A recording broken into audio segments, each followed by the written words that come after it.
We have too many screens open.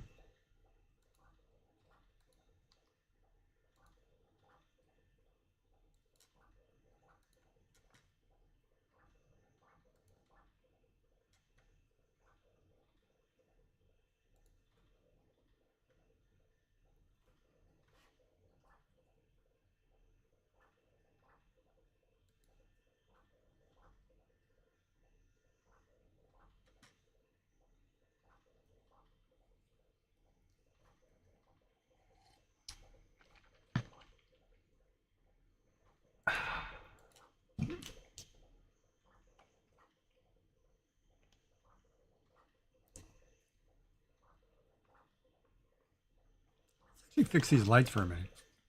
My color looks like crap. Let's take a minute to fix these lights.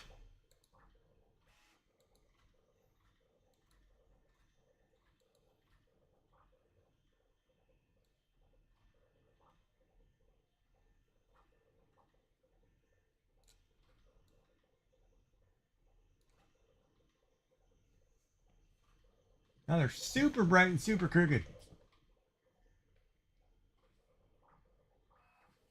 There, 42. Wow, that's bright. Wow, listen. Tone it down to like a light blue area. Still like burns your eyes out, man.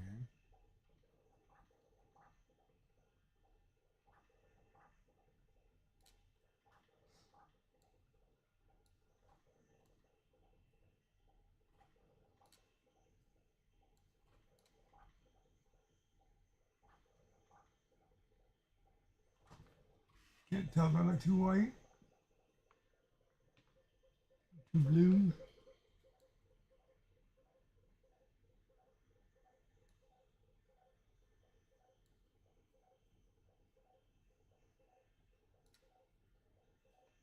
I look like I got a tan.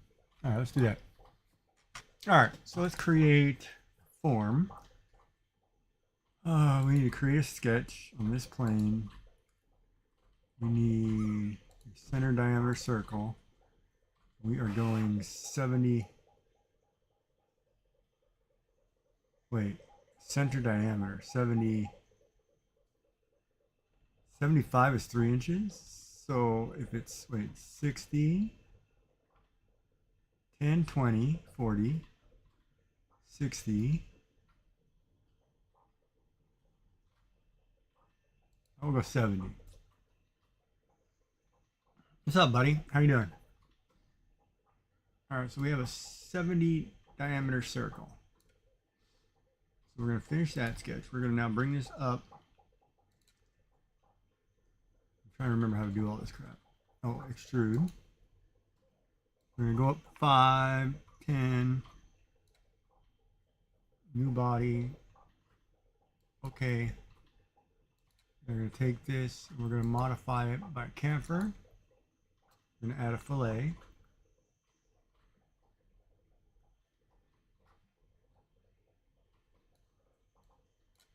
I like the look of that.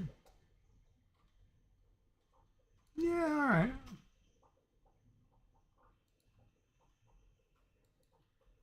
Sure, that's a good looking base, I guess. Now let's build a bunny. Yeah, I kind of like that. You sat in Liz's chat? Nice. How are you? I'm good. How are you, bud? I'm glad you're doing well. I just read your email. Ha! Forgot to read it. I just now caught up and read it.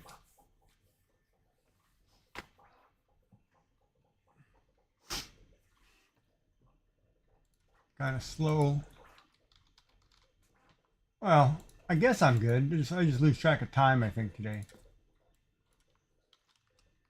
It's crazy, actually. Oh, I forgot to start Marbles on stream. Hold on. I know I forgot to do something.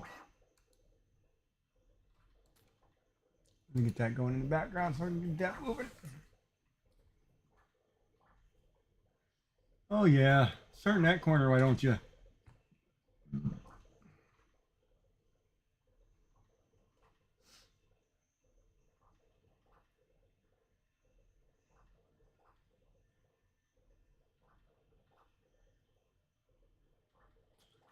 was going to try to get a haircut today, and then all kinds of things happened. So I was puttering around because I'm building that rack system for behind my head. So I put the practice one together, and it looks like this. You know, just all the parts, whatever I can do. So now I'm printing out larger sections that will be this big, so I can start piecing it all, getting it all ready.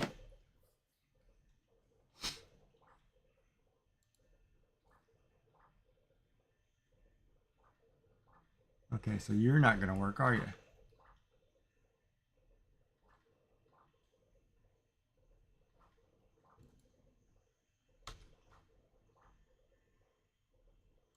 Oh, I got too many things open. Oh man, Fusion 360 is going to take up all the bandwidth on my computer. Come on, Marbles, get out of the way. You're not going to close. Let me get back to what I was doing.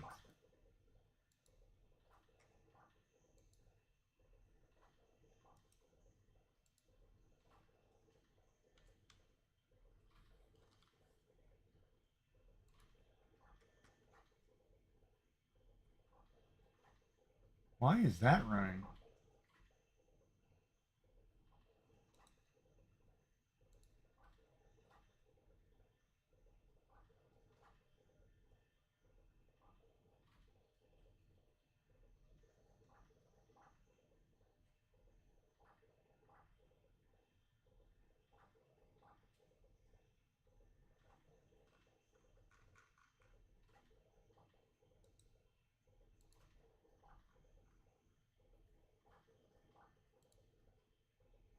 Hold on, let me save.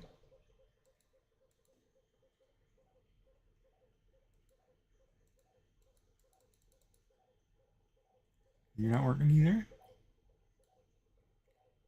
Save. File. Save. Close. In task. That should be good. Now let's try that again. Marbles on stream. Play.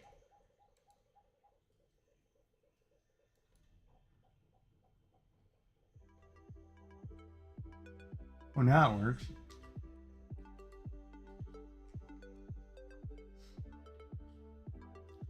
Yes, that is correct. After I build whatever I build, I can turn around and print it. Or have it made into something. Because this is CAD software, right? So I could actually build, say for example, I design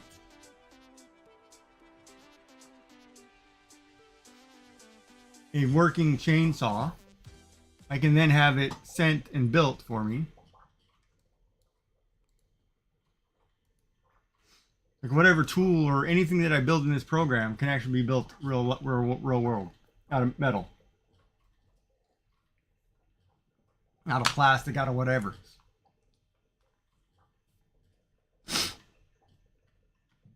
But I'm just using it to build figures and then turning around and taking those figures and printing them on my printer.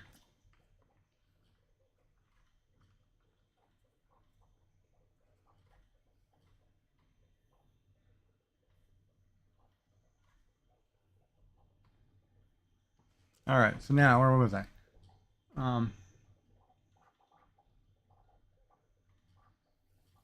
Yeah, you can always tell me something, I can try it.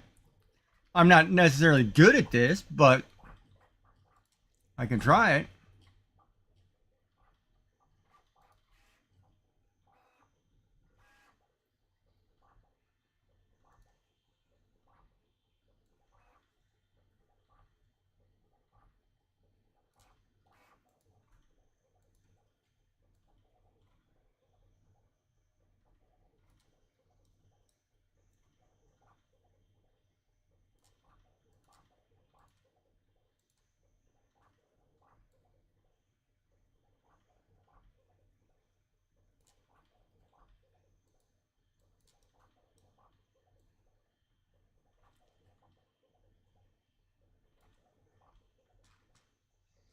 So like here, I'm just starting by putting a ball on the field. And then I'll make a second ball.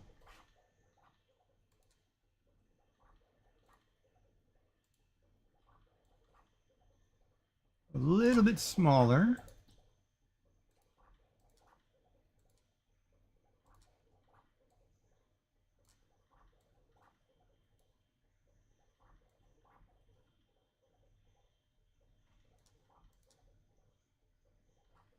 That looks pretty centered to me. Gotta be touching.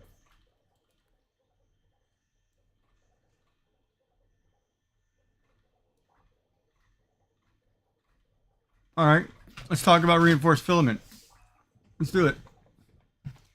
So he was talking about Fiberon in particular. Fiberon is a filament made by Polymaker that actually has carbon fiber woven through it. So it's a plastic carbon fiber band, and it's really durable.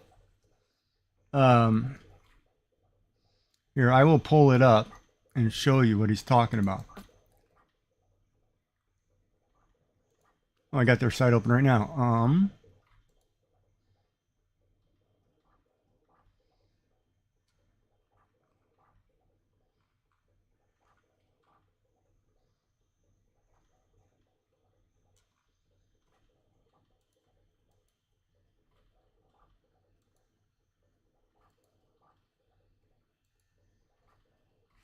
And there's nylon fibers and flex fibers and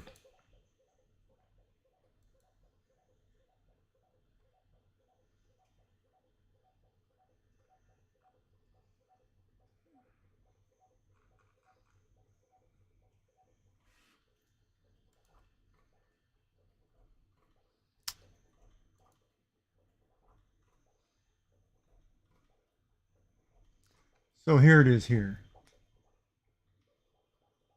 Oh yeah, it's basically like that. This is Fiberon. It's a composite material, which is a plastic and carbon fiber kind of deal. You know. So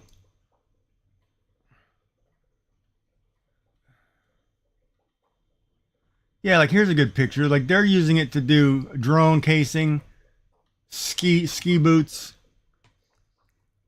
or it's carbon fiber.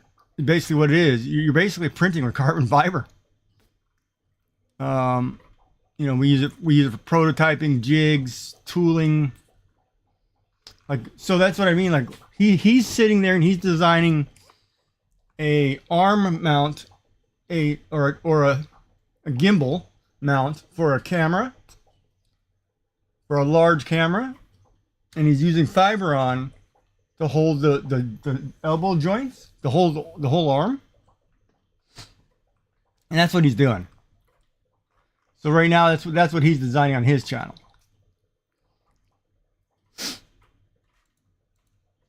But there's a ton of products for this. I mean, you know, I'm printing in the basic PLA currently, and then I'm going to move to a PET G, which is like bottle plastic kind of thing. And then, you know, my printer is limited on material, but if I get another printer, then I'll move up and, you know, do whatever, right? But I'm not printing full functional things like he is. I mean, I'll do shelving units and things, you know, but I'm not doing, you know, huge mounts for telescopes or whatever yet, you know. Well, my telescope's already got a mount, but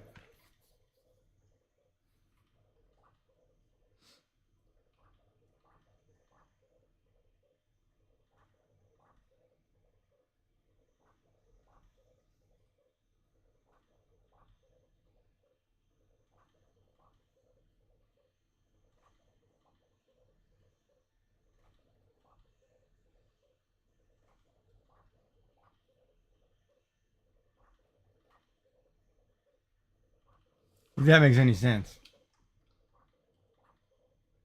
Yeah, you have knitting needles.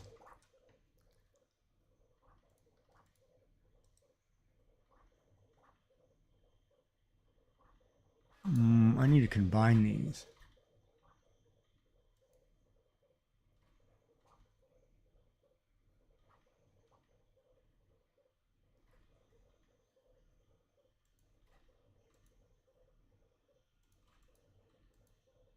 Oh man, hold on, that didn't work. You guys can't see the commands, can you? Hold on. Let me see.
Damn that! Darn it! Put that on the plane. Okay, hold on. I can't see that.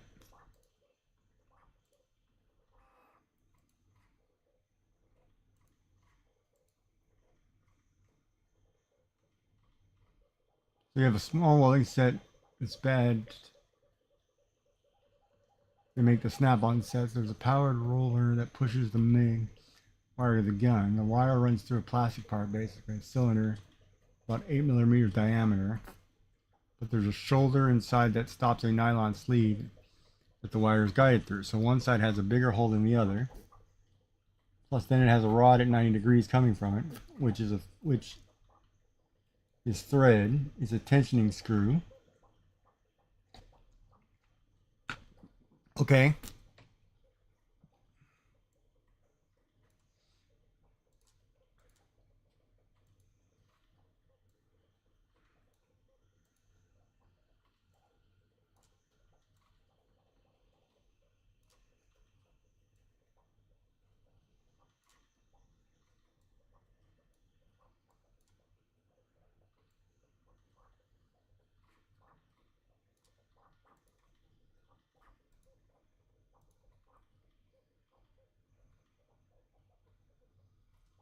I'm gonna make a copy of that.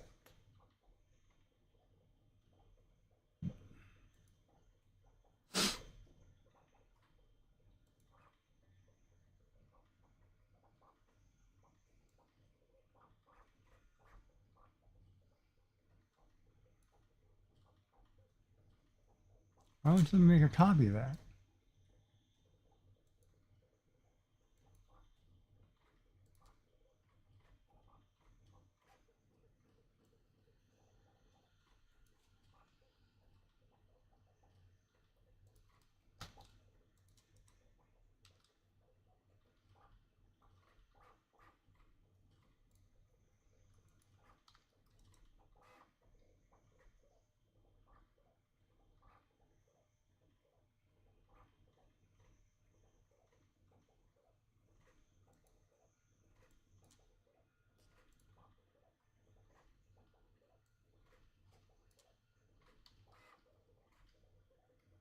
Oops. Let's create another one. It's an inverted T shape. And the wire goes through the long part and goes out somewhere, or does it go through the long part and it's just tightened there? Hi, Mama Bear. You can hit exclamation play at any time to put a marble on the board.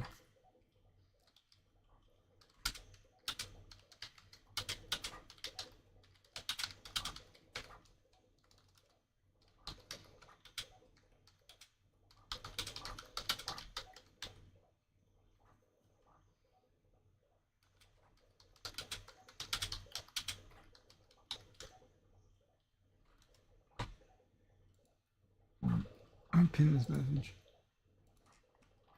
I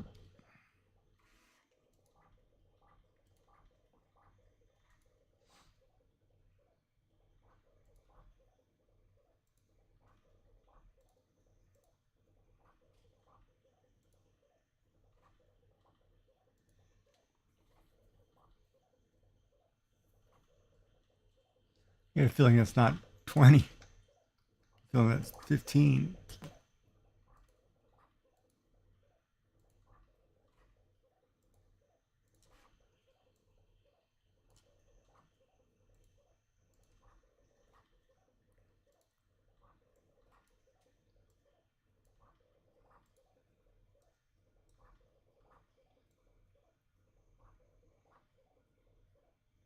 That looks about right.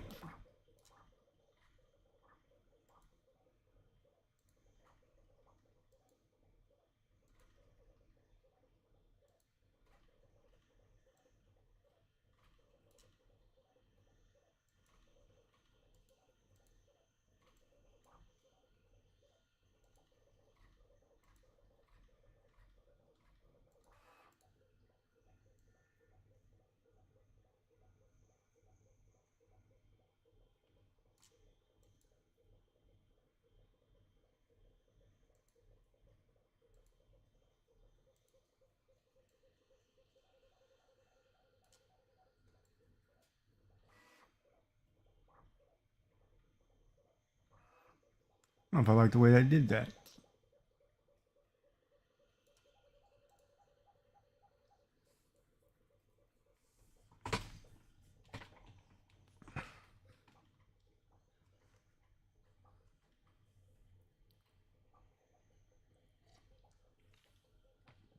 If you can take a picture of that part, somebody can build it, I'm sure.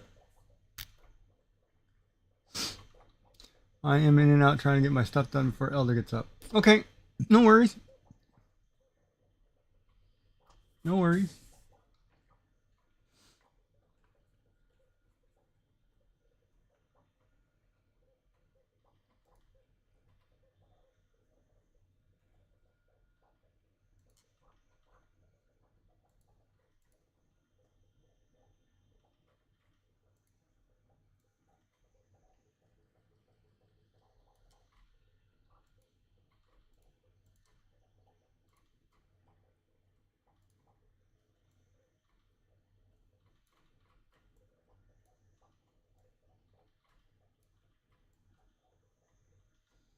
Get off the...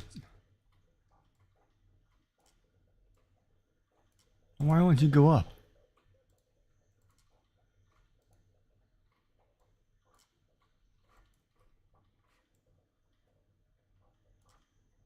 Cancel.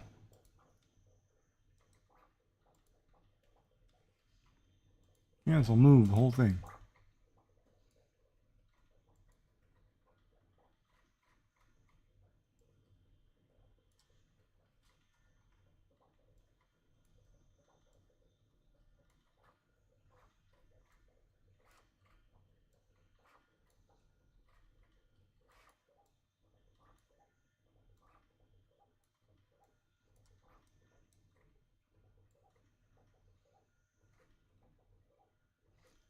This is the hardest thing to do is, man, design something in this program. I swear to God. I think I'd rather do it in a different program.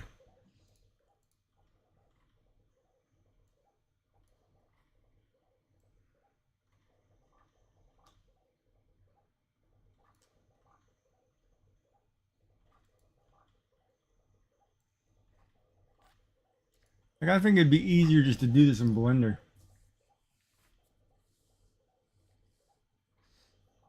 Yeah, like if you had the specs on it or something, somebody can easily redesign that. You know, somebody who's better at this program than I probably could. And maybe I'll try that in the other program. Hold on. Whoops. You guys don't need to see that. Hold on.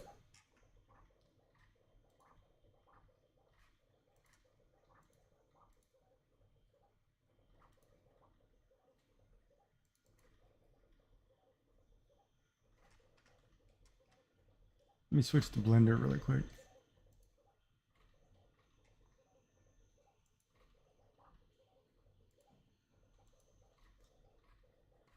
All right, so this program's completely different.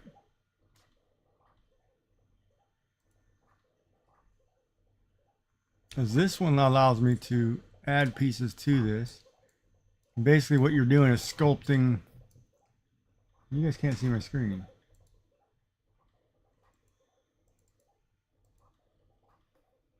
Why is it not showing the screen?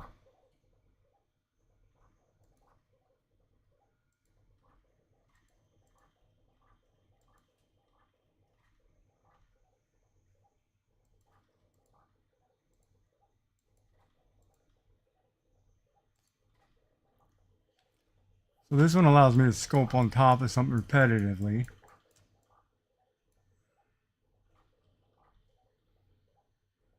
But I'm not too familiar with it yet.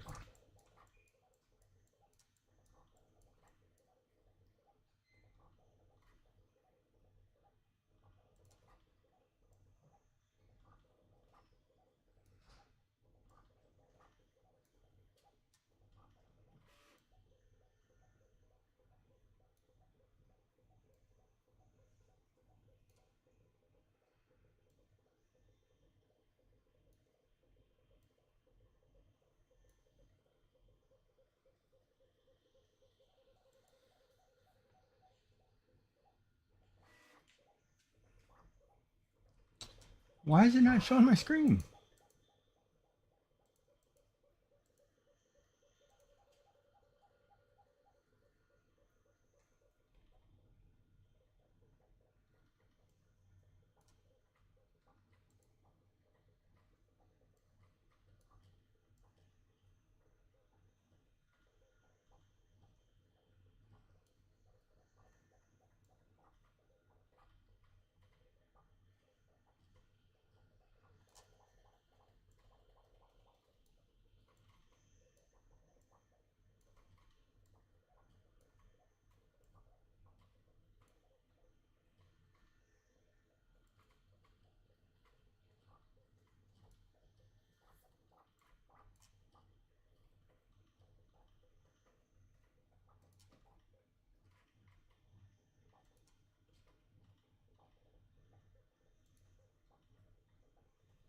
This one I kind of need to plug in a pen and a pencil, tablet.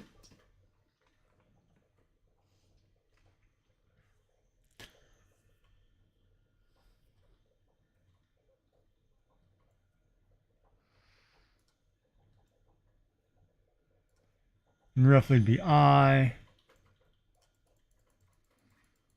Make a nose. And there's a mouth.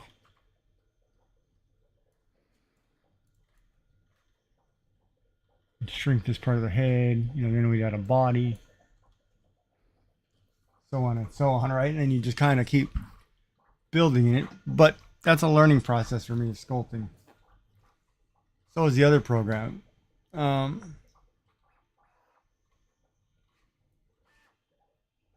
It's frustrating, but at least I could probably sit here and just keep doing it over and over until I got it right.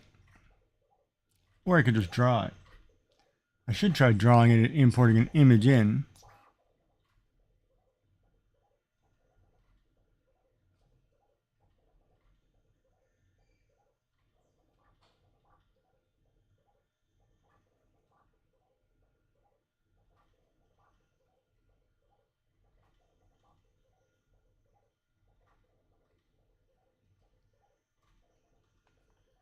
You know, and so on.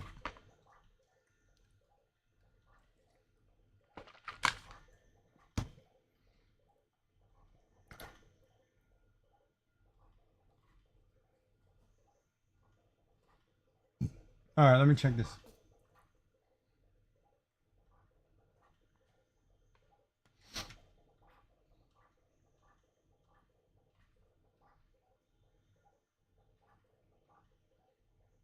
Let me close that set of windows. Let me move this.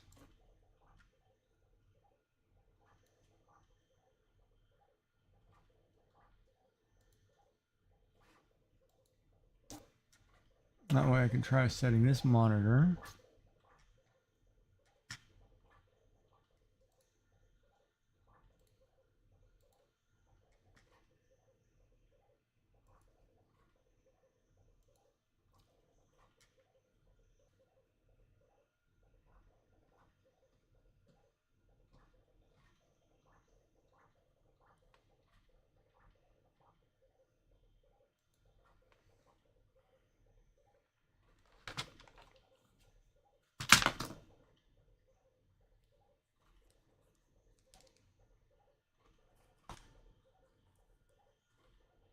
So you found one? Nice.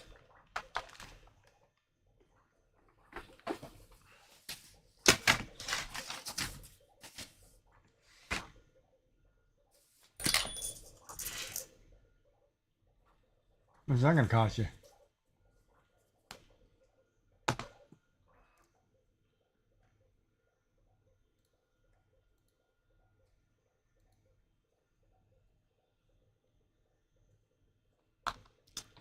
Well, it's not calibrated.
Oh, you guys can't see that.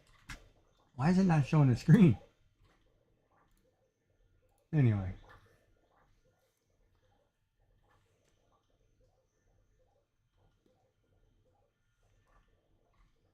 You gotta remember the auto commands for scrape.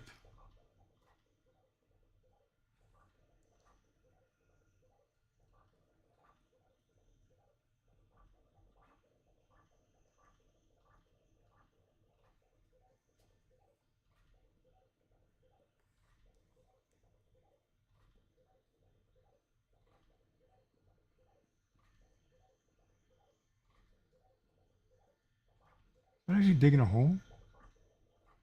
Oh, it is too. Okay.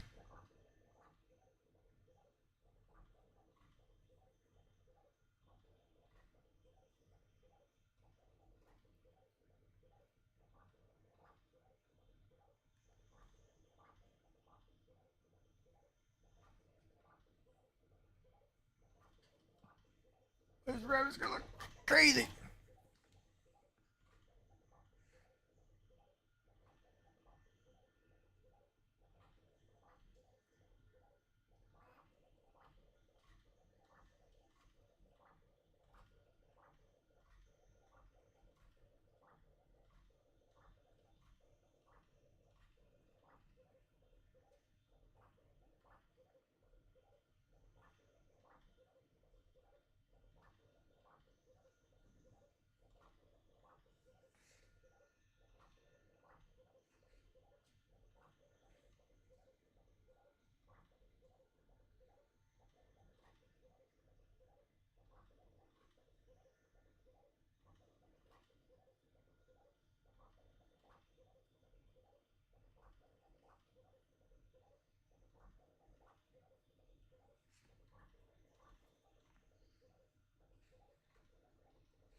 Etc. etc.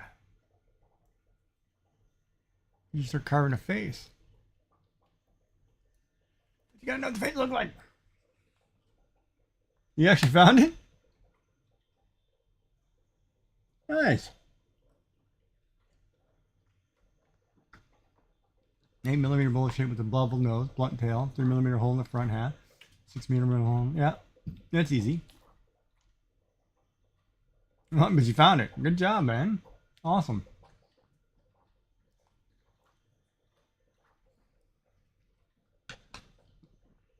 That's totally awesome.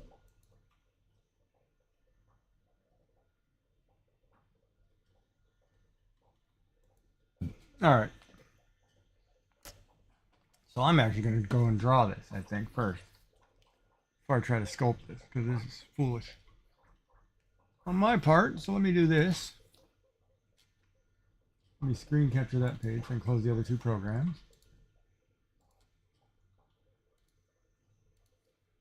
No, I'm not saving that.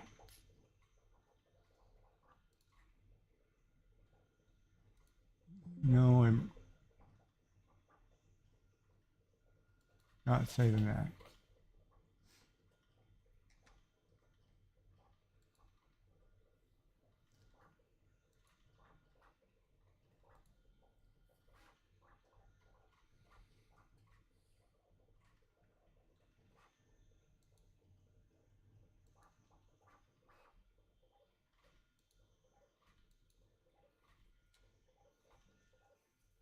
All right. Let's sketch an OC, which we're going to make a Mon out of.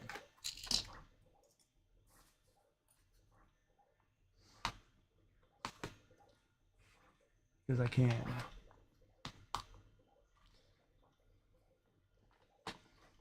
First, I think what I want to do, I want a head shape similar to something like this. Not that high.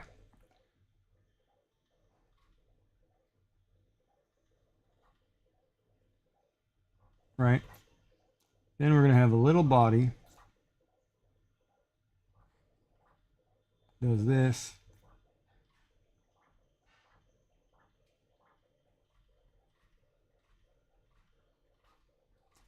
So I need to move all that up. Hold on. And I got to stop using a pen. Let's go to pencil.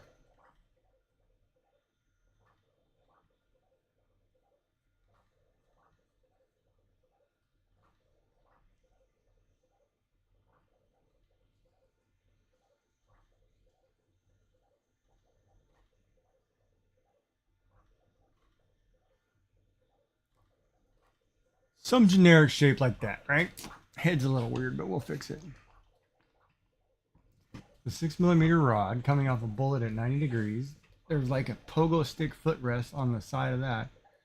It's to retain a spring. Top part of the rod is threaded. It's a pretty good explanation, yeah.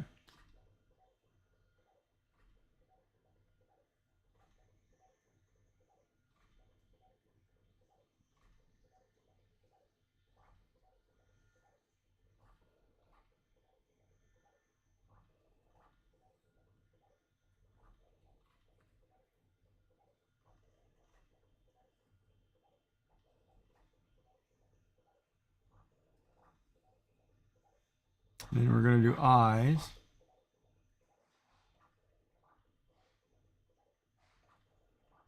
Traditional like this. Nose with a mouth. And obviously some hair.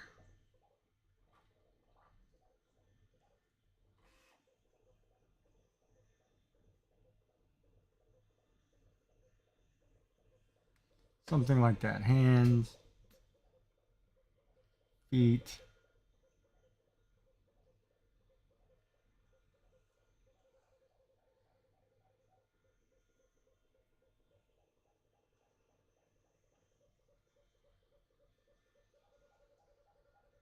Well, there you go, man. Awesome. Glad you found it.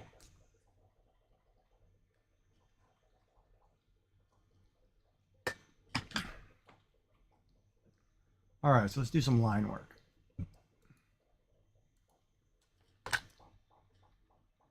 Now we're going to use a pen. Now we're going to use a 6.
No, I can't do that. I gotta strip this whole thing down.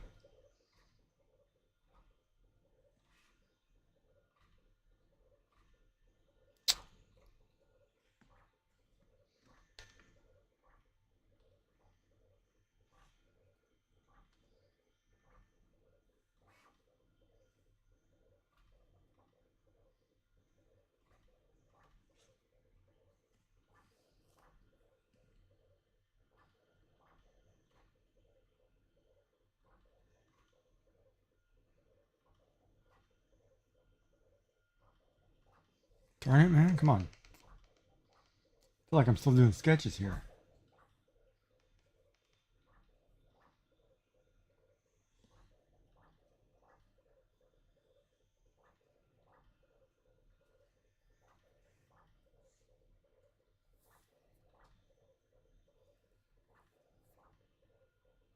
That starts in 20 seconds. We'll check the marbles, make sure everybody's got a marble on board.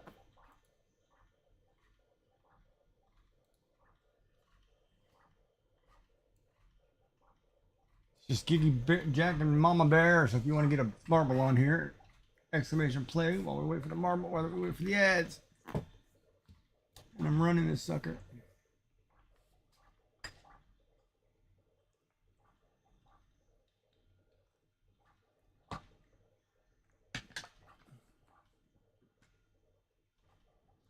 I forgot to do the Discord portion. Darn it.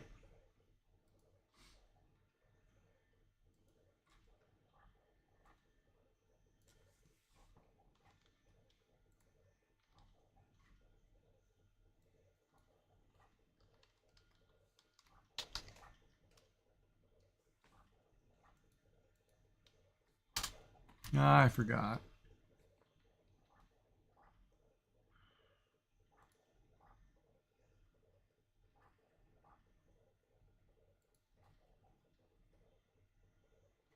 You're 5, 5, 5, and I'm 6, 6, 6.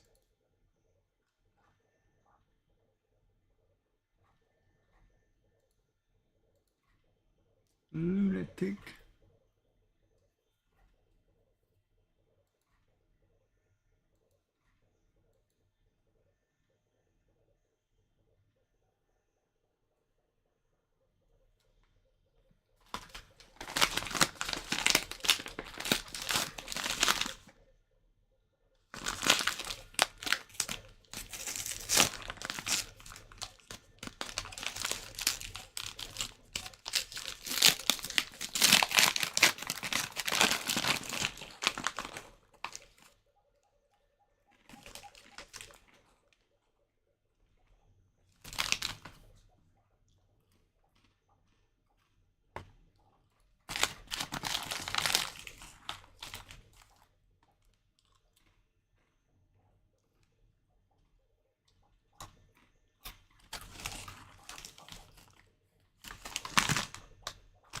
Damn, I can't taste these.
Alright, that breaks over.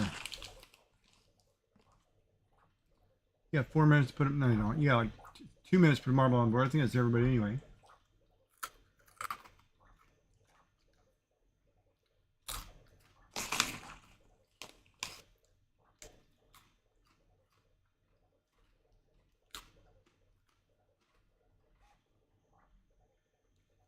Alright, let's run this race.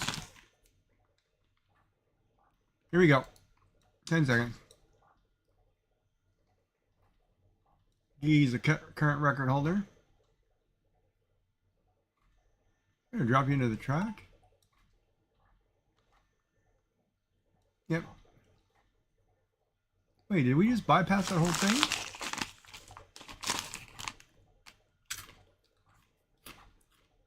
I guess we did. Here we go.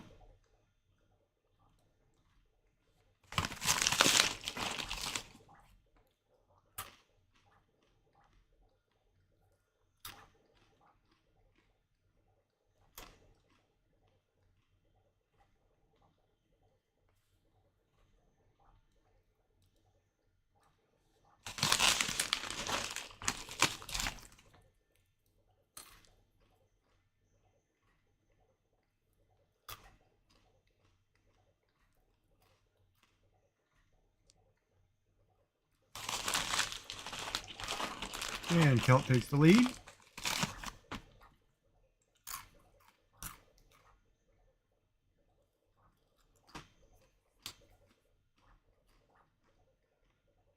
And Mama Bear takes the lead.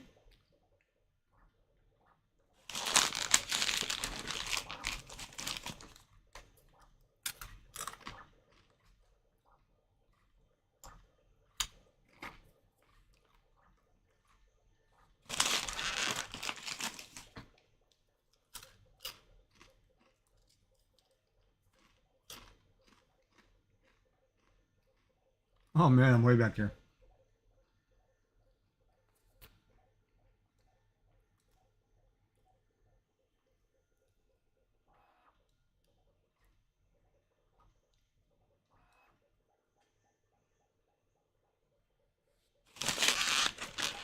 Oh, Mama Bear's been eliminated.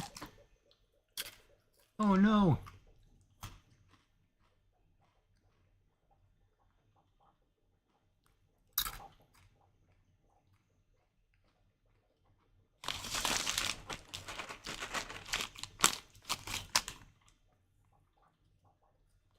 Oh, good job. That's that last part very fast. And Kelt's gonna be our winner. And Gigi's way back there.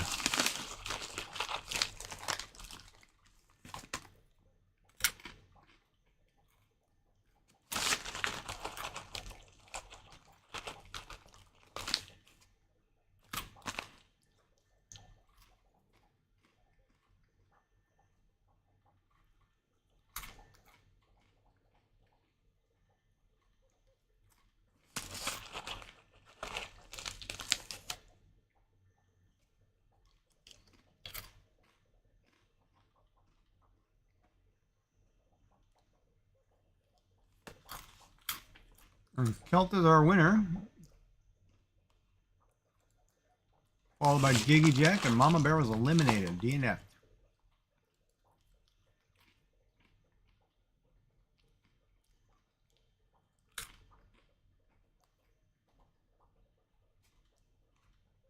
So exclamation play to get a marble on the track. And we'll go back over here and we'll draw this drawing.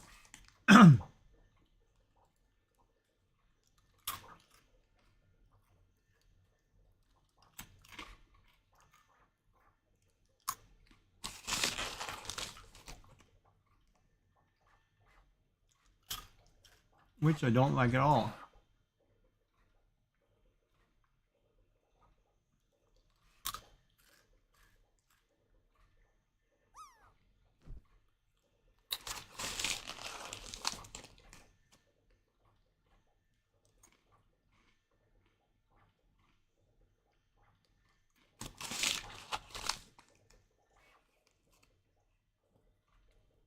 Well, hi, Yummy. How are you?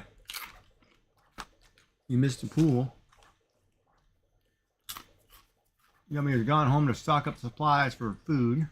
So when we land in her corner, you get a free hot chocolate.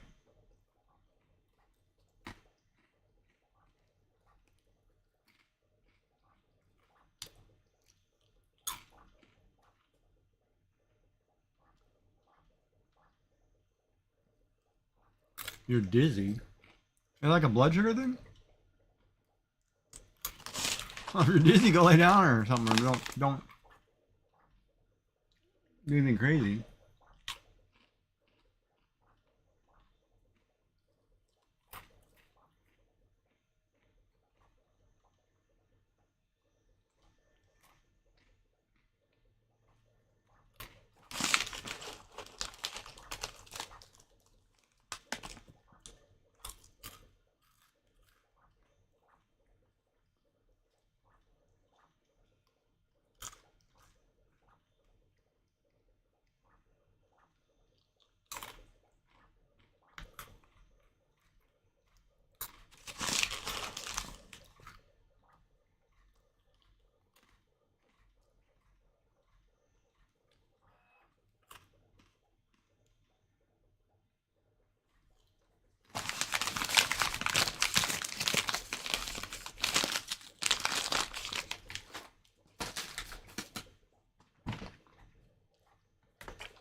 Keep your mind from stuff. Okay.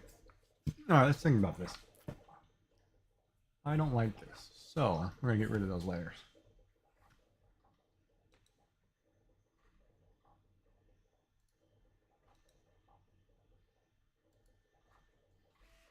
Let me redraw this shape here.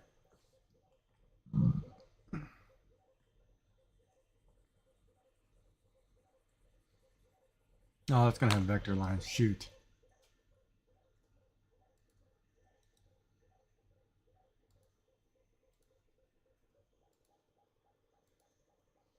All right. Think about this for a minute.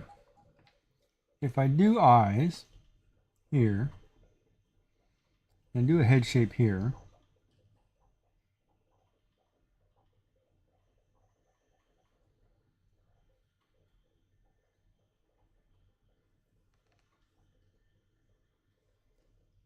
and here's what I'm trying to figure out. I'm trying to draw a character that I can put through a machine that's going to three-dimensional, make them 3D, right?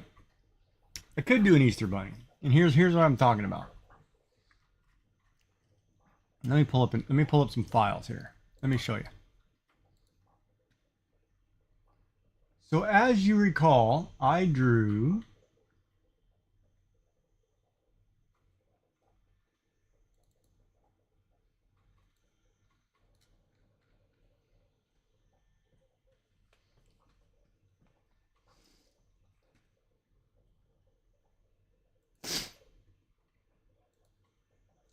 this file, right? We all remember this one, right? Now, let me pull this window up really quick. I have to check something.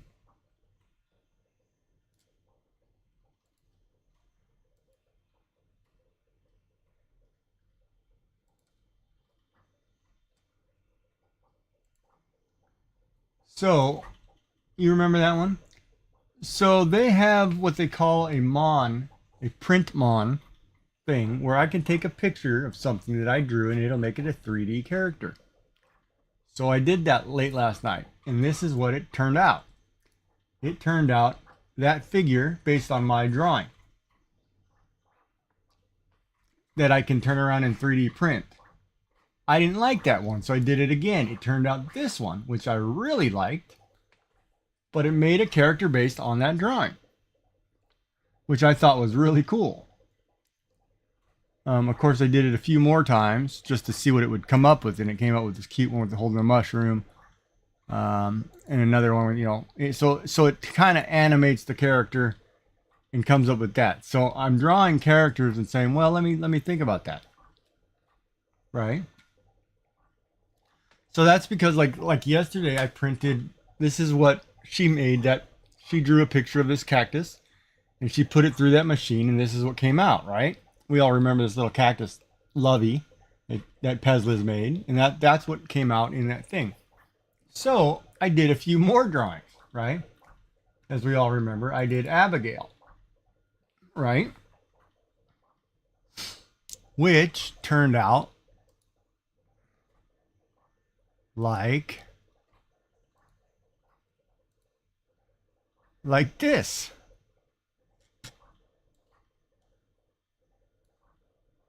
Or like this, which I think was really cute because it took the character and made a figure based on, you know, kind of took the elements of my drawing and made this.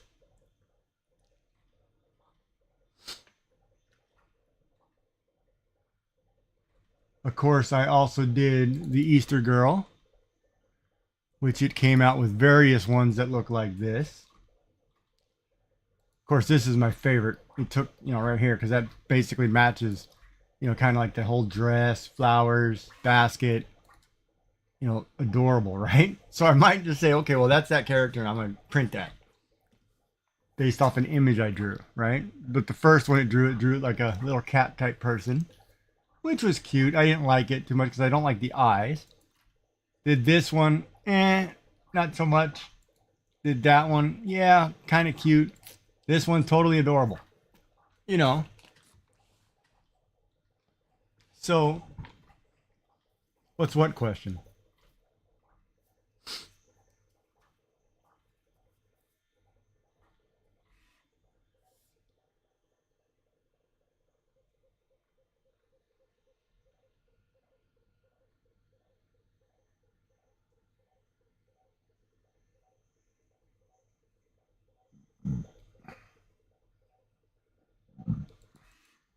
And we all remember Sebastian, which came out like this.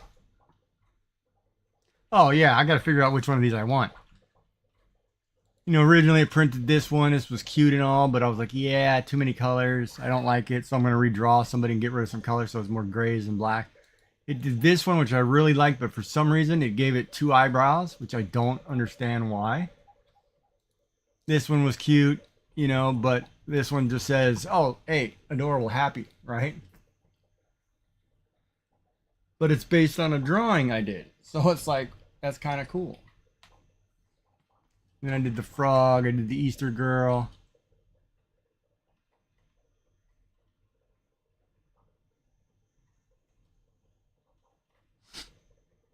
Yeah. So that's what it's doing. And I think that's kind of neat. Yeah, Abigail. Yeah, it took Abigail and made this and this, and I think I like this one.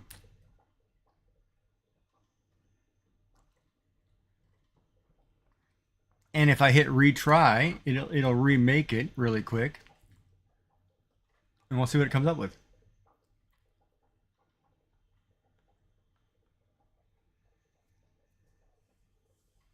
But it's like an AI 3D generator of a figure based on a drawing that I did.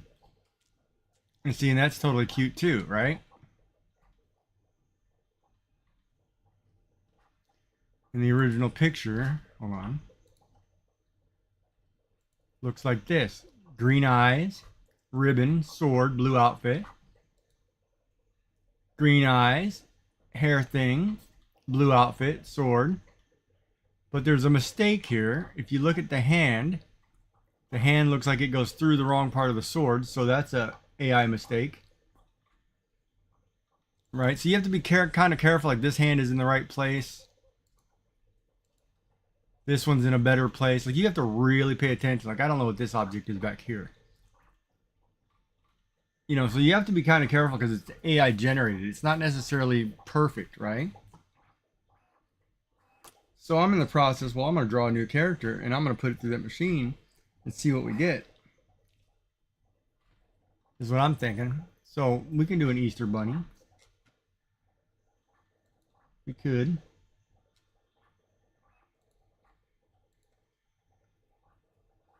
But yeah, so that's what that program's doing. It's kind of neat.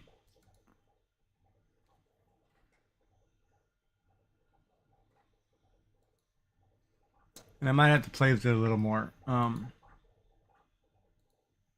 you want to do an Easter bunny.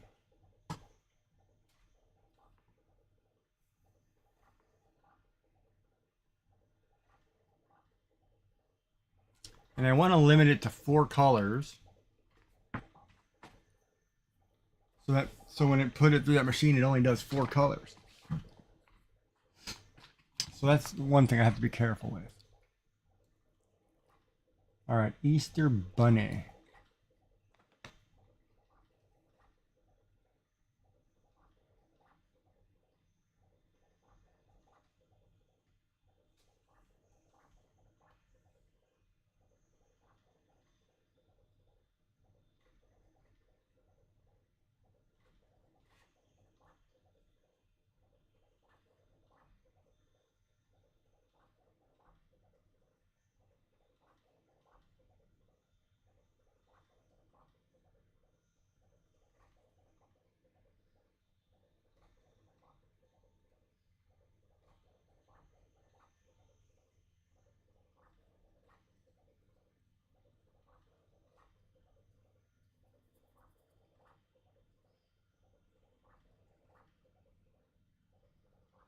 Maybe a basket. Fill that sucker full of eggs or something.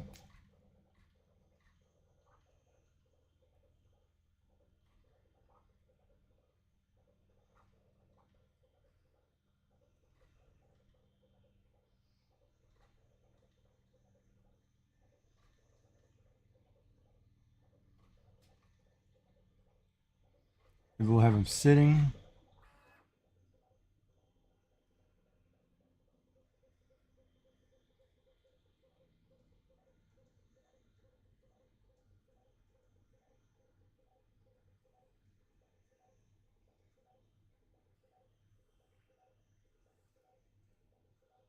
center that a little better so I can draw.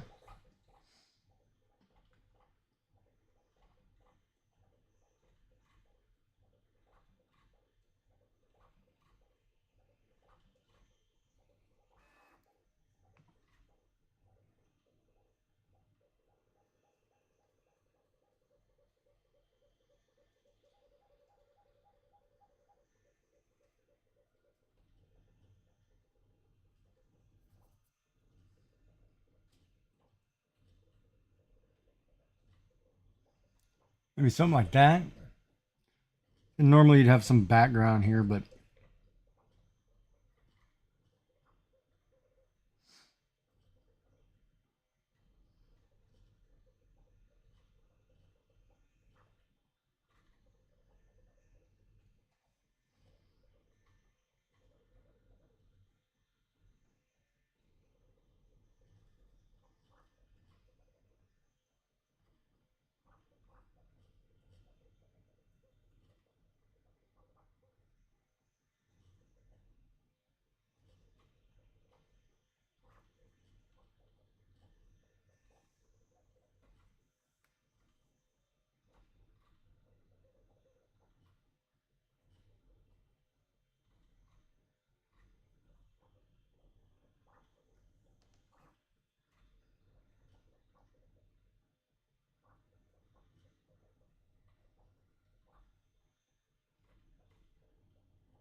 Oh no, he broke his chair.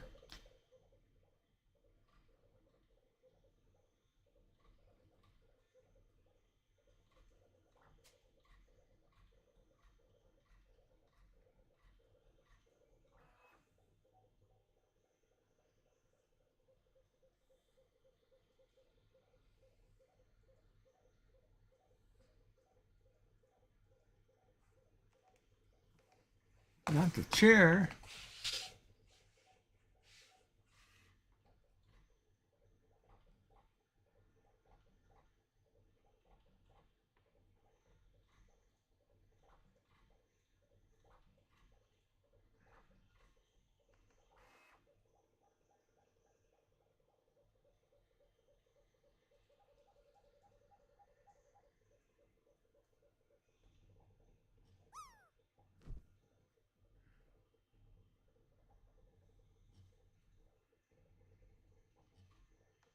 I don't know why my hand is so shaky today.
Sassy's reading out.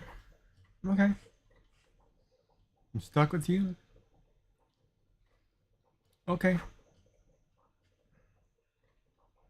We shall see. Oh, I'm on the wrong layer.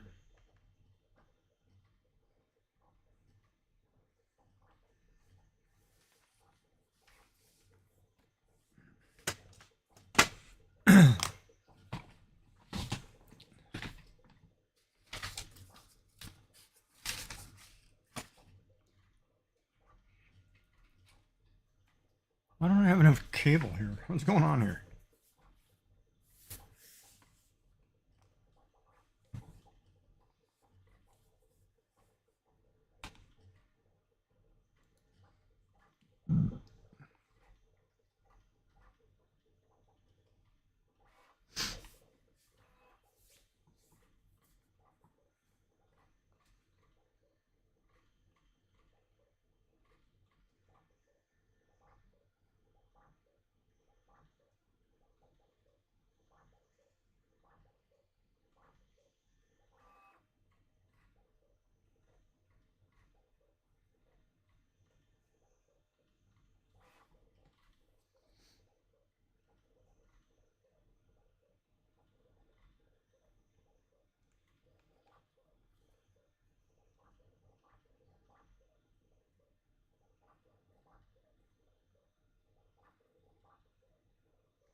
You know, there's a hole somewhere.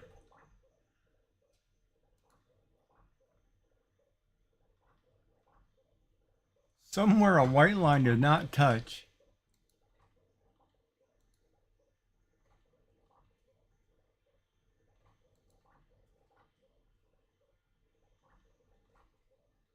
There it is in the foot. No, it's in the head.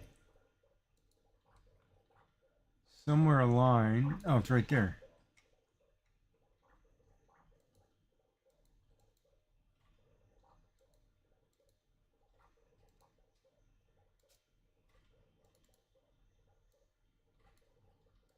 It's right there.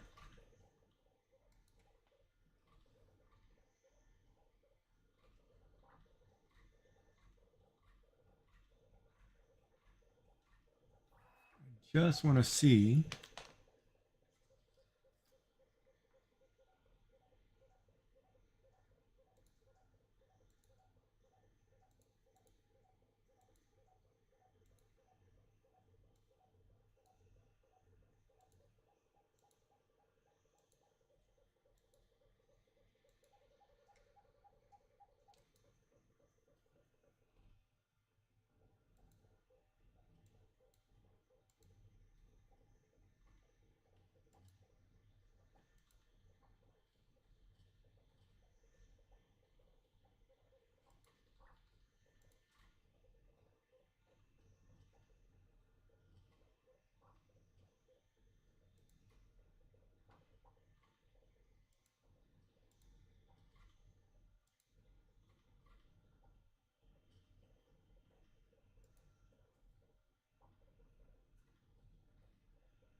So if those are my 4 colors. You have a message from Sassy Cat. Hey hey. What's up, Sassy? How are you? You have a good stream?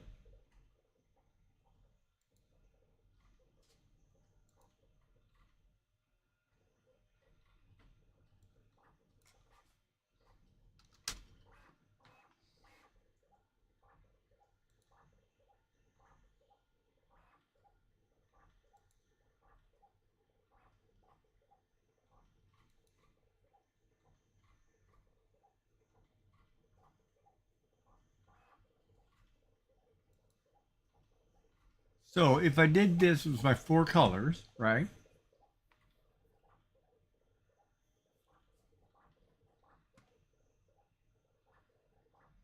Let me just erase a couple lines. Let me fix it up just a little bit. Crap, I did all You the have a message from Sassy Cat at yumfroglegs. Hey hey. Damn, I did.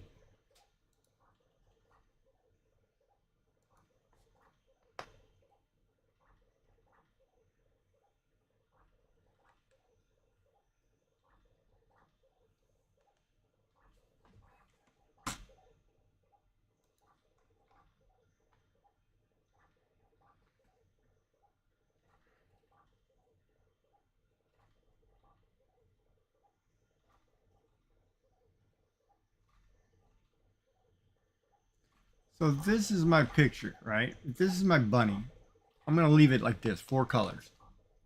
You got white, black. I'm going to get rid of this paper. You got white, black, pink, and blue. I gotta paint this basket, or this thing's not gonna recognize this basket.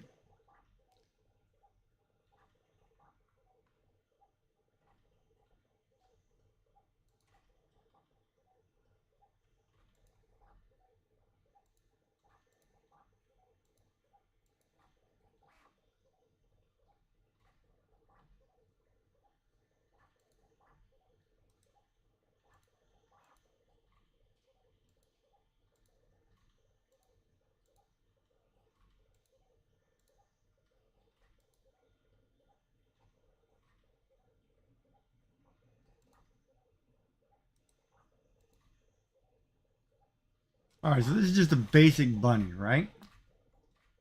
So now I'm gonna export this file, and we're gonna go over and see if this works. PNG. We're just gonna put this on my desktop as a rough. You have a message from CSP. Write basic. Basic. Now watch what happens. This is where the magic happens, right? I'm going to go over here to this printmon program.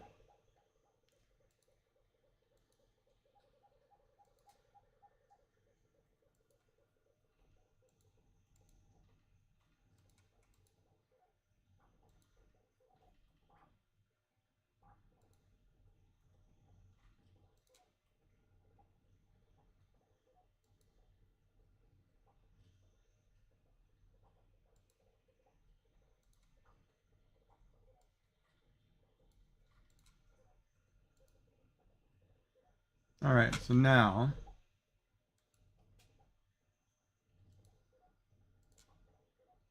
I'm going to take that image that we just drew,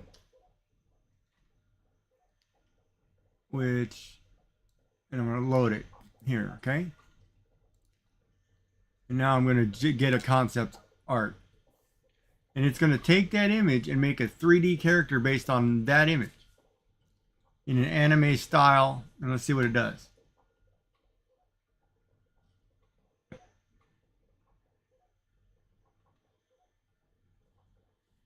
And there's my image.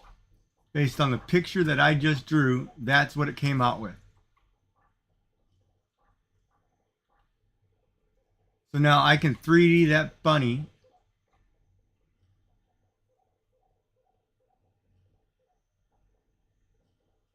based on my drawing. So what do we think about that?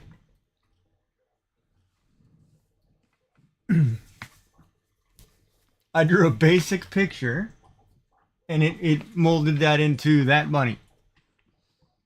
It's got the basket, it's got it in its lap, it's got the feet, the arms. I can say okay, and then I can turn around and print it. You have a message from CSP. Wow. Is that cheating, or is that I just created that art? That's where I'm having a hard time grasping that concept. Crazy. I played with this program all night last night. I spent like 2 hours in the middle of the night testing this program. So now I say, well, if I don't like it, let me try it again. It'll make another one based on my original crappy picture, which I thought was crap. Like, I could take a picture of myself, put it in there, it'll make me in that anime style. You have a message from CSP. It sees what you wanted, and now it's what the program sees you did.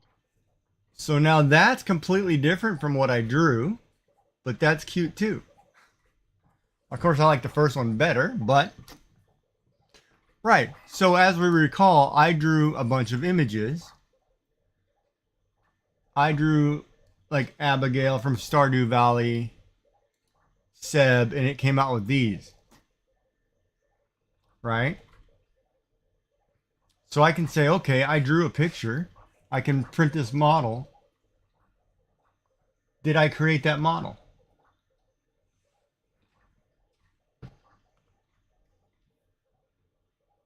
You have a message from Sassy Cat. Looks like Princess Penelope. Yeah, it can do whatever. So, but we just took a picture that we drew in less than 20 minutes, random, and made this bunny, which I can then hatch it, and then I can print it as a 3D model. It kind of looks like the bunny I drew. It's kind of cute. But I want to do it again. I want it to have eyelashes. Yes and no. What do you mean yes and no? Like yes, I drew it. No, I didn't create it, kind of thing. See, that's where it's kind of interesting. It's like, oh, that one's adorable, man. I would totally print that right there. That one's cute.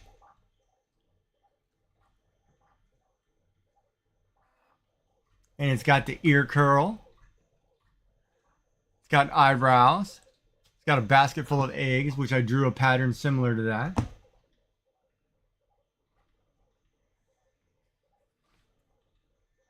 See, but that's the question, right? This program takes your image and animates it in a way, right? Yeah, I love the floppy ear. And I actually have those colors. I can actually print that in purple, white, black, and pink, and I just make the basket pink and I can print that.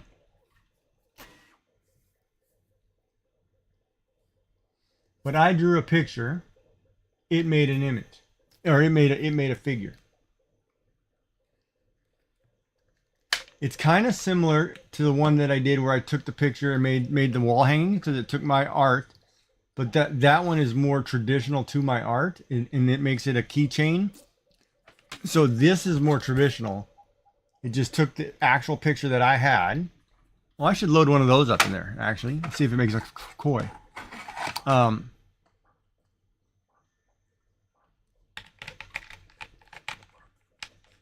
that's an interesting idea, actually. Hold on. Let me do that.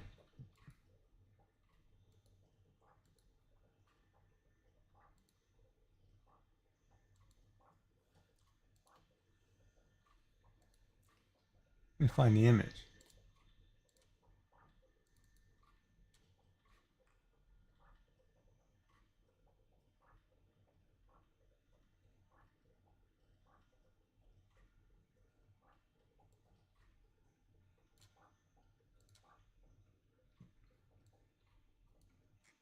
Let's take the koi and load the koi and see what it does. Because it's a fish. I want to see if it takes this fish and makes a fish.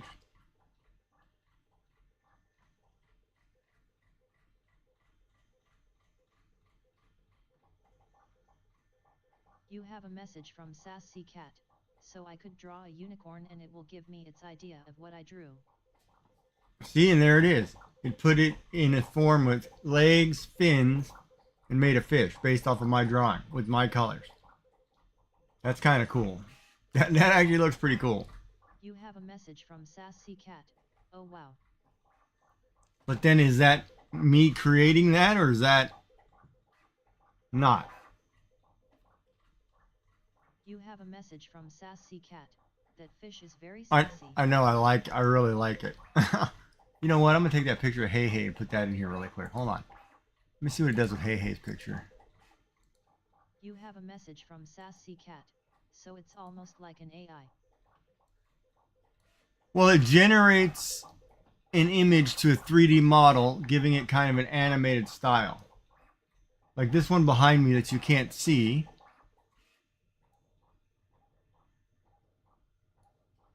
Is taking an image of a guy, like a picture of himself, and putting it in there, and it makes his likeness. Like I could take my picture, put my picture in there, and it would make me. But I'm gonna put this picture of Hey Hey the chicken, and I'm gonna populate that really quick. See what that does. So I drew Hey Hey, right? Let's see if it figures out it's a chicken. So it'll scan your image. It's got to figure out what the object is and then turn around and make it an animated Japanese style toy. And there's a chicken. You have a message from Sassy Cat. You should use my picture of all the blue makeup and see what it does. You have a message from Sassy Cat at YumFroglegs LOL. Well, look, there's the hey hey chicken that I drew, and it made that chicken. And that chicken's totally cute.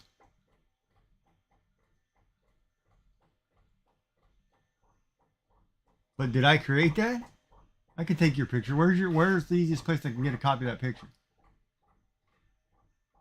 You have a message from Sassy Cat. It's adorbs. Your picture. I could go to. You have a message from Sassy Cat. Yes. I could go to your Twitch page, can't I, and pull it up? There it is. Copy image. Yeah, we'll do it really quick. Let me see. You want me to put your face in here?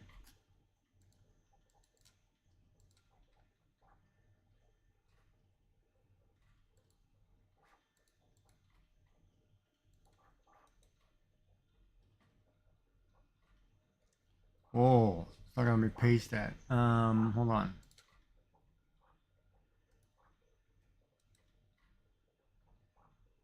You have a message from Sassy Cat. DM. Oh, did you DM me a copy? Okay. Where's Discord? Oh my God, where's Discord? It's gonna pop up here. Hold on. No one's at the show. You have a message from Sassy Cat. I'm just curious.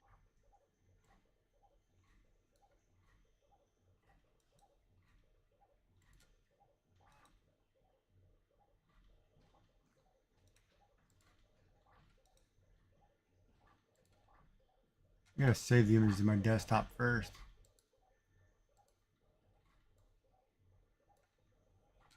Where did you put it? There it is.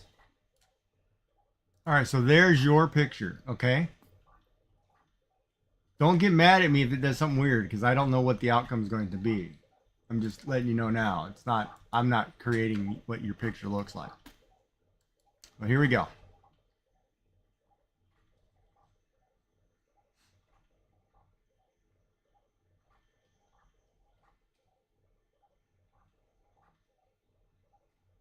You have a message from Sassy Cat. I'm not gonna get mad. And there you are. And that's what it created. You have a message from Sassy Cat. You have made me right.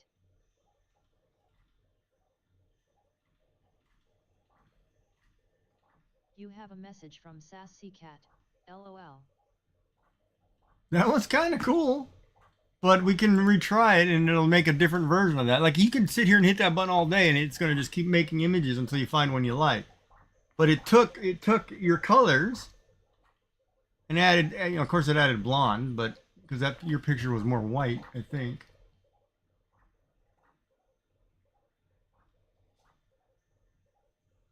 You know, but it's taking, that's kind of cool too. Yeah, it actually looks, that's not a bad, those two aren't bad. Let me try that again. That's not bad. You have a message from Sassy Cat. Yet I had powder in my hair. Like I'm totally gonna take my picture and try it later too. I'm just gonna be like, yeah, okay, let's see if it picks anything up. Of course, I have to get the hairdryer out and all the funny jazz. Oh, that one's cute. That one's adorable. See, but it takes it. That one's really cute. I still like the first one the best, but that one's cute for a figure. But yeah, so it'll take whatever you put in it, right, and just change it.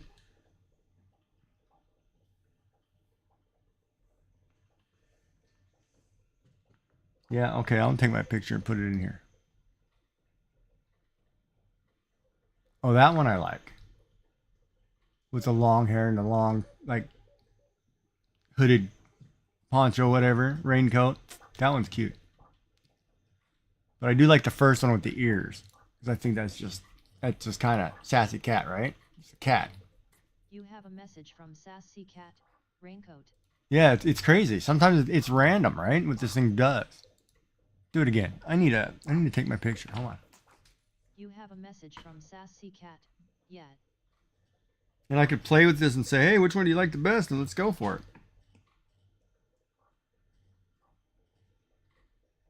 Let me get my hair messy here. Oh, that one's totally cute. It made you like a cat person thingy. You have a message from Sassy Cat at YumFroglegs.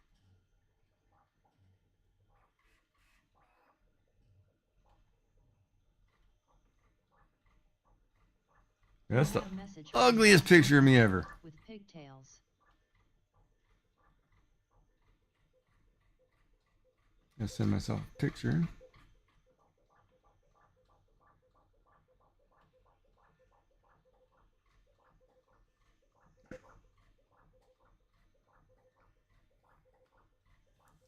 Yeah, so that's what that program does. It's kind of crazy, but it works. It's the weirdest crap ever, right?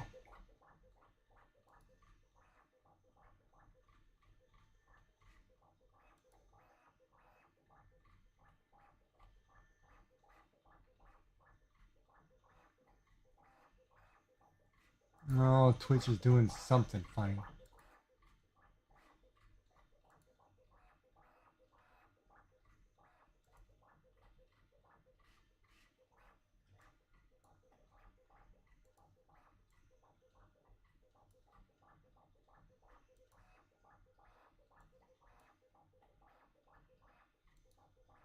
All right.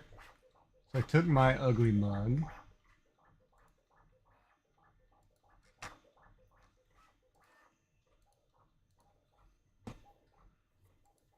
The way I look right now is and I look totally effed.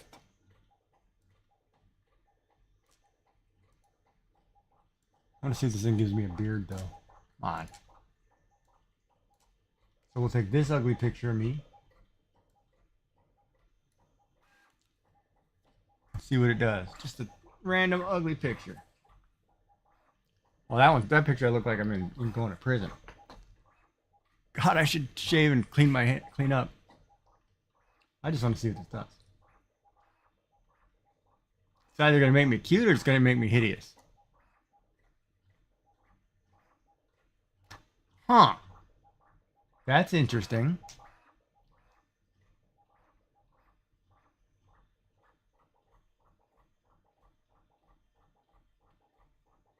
That's an interesting figure.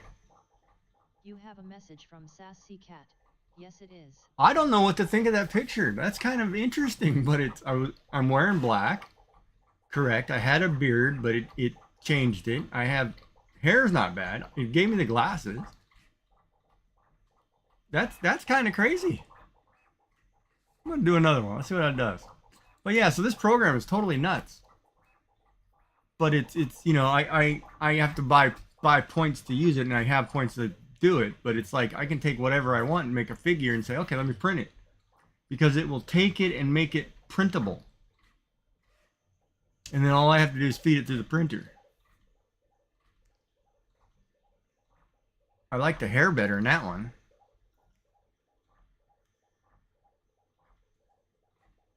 Man, I don't know. That's crazy. Do that again. That's crazy.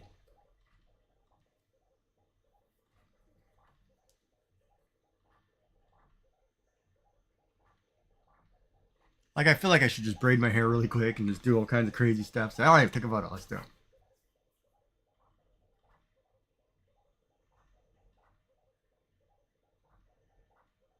That's not bad either. I mean, that's the one thing it is doing is keeping my eye color.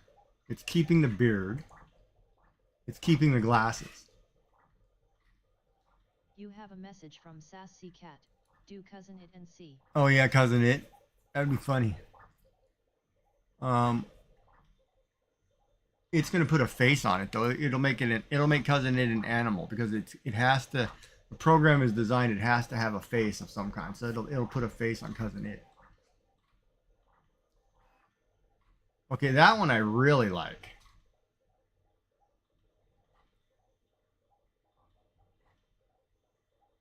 This one right here, I really like.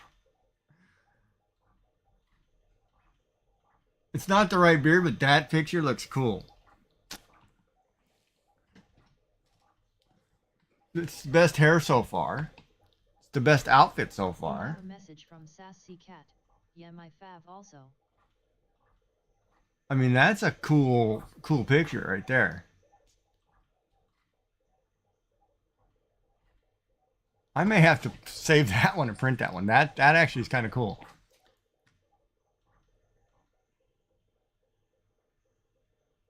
Wow, I'm kind of impressed with that one.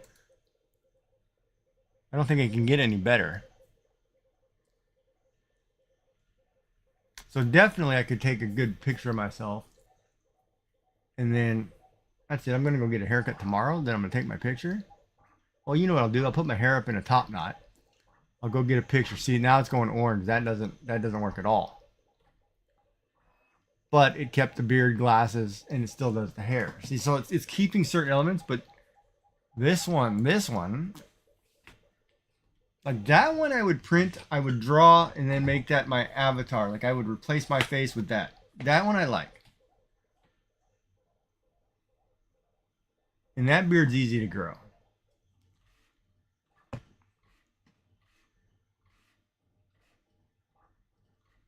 Yeah, that's crazy. All right, let's go back over here to Sassy Cat. We'll retry that one again. And we'll go through and rate these and see which one we like. I think the raincoat one and the first one worked for me the best. Man, that was crazy. I gotta think about that.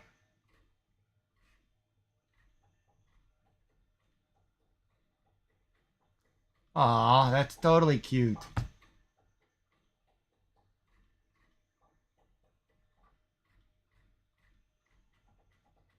That one is totally cute.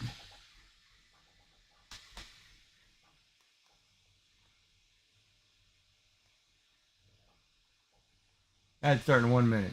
You have a message from Sassy Cat. LOL. This one kind of screams country girl. I mean, look at her outfit. She's wearing denim whatever, but it goes all the way up, so she's got to be wearing overalls under a coat with a shirt. You That have a screams message from Sassy Cat. That is me with the jeans rolled up. Yeah, that totally screams like some kind of country girl right there image. Compared to, well, this one I liked with the raincoat, which I thought was adorable.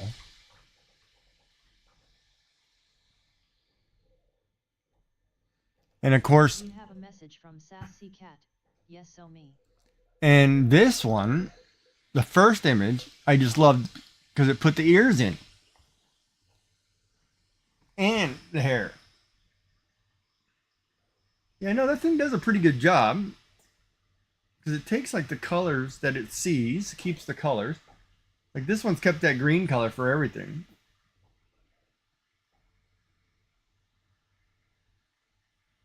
Yeah, I like it. I might have to print some of these. We're gonna have to figure this out. I'm definitely gonna have to go get my hair cut, better picture, and then put my hair up and see what it does.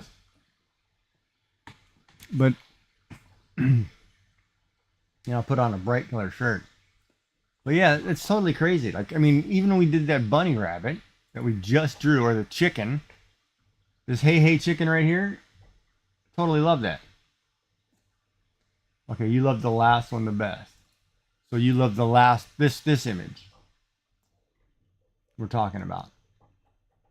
Let me just make sure. You like this one, Yummy. Actually, which one did Sassy like the best? 3-minute ad break.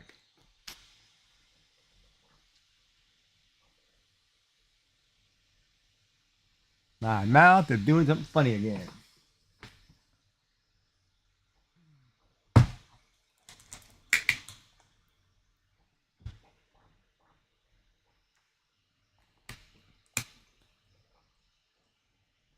Yes. So Yummy likes that one.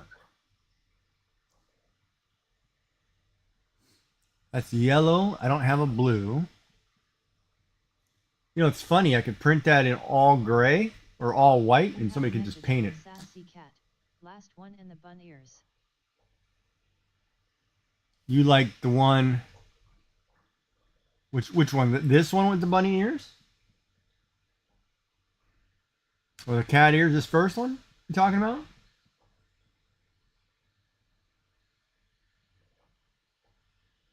You have a message from Sassy This Cat. one, Go up. where it makes you look like an animal.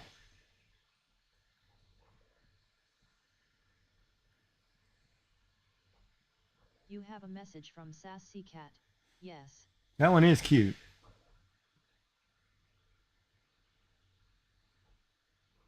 You have a message from Sassy Cat. I am an animal, lol.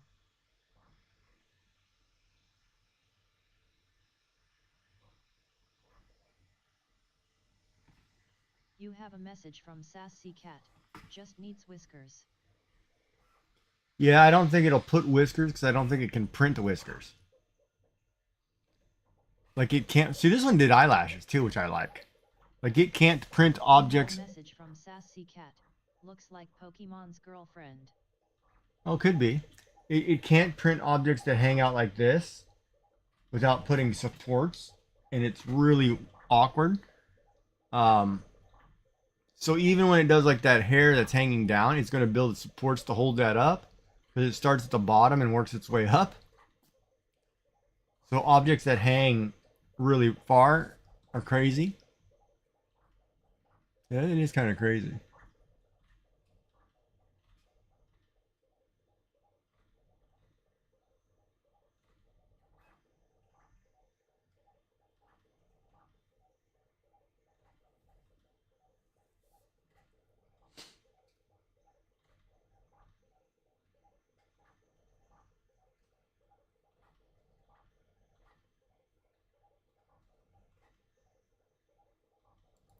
And which Easter bunny did we like the best? Here was the first one, which, based on that picture, which I thought was adorable. Blue, pink, white, black. I could do that and then just color these eggs blue, pink, and white. Then it's 4 colors. I could do that. I could totally print that. Here was the second one. Here's the third one, which I think is totally cute with a floppy ear. And that's purple, pink, white, black. That's 6 colors right there. I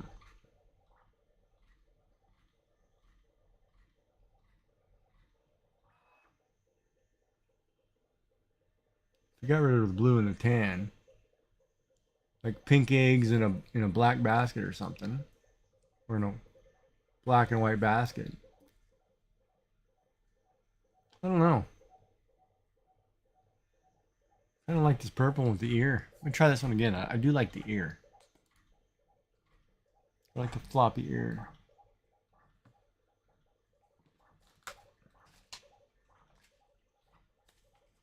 You have a message from Sassy Cat. I like 1 and 2. I like 1 but I like 2's orange, and 3's floppy ear. Oh, that's the winner right there. That's totally adorable. This new one right here? That's perfect.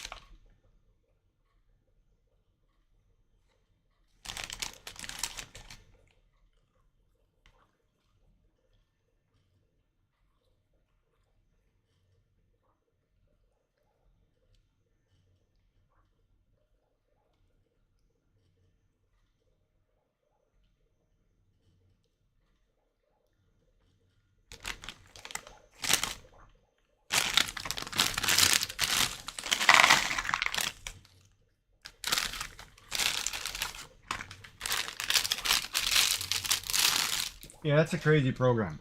But the question is, did I create the art? Or did I create the object? That's what I don't know. Because I feel like it's kind of like you upload your picture to something that's changing your picture. Or AI is generating something off your picture.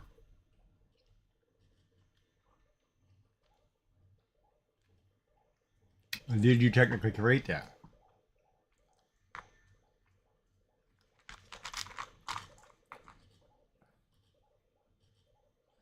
Because right now, I think the way AI works is if you create something with AI, you own that.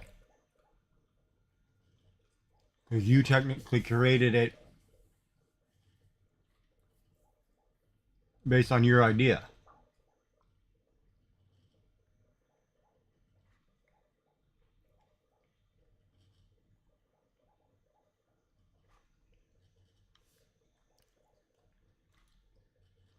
Yeah, I did like the floppy ear.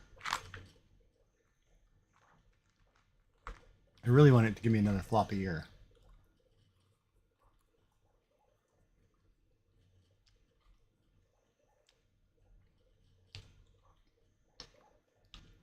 Oh, that one's good too.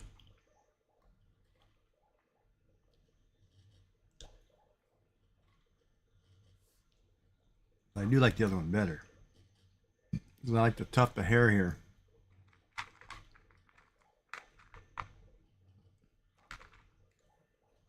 All right. Let's get back and draw something. Oh, wait, we got to do marbles.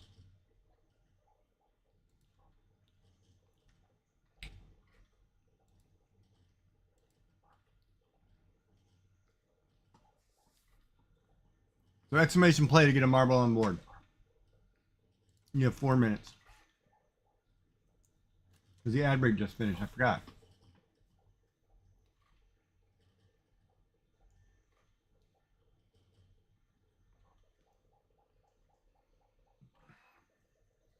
You got 4 minutes. Put a marble on the board.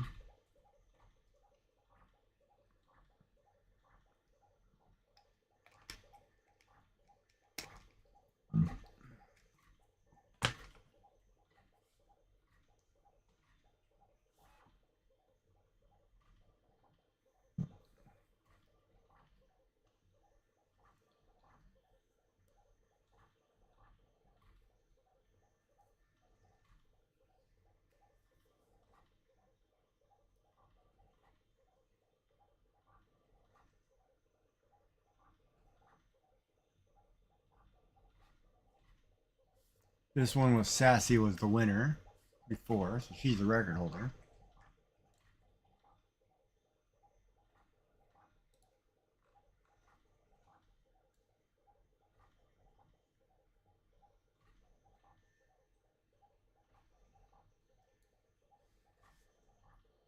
So if you want to get on here, exclamation play, Kelp.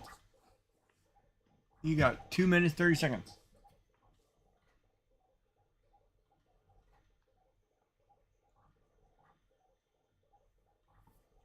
I wonder what color if I print if I put this wall system, because see, this is what the wall system will do, right? It'll create a wall system like this, and these are the posts. These orange ones are posts that I screw into the wall.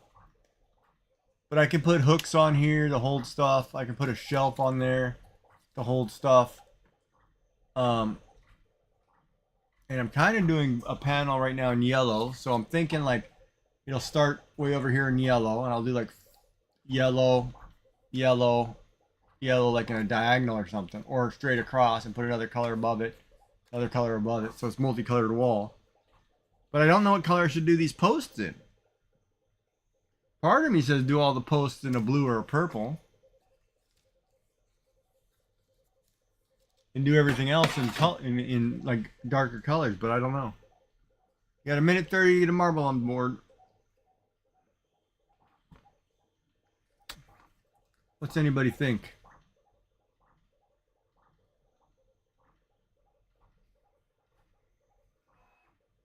You know what? I'm gonna throw some pizza rolls in. Anybody got any ideas or thoughts?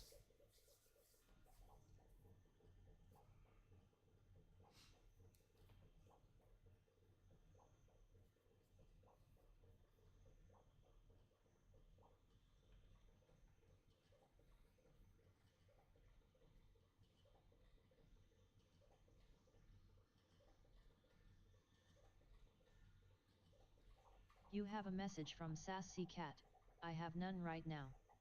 I am thinking of food though. Yeah, me too. I'm totally thinking of food. I think I'm gonna throw some pizza rolls in the microwave is what I'm gonna do.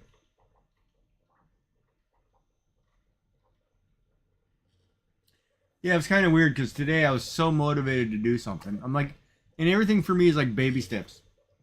Like yesterday or today was recycle day. You have So a message from Sassy Cat. I want another chicken salad sandwich. we'll go get one. So today I threw out a lot of cardboard out of my office, which was really good. Like cleaning up. All right, here we go. 5 seconds.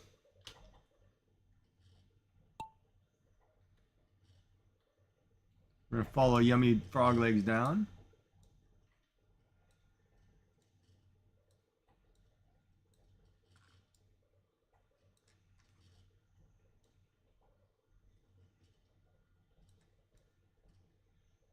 Come on, somebody drop that hole.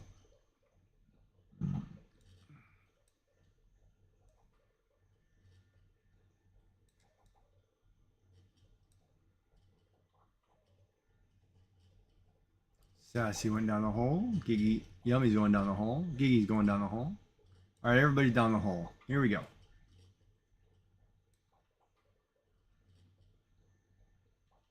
We're gonna go up here and check on Sassy Cat, who's up in the lead in front of her own marble. Look at that. Oh, catching up. Nope, she's staying ahead of her marble. Back here and check on Gigi and Yummy, both coming down. All right, so everybody's through that part.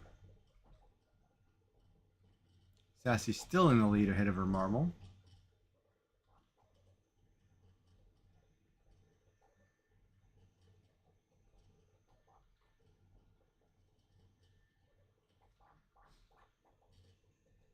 Oh, this is where she either loses this race or wins it, beats her marble. Oh, still ahead of her marble.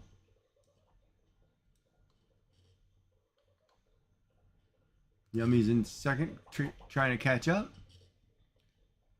Sassy Cat is through, but stuck. There goes Yummy, passing her. Uh-oh. There goes Gigi passing everybody. Come on. Oh, nope. Looks like Sassy's in the lead. Followed by Yummy. I don't know if this one you can bounce off. I don't know what the outcome is here. We're about to find out.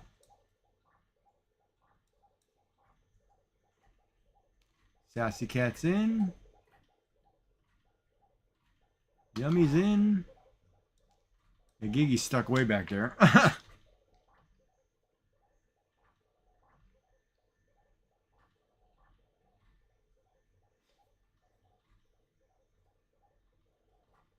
I have to print another one of these exactly the same color. So what did you put in your chicken salad sandwich? What were the ingredients? I'm just curious.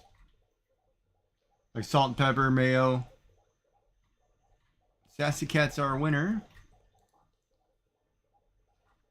Followed by Yummy Frog Legs and Gigi. A little celery. Ooh, we haven't done this one.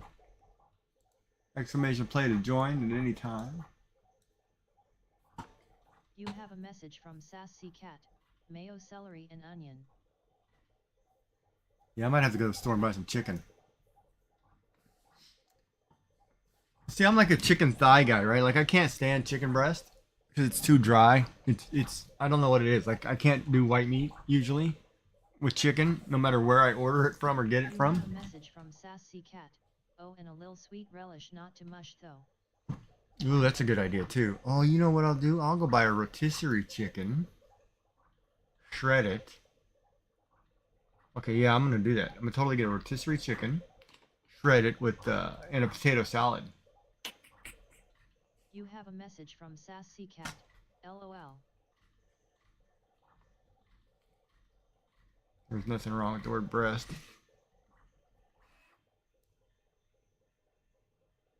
Yeah, I'm a dark meat kind of guy, which always worked out at Thanksgiving because nobody liked the drumsticks. I got both of them every time. Or Christmas, I love it. Who doesn't love a good turkey leg?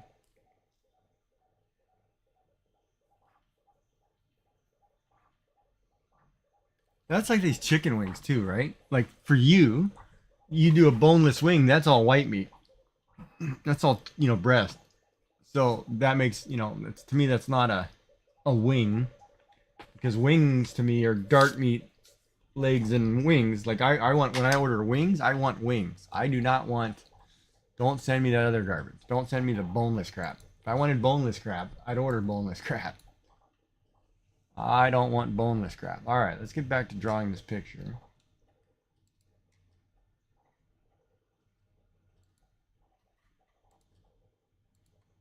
I'm gonna draw a different picture now. All right, let's do man, 4 colors is hard with a rabbit. 97.62. Wow, you smoked the pool. That's awesome. Good job. Damn, that's high. Totally smoked the landing on that. Oh God. Shouldn't have that snack food. Now I'm not gonna be able to eat. A duck? Oh, I can do a duck. Duck might be hard though. I'm not very good at drawing a duck. But yeah, let's try it. All right, you want a duck, huh? All right. Any particular format on the duck? Like any particular holding something, doing something, walk? Okay, walking.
Oh, we could draw him in a bib. You want to do a baby duck? Let's draw him a bib.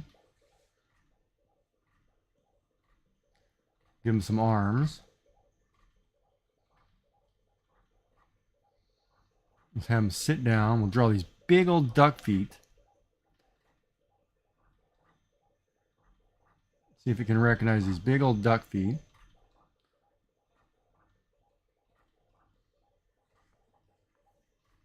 And we'll give him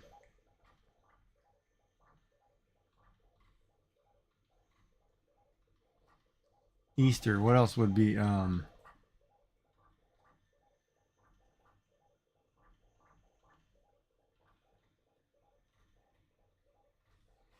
gonna maybe draw him sitting next to an egg or sitting behind an egg.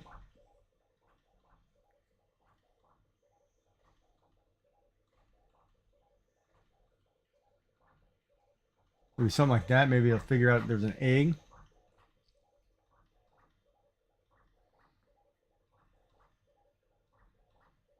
Egg on the bib.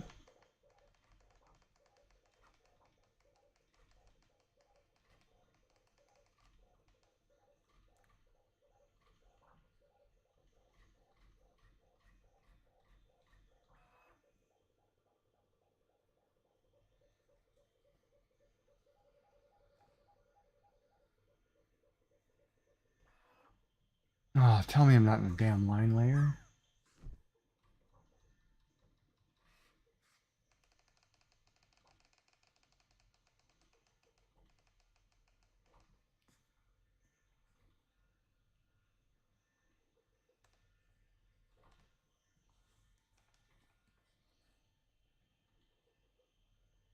Damn, Sassy's got me all hungry now, man.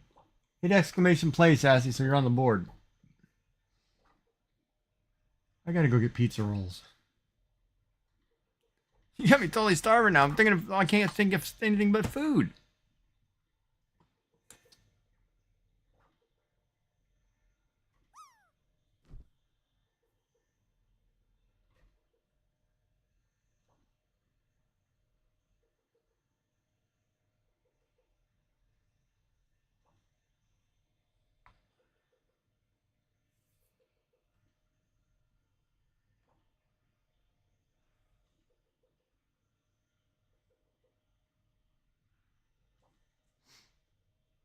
Yeah, let's do that. That might be okay.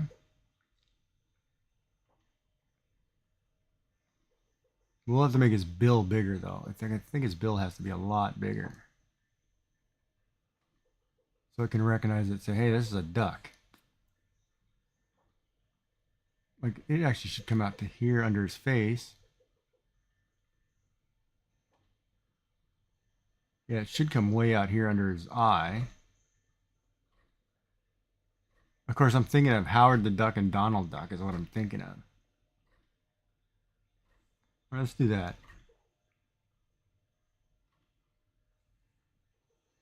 Let's take our marker. Let's see if we can draw a duck.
That leg's terrible. That foot's terrible.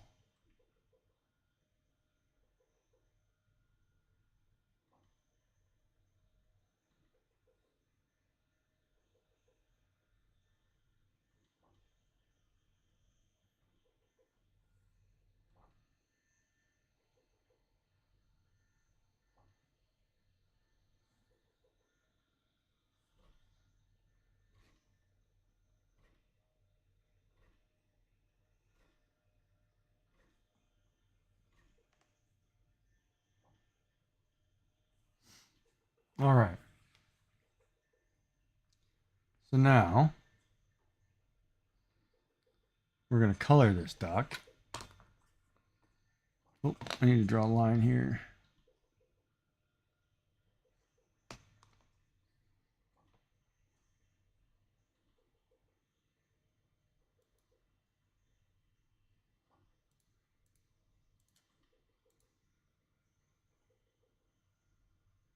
Yep, now I'm starving.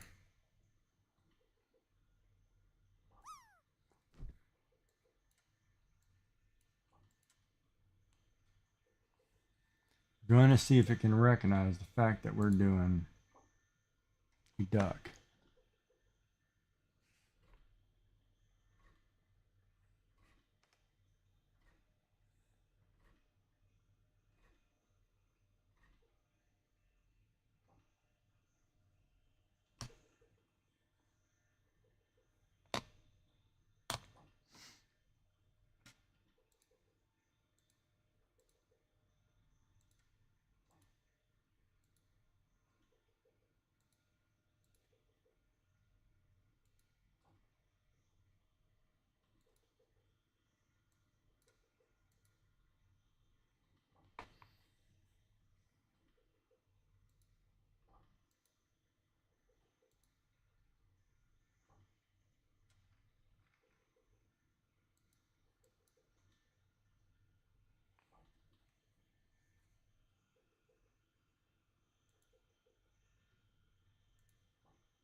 Oh, wait a minute.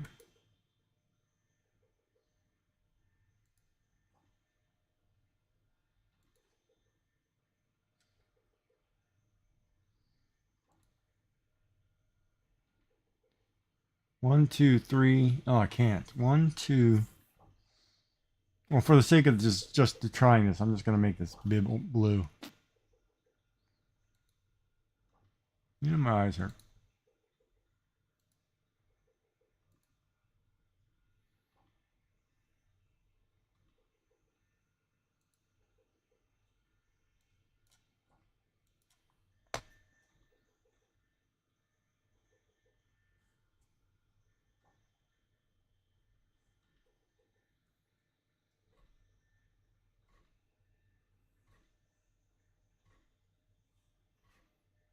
Why can't I draw on that?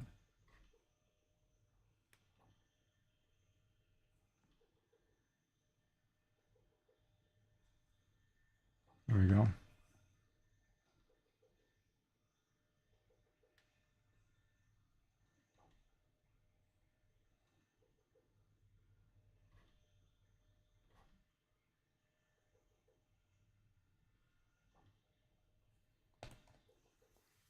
All right, so let's just do this duck.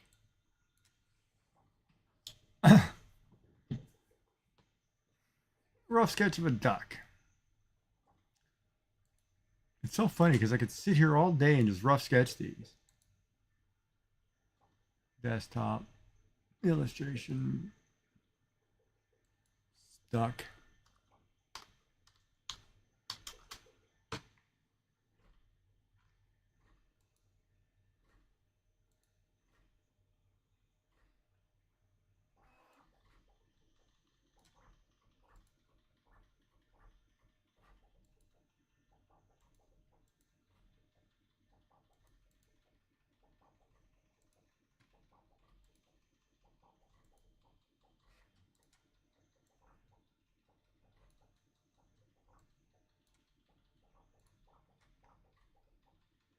Oh, can you see the duck? If I minimize this screen, can you? Yeah, okay, perfect. So there's our duck. We'll put our duck in. Let's see what we get.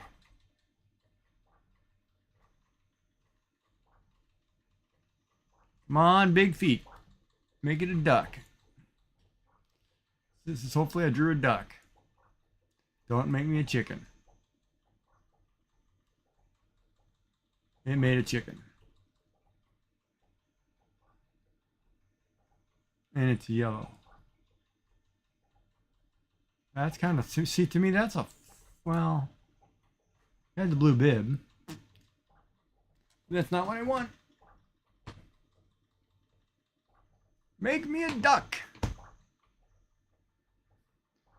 I want to have to draw that really good to make a duck. You have a message from Sassy Cat.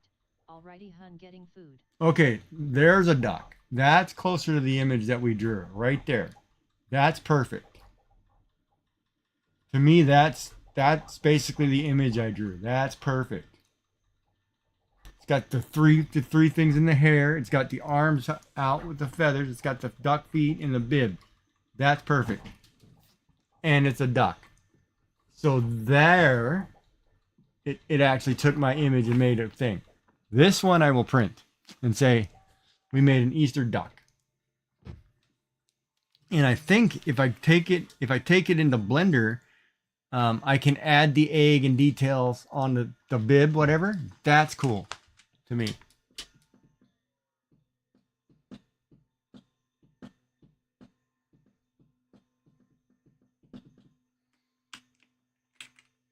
Drop of orange sauce.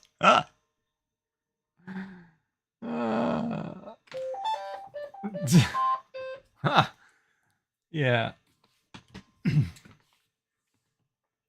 Yeah, you know, it's funny. This morning I was talking to somebody.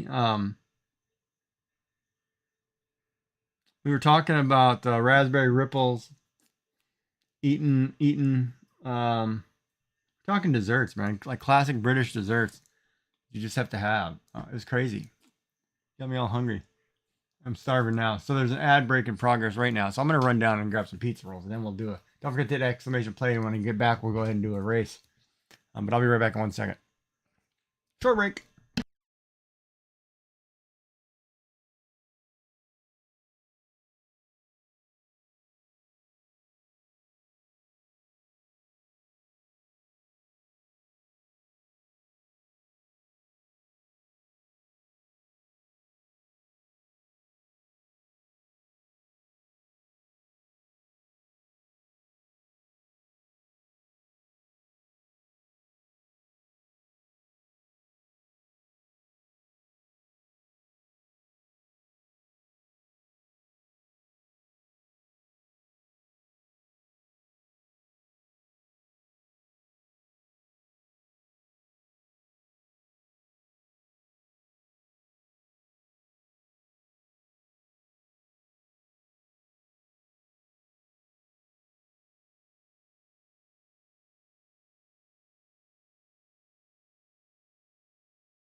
All right.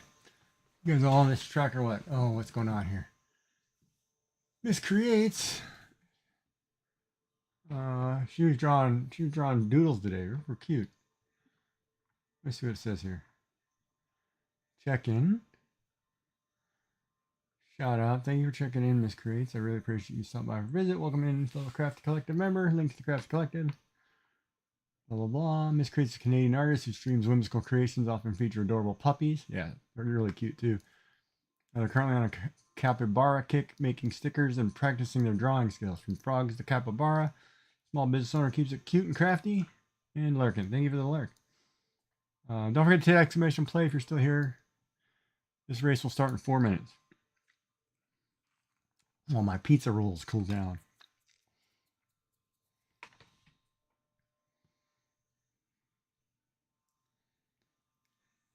Maybe I should do 2 panels yellow, 2 panels purple, 2 panels blue.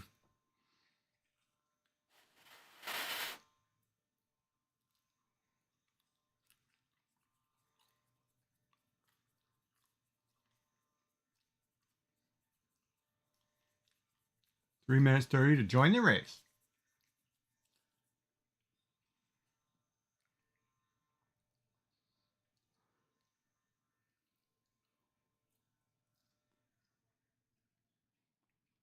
They're pretty good.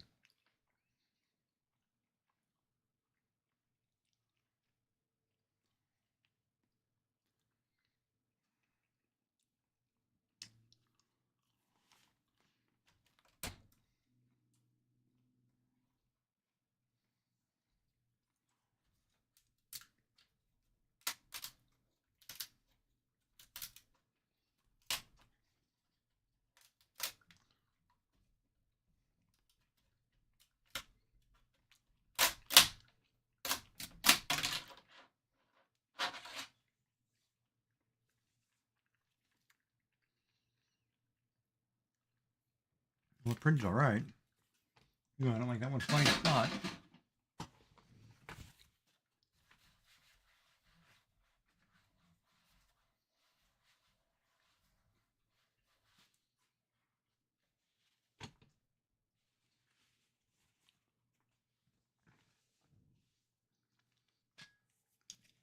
Got 2 minutes.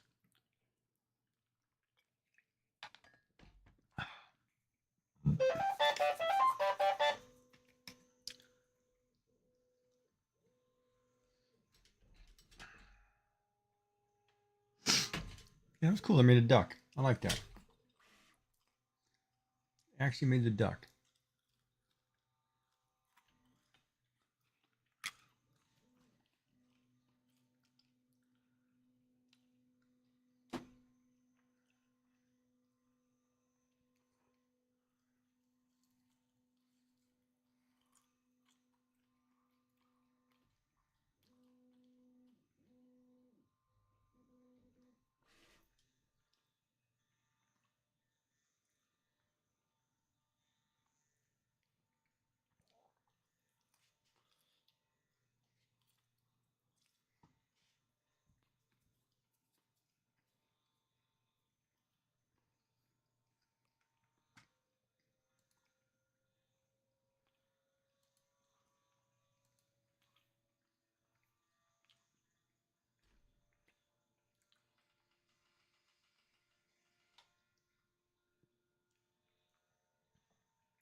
Quilted Arts, welcome in. Just in time. Hit exclamation play to get a marble on the board. You got 20 seconds if you want to get in on this race. How are you? How's the weather in your area? I don't know. How are you doing? All right, race starts in 8 seconds. Here we go.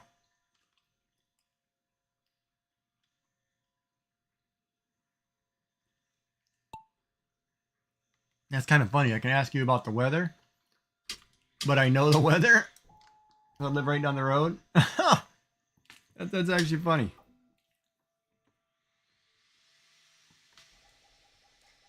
All right, here we go. Yeah, it was a great day today.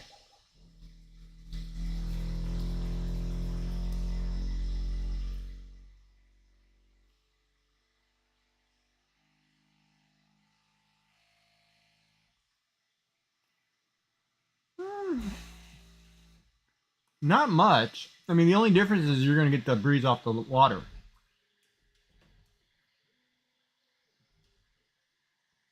So you might be cooler because of that, but not much.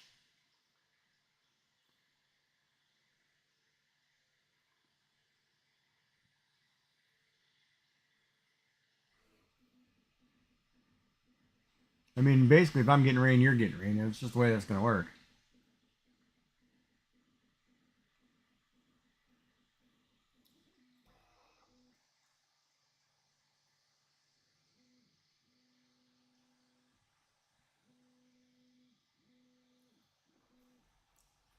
What were you up to today? Were you doing a needle point last time I saw you, or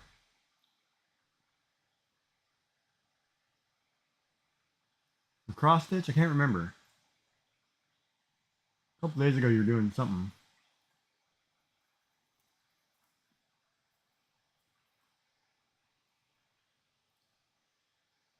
Yeah, there's that too. Look at that. I think you're going to win this race.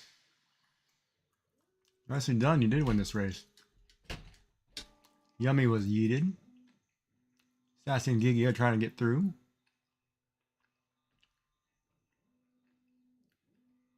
Quilted Heart set the course record for us. Yeah, cross stitch. Yeah, okay.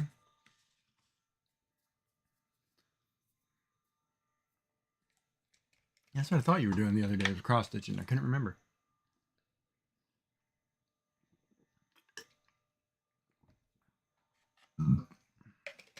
Gigi's in. Now we're just waiting on Sassy.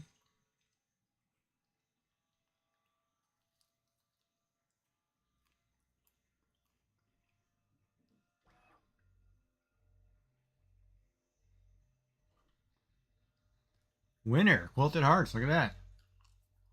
155.18 sets the new course record for us because it's the first time we've done it. Followed by Gigi and Sassy. And Yummy, unfortunately, was DNF'd.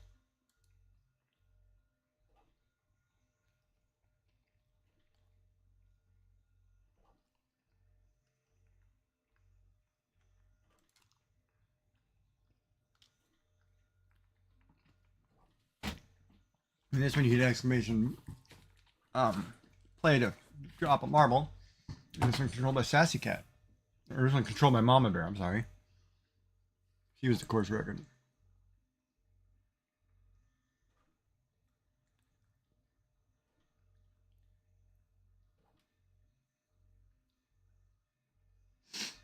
Well, it seems like you're printing better now.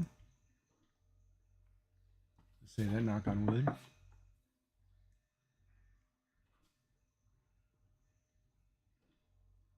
Oh. I don't know if Sassy's still here, but all right, we'll start another race. We've got 4 minutes to put a marble on the race, exclamation play. You're going to go lurk, spend time. All right. Well, thank you for popping in. Thank you for the raid. I appreciate it. Have a good night. And we'll see you again soon.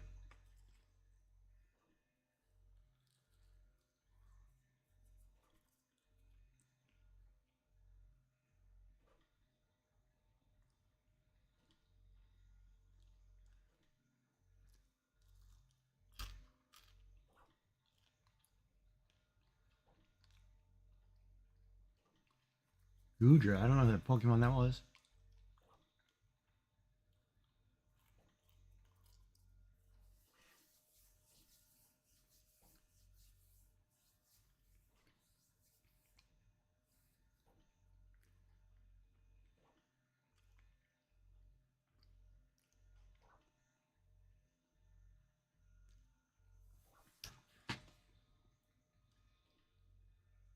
Come on, don't mess up right there.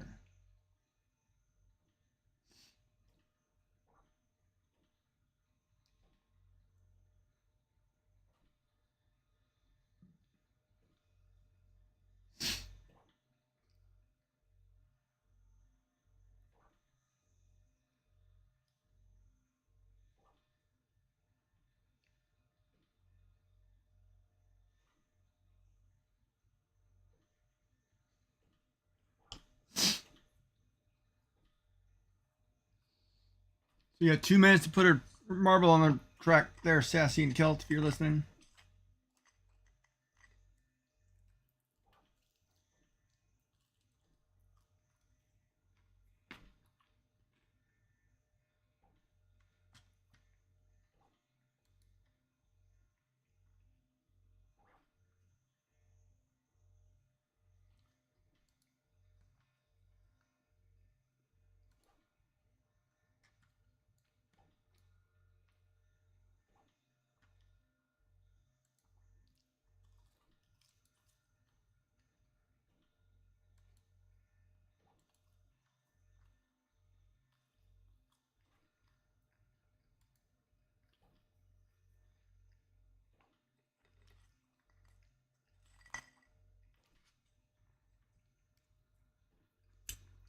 Starts in 120.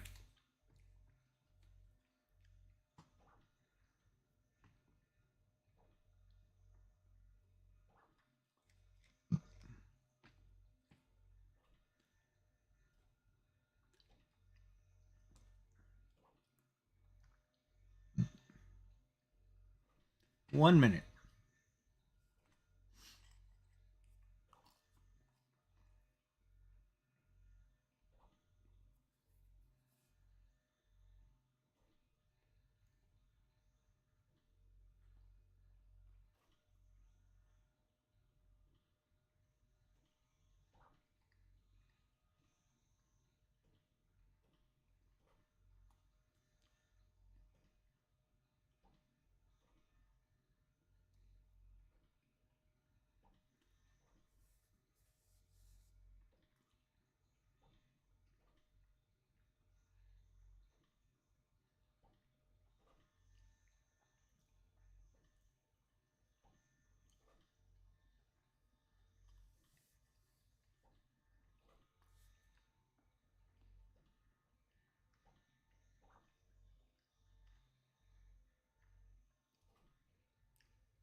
You're gonna follow Yummy.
Oh,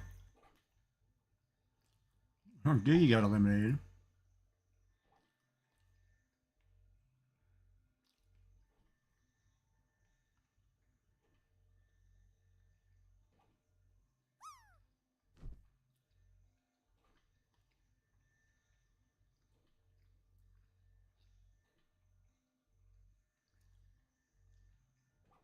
And Quilted Heart snuck in and got the win. There you go. Followed by Yummy Frog Legs, and Giggy did not finish. Oh man, Giggy never finishes.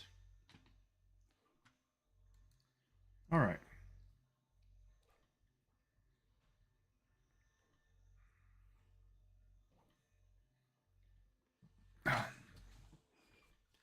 Exclamation play at any time to join.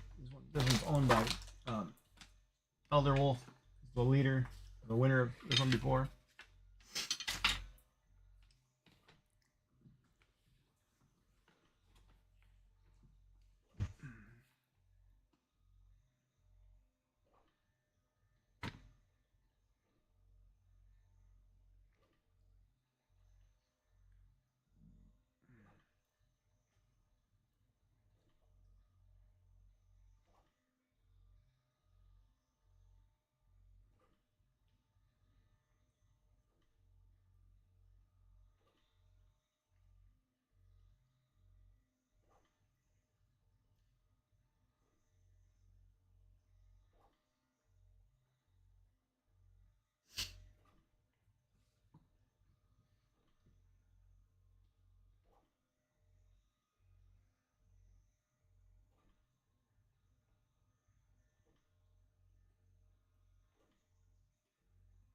At least this one doesn't have a lot of waste of filament.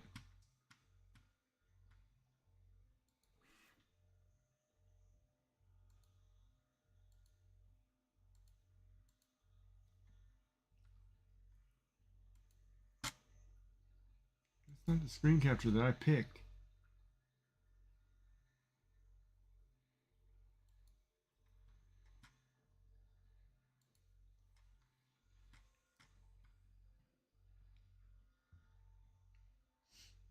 So it made a duck.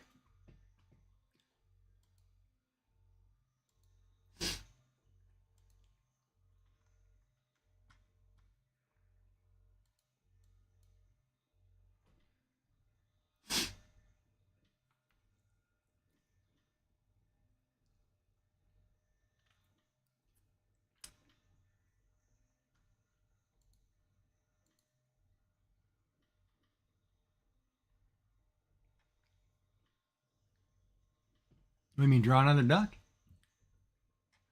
that what you mean, draw a duck?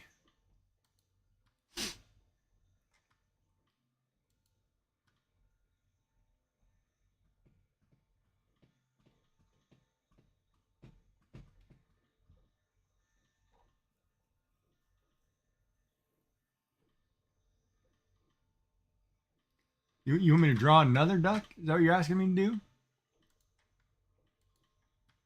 Oh, disaster crafter lurking. Oh, thank you for the alert. You want me to draw another duck? Okay. We'll make it more Eastery though. Let's think about this here for a minute.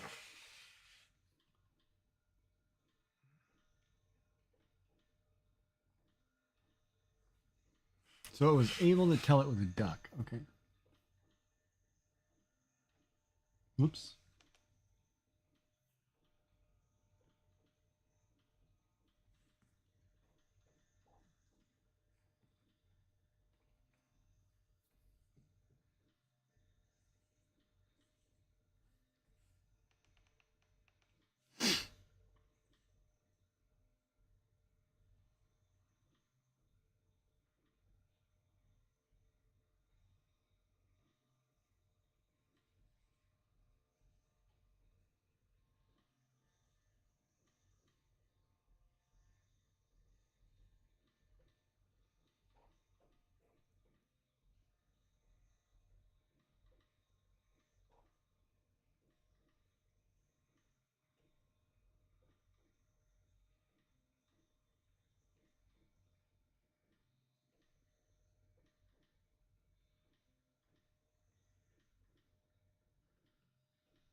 You fell earlier. I think I messed up my back and hit my head. Oh, you hit your head? You're going now?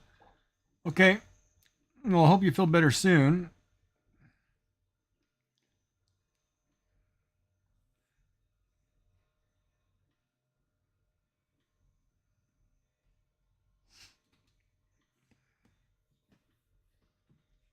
We will try to draw this duck.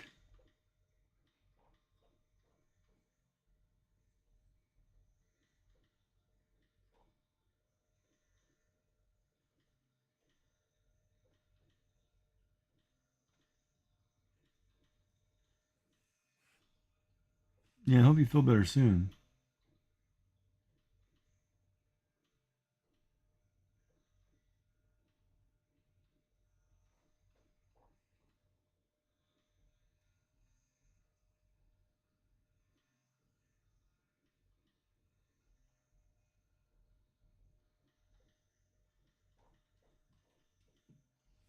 That sucks, man. They ask me, it's funny. They ask me every time I go to the doctor at the hospital for like chemo. They ask me, "Did you have any falls?" And I'm like, "No, I didn't fall." Like they're really adamant about falling down for some reason.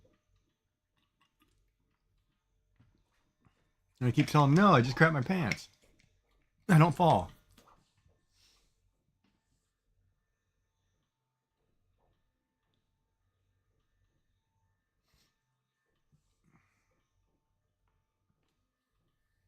I have to go buy a shelf too. There's no way I'm putting a rack system up. I can't even reach that crap. I might clean out that corner and put a small table over there with filament.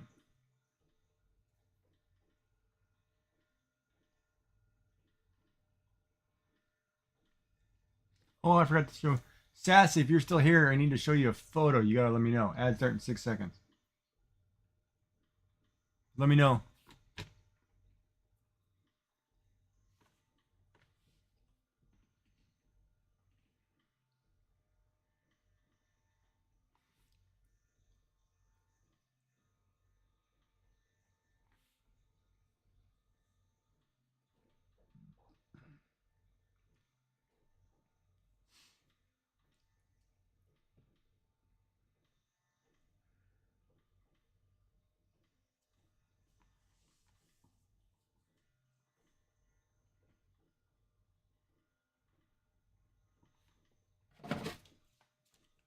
You have a message from Sassy Cat. I'm here on the phone in the living room. All right, let me show you that picture I was talking about.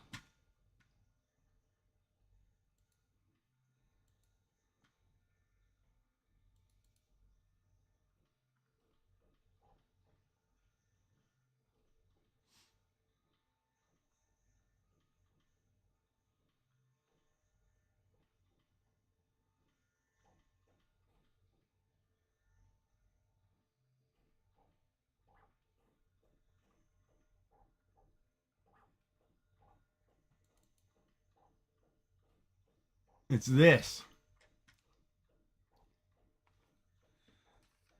This is the background I'm talking about right here. This is the one that I made.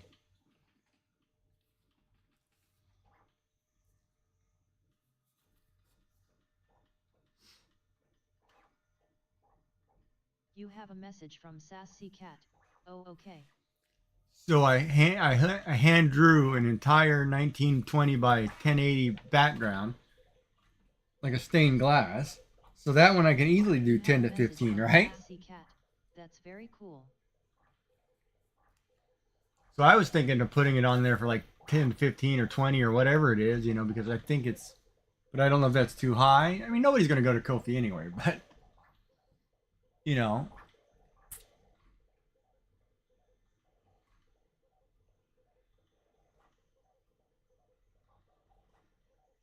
Still the first layer or second layer? But that's what I drew. And it's based off a lighthouse that's here, Peggy's Cove, so. And our sailing ambassador that's on our dime, the Blue Nose. Blue Nose 2.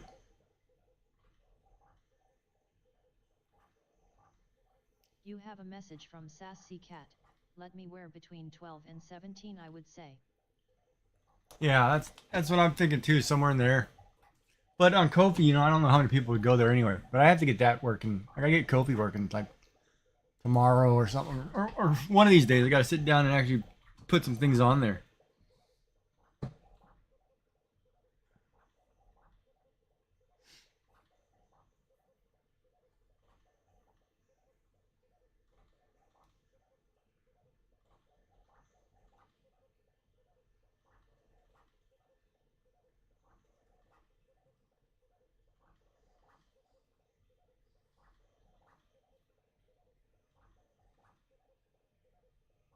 You have a message from Sassy Cat. It has suggestions on Ko-fi how you can get it out and in, like put it in your socials and so on and so forth, but there's other suggestions on there as well. Okay, I'll have to read it all then.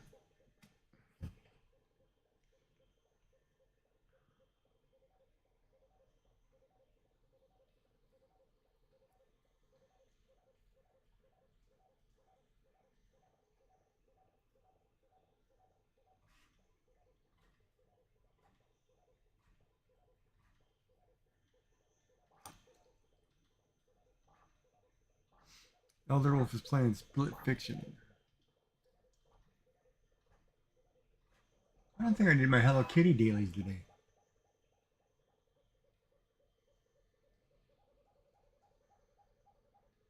Oh man, I might have to log into Hello Kitty really quick and check.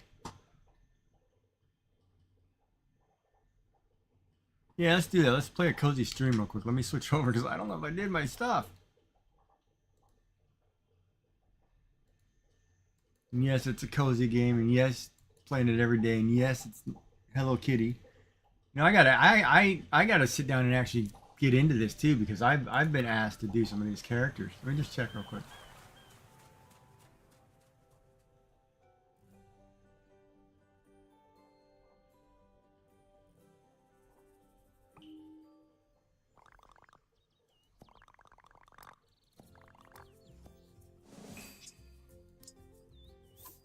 Oh no, I didn't log in.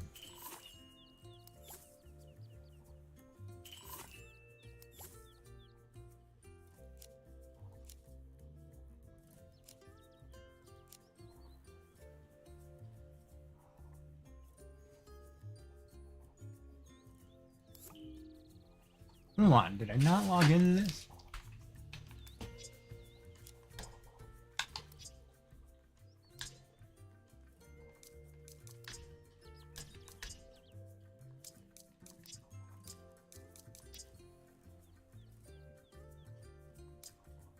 Nope, it didn't do it. All right, so let's switch over here, screen capture to Hello Kitty, because I did not do my dailies. So I have to do these really quick. So we'll just run around and do these.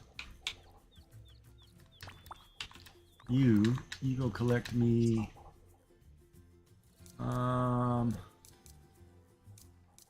15 almonds. Yeah, you give me 15 almonds. God, I totally forgot I gotta do this.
Swamp Mellow.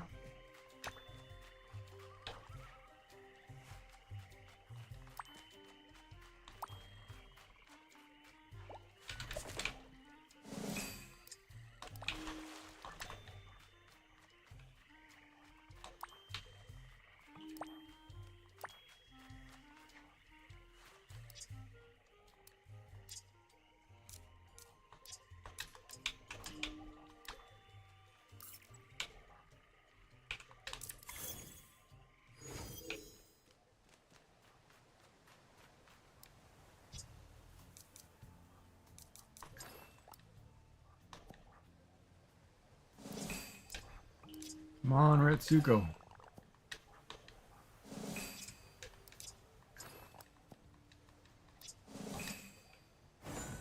Nice.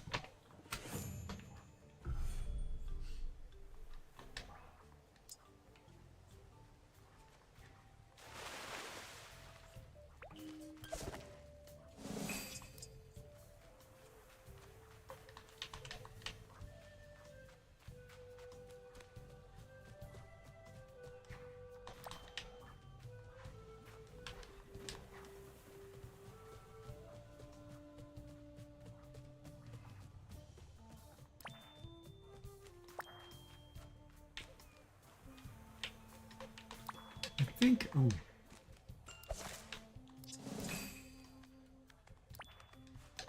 I think iron can be found at the bottom.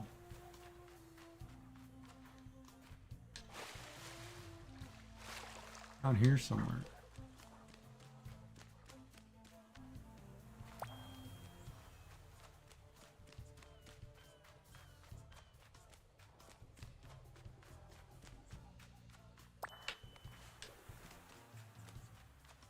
Come on, seriously? You're gonna make me run all the way.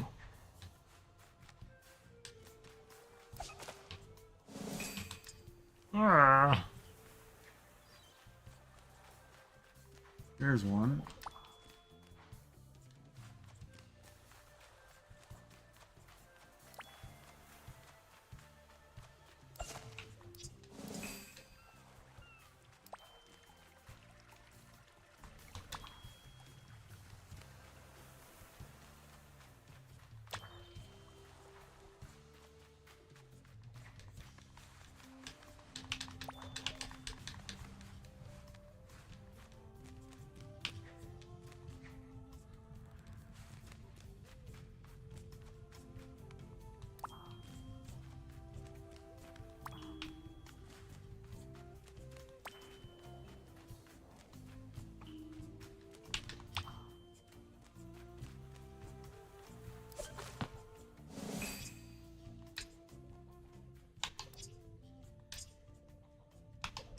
Oh, and I'm done. Perfect.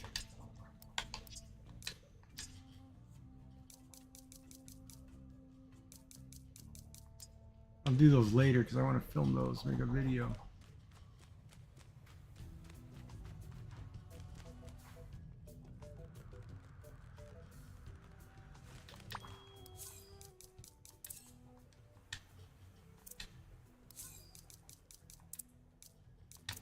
Done with the dailies.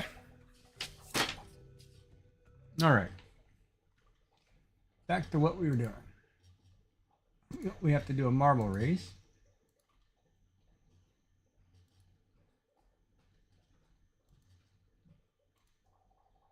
So you have 4 minutes to hit exclamation play. And right now it's Sassy, Kelt, Young, and Giggy.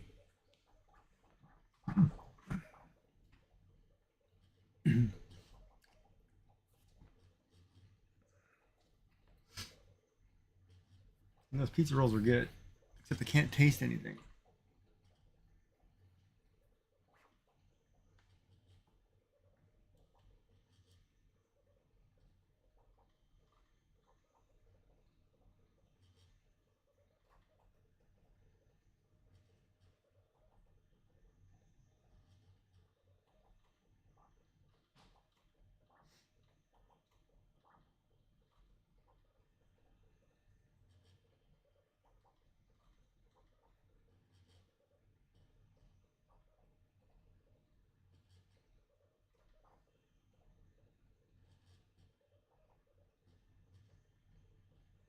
Oh, you know what I want? I want one of those pasta salads too. Like Kraft makes a pasta salad. You can add ham to and whatever, and I want one of those.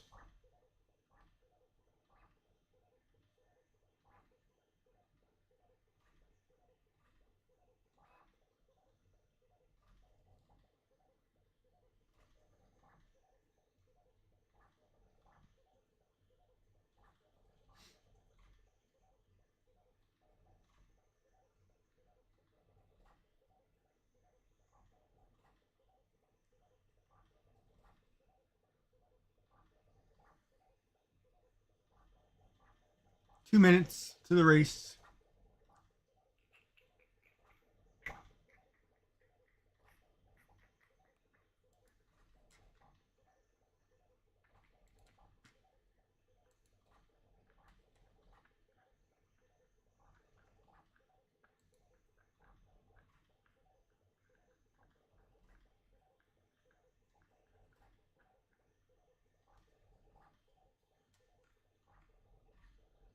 Do your arms sing low? Do they wobble to and fro? Can you tie them in a knot? Can you tie them in a bow? Can you throw them over your shoulder like a cotton?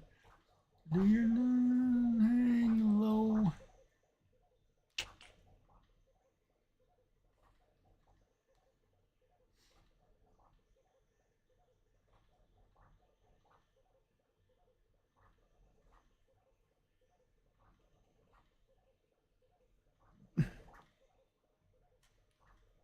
All right, so Elder Wolf was the last leader on this course. Dun, dun, dun, dun, dun.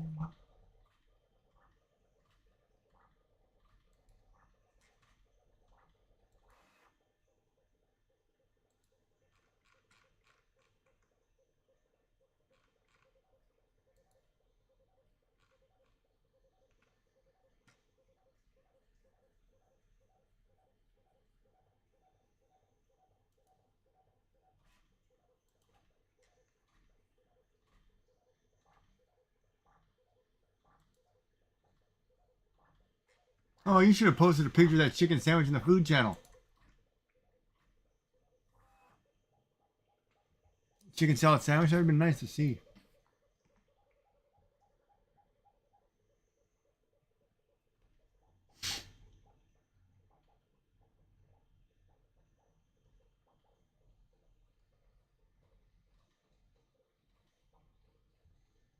All right, here we go. In 5, in 4, in 3, in 2, in 1, and we're following number Naughty Kill through the whirling toilet. Oh, he got bumped and went straight down the whirling toilet. And he's a huge lead. Look at that. What is going on here? Oh, and he made it. The whirling dervish.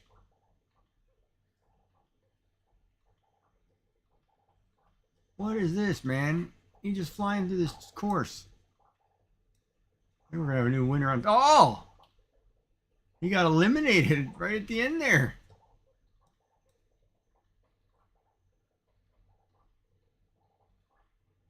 Oh man, he was in the lead and he had it too. That's crazy. Now it's the frog legs and Sassy racing to see who's number one. Gigi's somewhere in the back.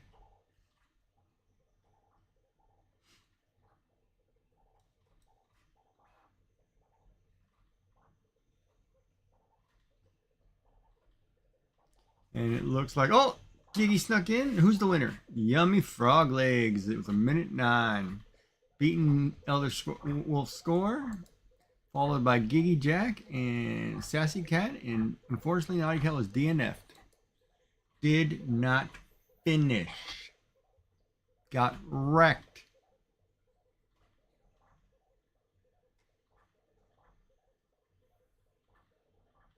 Exclamation play to put your marble on the track.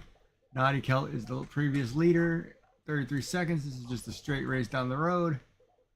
Whoever's in is in. And we'll leave it there for a minute.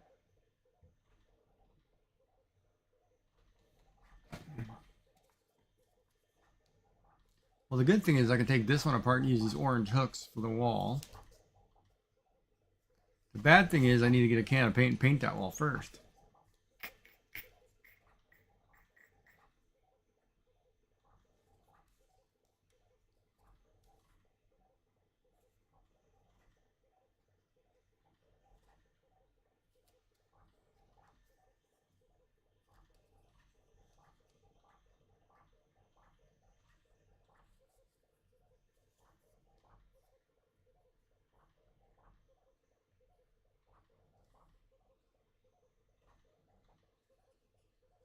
And it looks like you put sheetrock screws through that. It's got an angled slope.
Oh, you know what I should draw? I should draw a kangaroo with a baby Joey in it.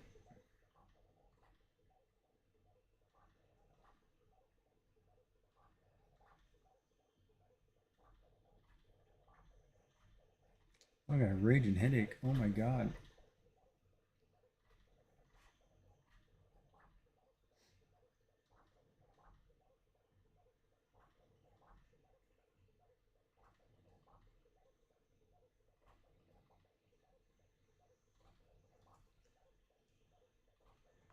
Let me make sure I'm lurking everybody I'm supposed to here.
Isn't she part of the TCC?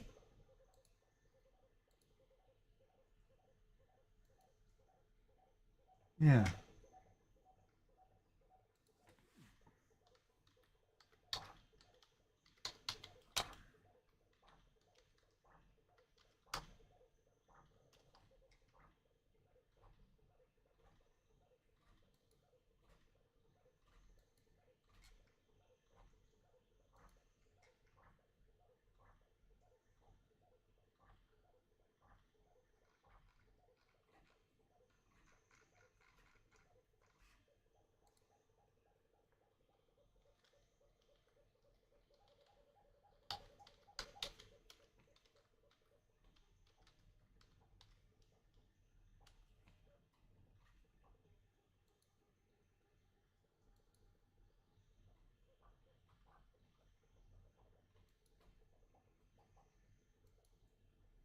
Oh, it's already in her channel.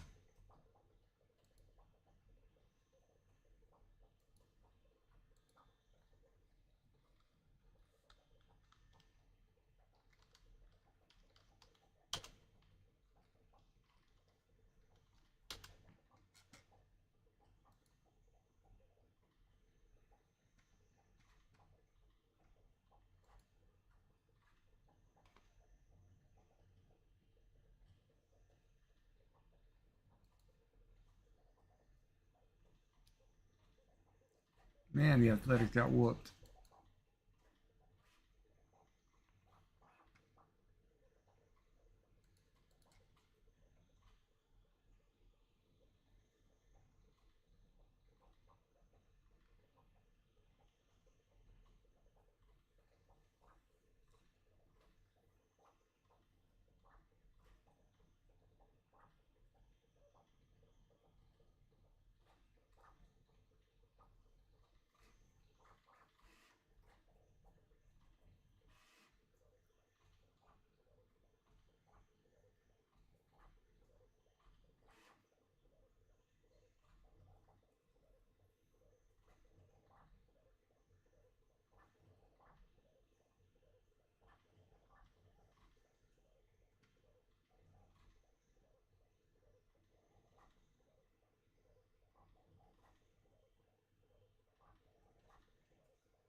Dodgers are playing Atlanta.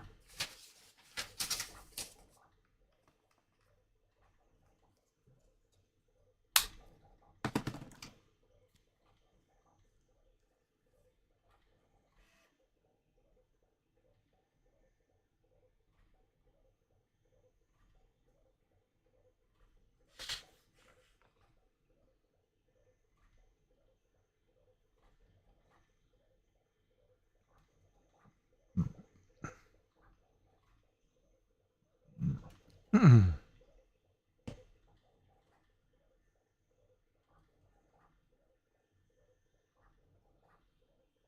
we go. I should plug something in though.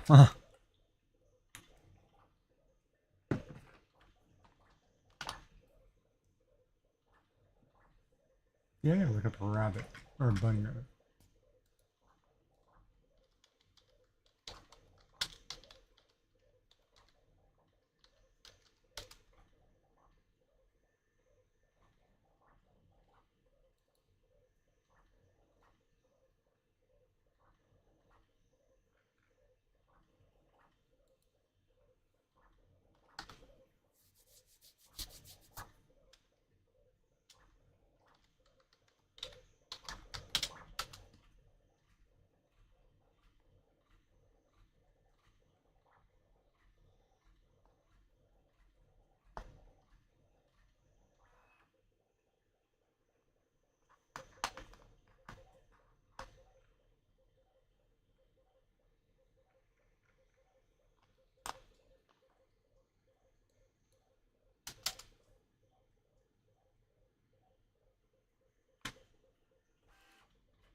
Ad break is over. All right, so we got to go back over here and check out the marble.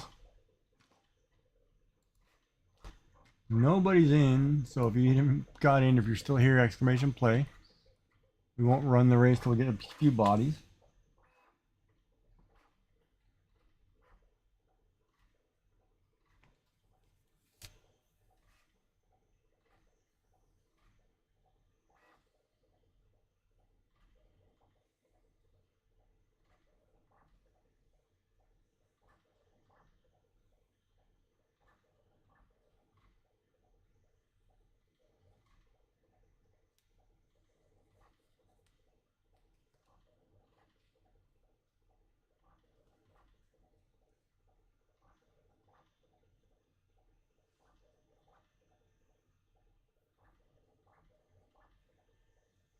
Damn mods, man.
Oh, those look good. I like the colors she picked. Ah, those look good.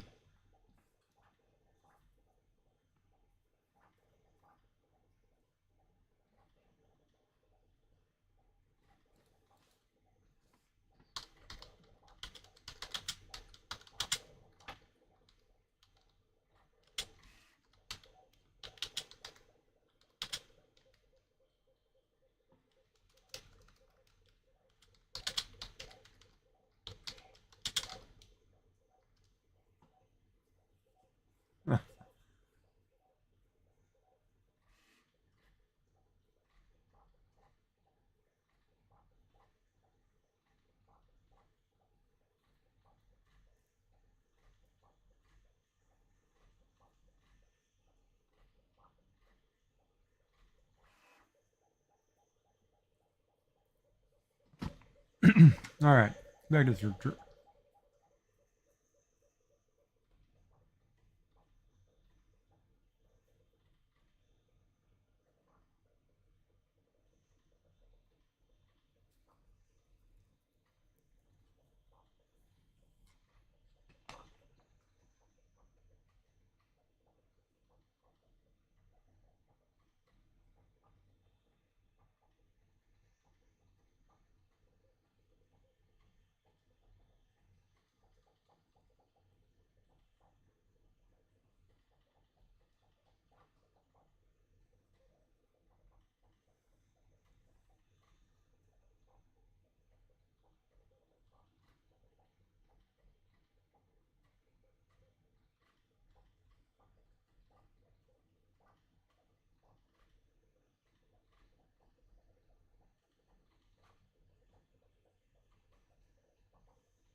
Ba-dum-bum.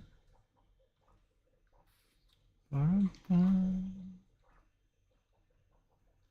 Da-da-da.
Let's see where. Oh man, there's a.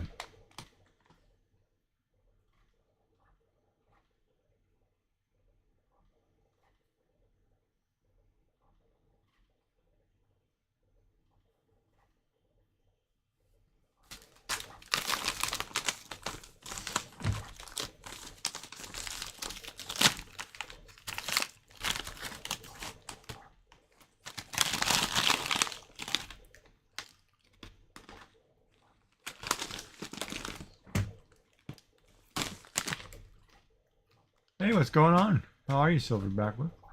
How you doing?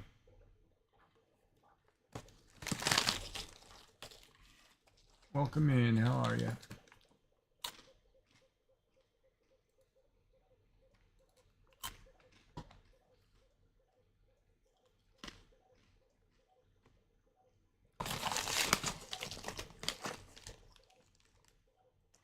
I'm 3D printing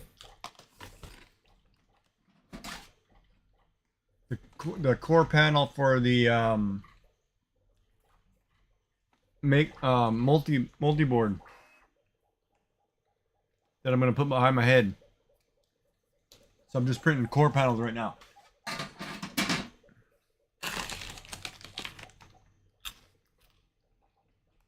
I'm doing good. Trying to draw this kangaroo. Trying to sketch out a kangaroo, which I'm not familiar with the body shape, so I'm trying to learn how to draw a kangaroo.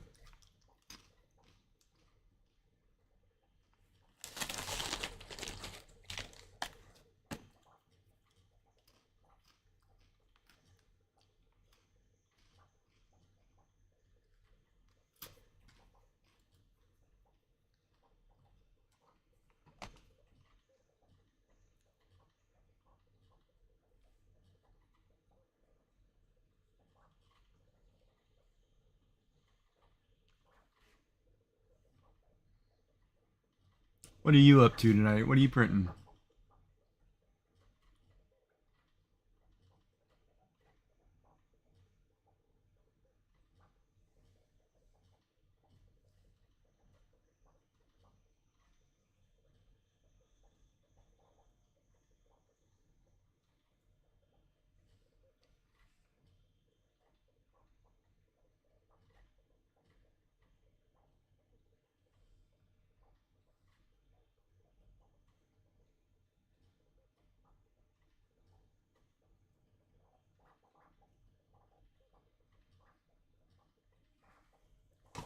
You got a Cintiq 16 because you wanted to draw motivation-wise. It went south, so yeah. Well, you just gotta do it, right? Like I have a Helion, I don't know, one of these, you know, that I'm drawing on.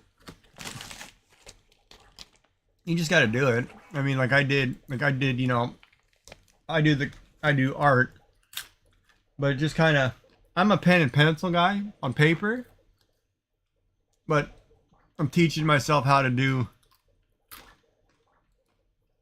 art on the tablet. It's not bad. It's just, you just gotta sit there and just draw. I also use the tablet to do things like in Blender, you know, to help me sculpt things. I mean, it's got other uses. But how did you like the Cintiq?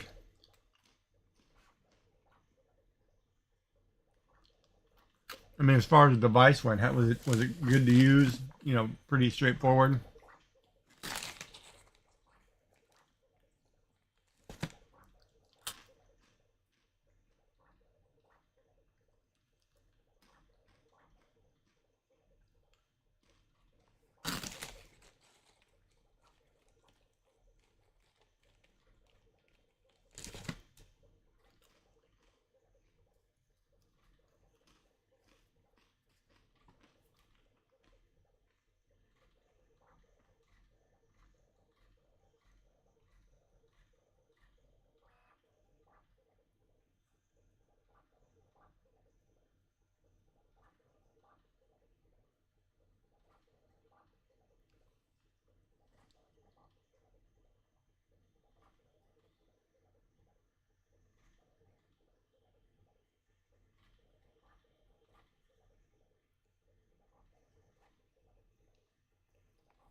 That looks like a rat.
Message got checked. Hold on.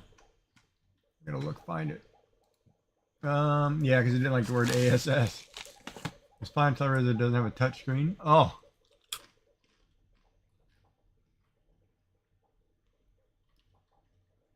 Yeah, mine isn't a touch screen either. That's one thing I don't like.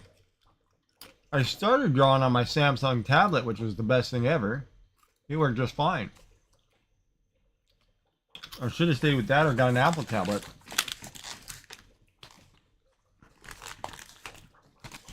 But yeah, mine's not a touchscreen either. So my next one I'm gonna make sure is a touchscreen, but that'll be years from now. Nanopolymer, what the hell was that?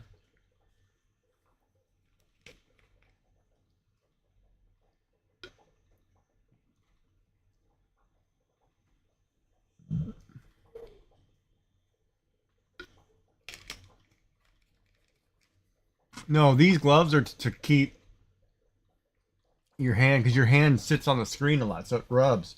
It's just to keep from actually picking up, say like you have something on your hand, picking up that as a drawing thing. So it just eliminates the need for like you can pick your pen, but it won't pick up like your fingers and stuff, because the tablet, you know, the touch points. It's just a glove to help you draw, and it's real smooth, so it just slides.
Coming back and forth on our stuff. I got into Blender animation for some, but had a blockage because character design was awfully hard to understand. Yeah, Blender is tough. Blender is a really hard program.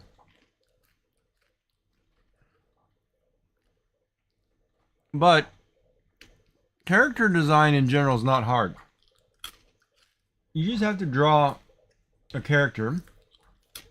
And if you're drawing like and use references, right? Like if you're doing like I'm not drawing a kangaroo from memory. Like I'm looking at if there's a picture, let's see a couple pictures. Say that's what they look like. Because there's no way. But look at something and turn around and then draw a character. Like say for example, you look at like you want to draw a pirate and you look at like I don't know, you look at Jack Sparrow or something. You know, you can draw one similar or whatever you like, you know, but use elements from different pictures to say, okay, I like this kind of style of hat, I like this kind of style of shirt, whatever, whatever, and then just draw.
Yeah. What are you programming it in? You programming it in Java? You programming it in C? You doing like an RPG Maker kind of thing, or using a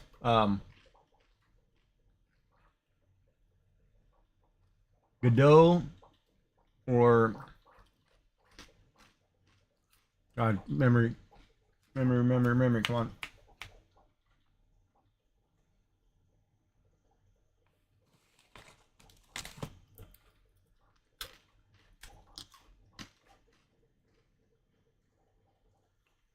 That's like I don't know. Have you ever watch Pirate Software? It's kind of like oh, Carrot Stand, welcome in. Thank you for the raid. Oh, see, oh man, yeah. Um, it's kind of like you know, kind of like what Thor says. Like you know, because I wanted to get into game design myself, and I do web pages, so I don't really focus on the that end of it. But I'm thinking about buying like an RPG maker and making a very basic like Final Fantasy Tactics type game, and just going really slow, right? Um, and trying not to do it with having to program it from scratch, right? Because that's the worst crap ever.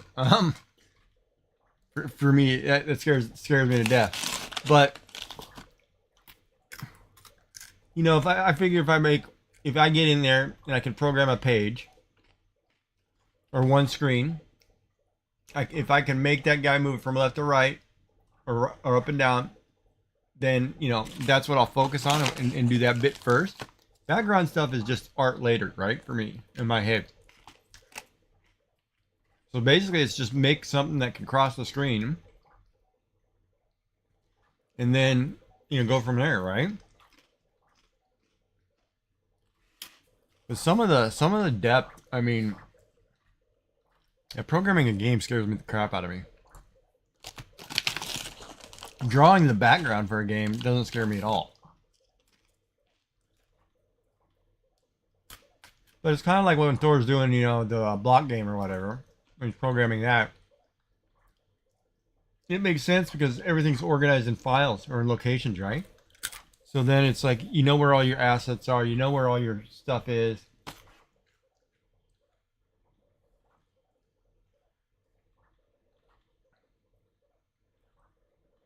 And that's a lot of drops. Oh, I did land on the thing.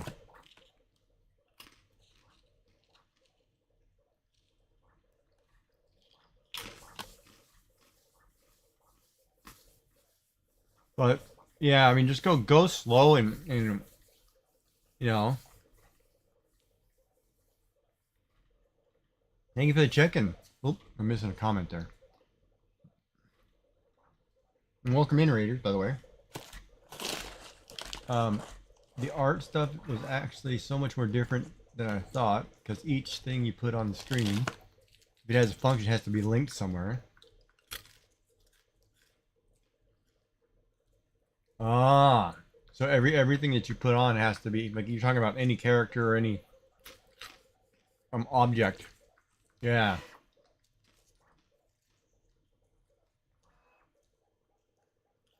That is true.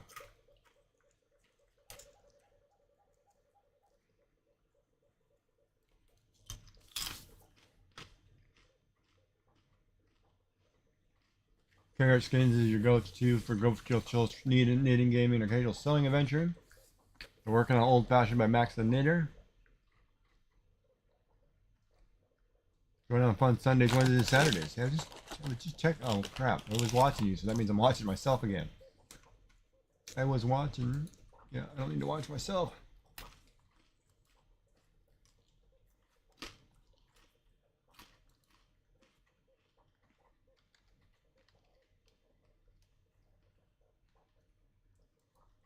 But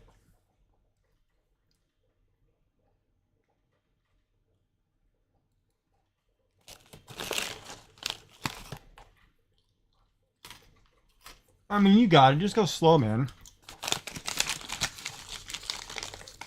And keep it simple at first, you know. Yeah, it's always fun when you're like, oh wait, that's me. It's funny because I stream and I have like 15 to 20 other people on that I'm lurking. So like right now, I'm watching a guy while I stream, and I'm watching another guy. And you know, I wish everybody had a what is it, closed caption. But yeah, like I watch so many people when I stream. So most of the time I'm doing art, doing whatever.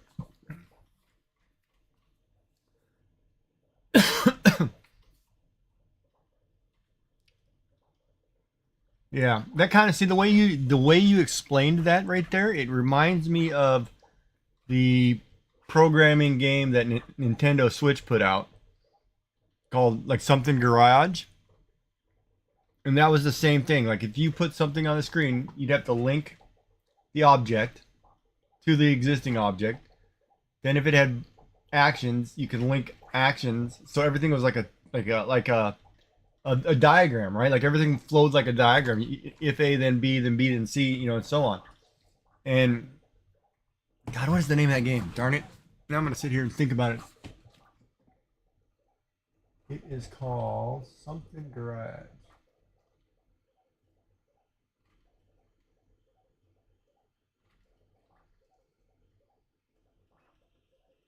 Well, the box isn't there. Is the box on my desk?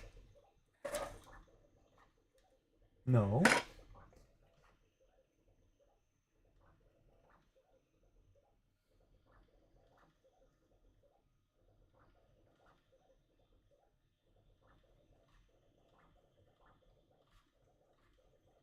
Wow, where is that game? Huh. I think my grandson took it. Something Garage. Let me look. Yeah, and if you didn't watch the Switch stuff today for the Switch 2, oh my god, that's got me so super excited.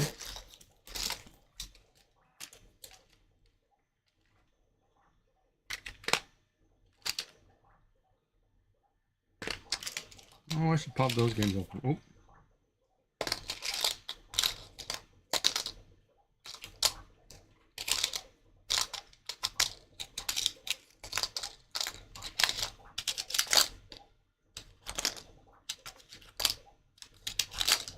Oh, I don't have that game at all. Where is it?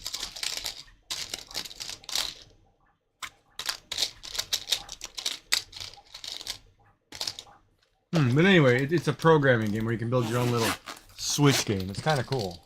But it uses a lot of putting blocks together and chaining them together. Oh, we're in an ad break. We'll wait.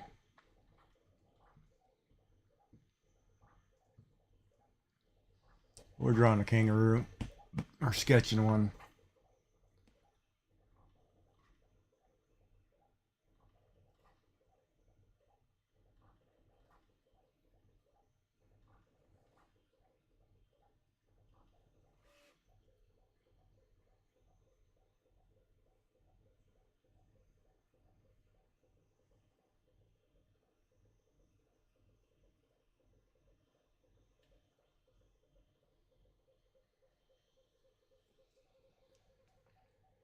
Ad break. Yeah, we're printing a mount system too, by the way. We're printing this. It's going to end up being on the wall.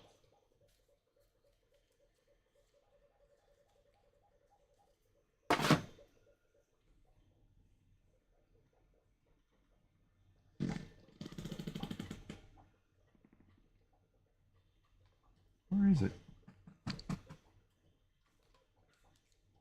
All right, buddy. You have a good night. Sleep well, friend. And you went to bed early tonight, too. Look at that. 2 a.m. Ha.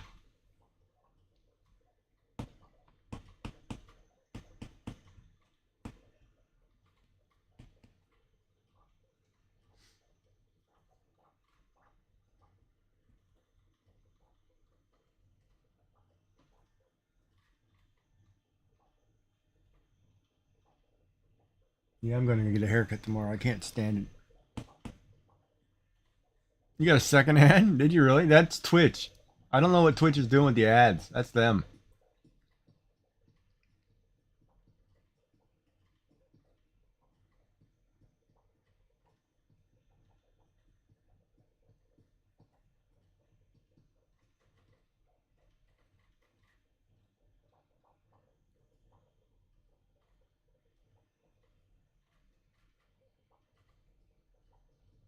Yeah, I wait for the ads, so all right.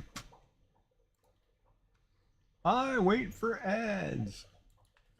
I should type that. I wait for ads.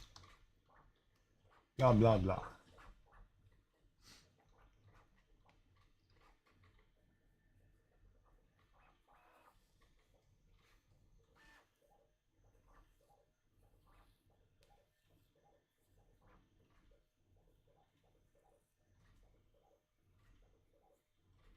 All right, the ad break's over.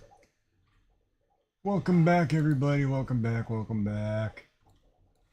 Yeah, I break for those things. I pull a Thor. I don't like sitting there. Whatever. Ads are foolish.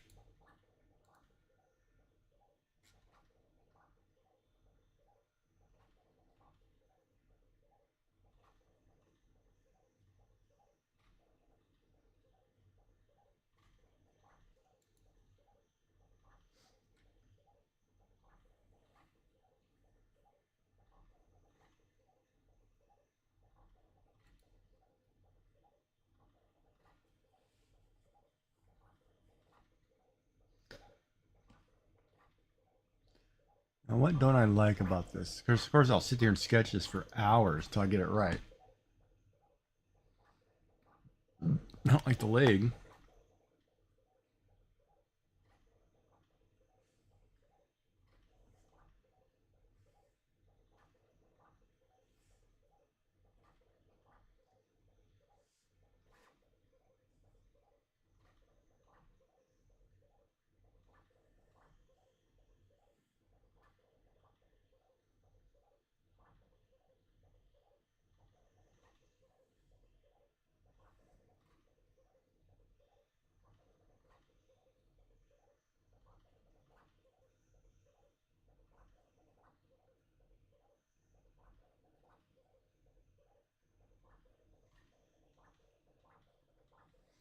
And I'm really glad they're remaking Final Fantasy Tactics. You make music? That's cool. Because I always wonder how hard that is to do.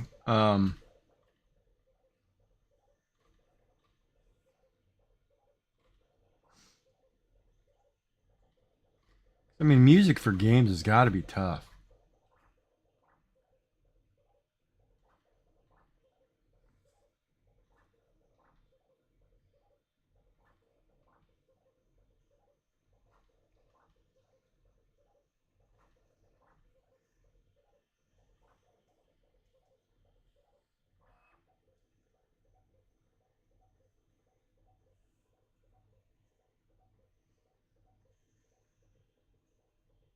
This ear is wrong. For some reason I think this ear should be over here.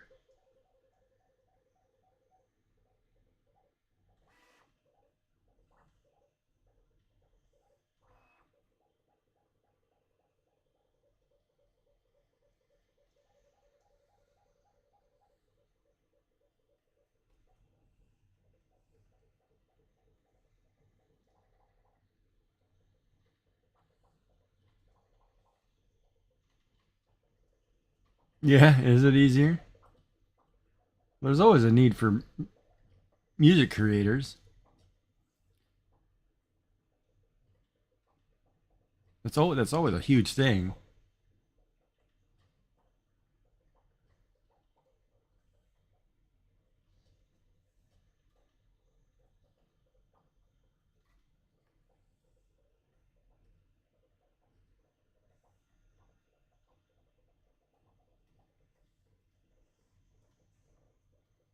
Good.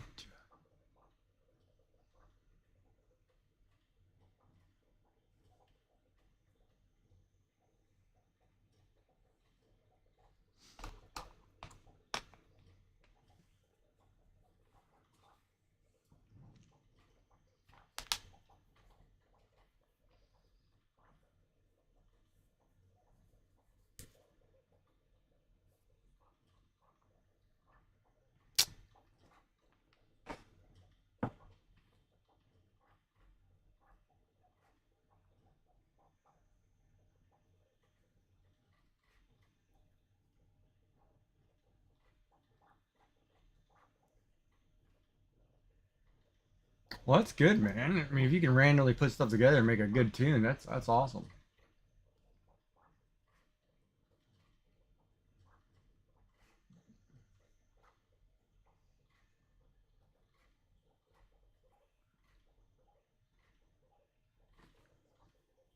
'Cause that's actually really cool though.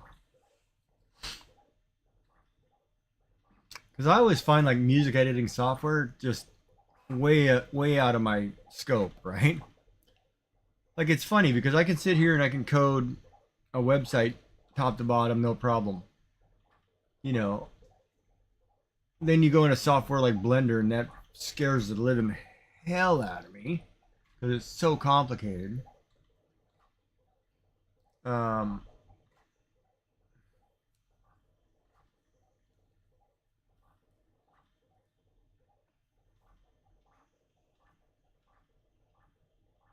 and then same with like Fusion 360 because it's a CAD software, right? And that one's a lot more complicated than it needs to be, in my opinion. But like like I was saying, like websites to me, I understand the structure, how it works, blah blah blah. And I guess if I was programming something in Java, that'd be fine, even though Thor will make fun of you. Um, but some of the other languages kind of do scare me a bit, just because of the nuances of things, right? Um, I don't know. Some of them are getting better though. But I'm kind of waiting on the new RPG maker that's going to be using Unity, and I want to play around in there, right? But it's kind of like everything's kind of set for your building blocks, and then you can add code and do whatever if you need to. But I kind of want the building blocks there, so I don't have to uh, think too hard. And once I get it in place and I understand how it's set up, then I can adjust and code. So that's why like, I asked if you were using software, because then you kind of have a set structure or an idea, and then if you add an extra element, then you have to do the linkages and whatever. But um, some of it does scare me though.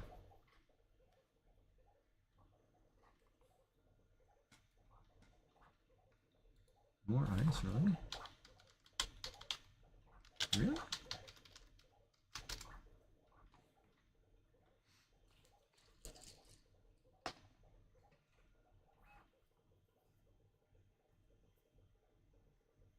Yeah, that's what, animations, like, I can do animations in Clip Studio Paint, this program I'm using now, because it's like a comic book, um, whatever, so you can draw it and then animate it. But man, Blender, because it's so many different tools thrown into one, it's like a CAD program meets an animation program meets a sculpting program, but it's really an animation program, right? Um, so it's got its nuances, which are just brutal to figure out. Like I've watched a couple of tutorials on how to sculpt something, man, and the guy's using a tablet and a keyboard at the same time with a mouse, and I'm like, come on. You have a message from Sassy Cat. Hey Gaji, I am going to go to bed. I'm exhausted. Have a great stream. It was fun earlier. I'll probably talk to you tomorrow. All right, well, I'll see you tomorrow. You have a good night. Sleep well. Good job on those paintings today. Thank you for being here. Hour and 40 minutes. Okay. You have a message from Sassy Cat. Tie night. Yep. No problem. But yeah, like like it's funny because like I watched Thor do it or Pyre Software when he's doing his block game, and it seems so easy, the way it's set up, the structure, the code, whatever. However, in reality, it's hard. It's pretty hard if you don't get the basics of the building blocks right. And that's kind of how I feel like Blender. Like I feel like I need to go back. I need to go back and learn, like watch people who are doing an entry level, video. It's like, okay, when you come in, this is the thing you do. Do this, draw this, and then animate it. Like I need step 1, step 2, step 3 from the basics. I don't need to be where Thor's at, where he's doing step 55 and everything just looks easy, right? I need to get there, but I need to understand how it works. So it's one of those. It's just one of those. I gotta sit down and spend hours in the program, right? Like I'll sit there and sculpt in it, and I'll play around and say, okay, what's this button do? What's this do? What's that do? And it's fine, but it's hard. It's hard to control something in a 3D environment versus this is a 2-dimensional environment, but you're drawing it 3-dimensional. So it's a completely different concept of having that z axis. So it makes it hard, right? But yeah, it freaks me out sometimes. But I do watch a couple videos and I'm like, oh, okay, that's easy. But then it's like us programmers, right? We tend to, if we learn a trick, we'll code a trick. Something that's easy. Oh, check this out. I can do this, and you'll throw it in code, and then it's a pain in the butt when you have to debug it because it's like, oh, who did that, and everything else is screwed because of that. Because they know something, right? Instead of starting at the basics. I mean, you know what I mean? Oh my God, it's just us. Like I remember, it's funny. I did a website for a charity, totally for free, and some people who think they know freaked out and said, oh no, my name is on it. I said, yeah, because I coded it, so yeah, my name's on it. And I built the whole thing from scratch, so it was like, yeah, of course my name is on it. So then they went to Wix, right? Now they're spending a fortune having it built and whatever. I'm like, you people, and it's no better than what I built them, and I'm like, well, and nobody understands how templates work, and I'm like, well, that's your problem, man. You should have let the guy who can do this for a job just do it and quit crying.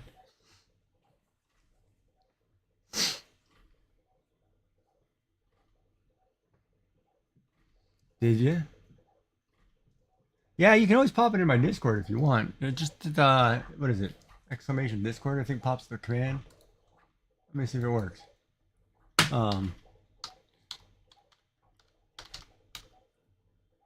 Yeah, you can always pop it somewhere in there, like in I don't know if I have a coding section though. I don't do much coding live. You can pop it into share your art, I guess. I mean, I can always check it out because it's technically art if you want to share it. But yeah. Oh, you're already in? Nice, man. Oh, that's awesome.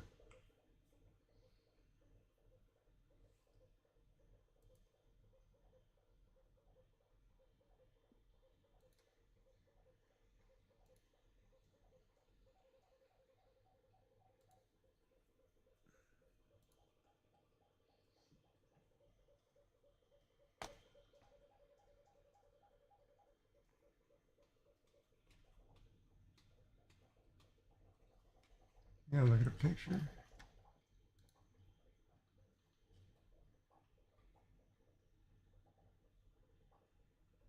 Oh, this is bigger. This should go.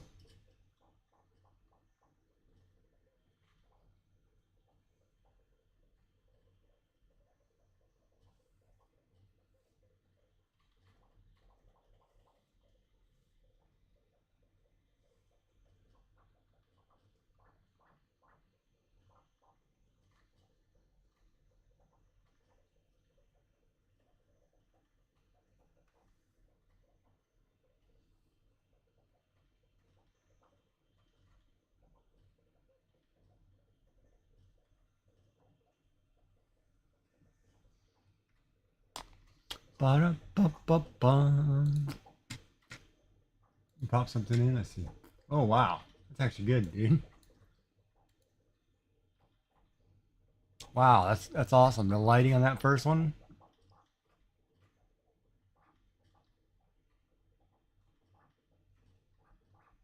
Yeah, that looks good. Even on that second one, that's cool. That's a nice lighting effect.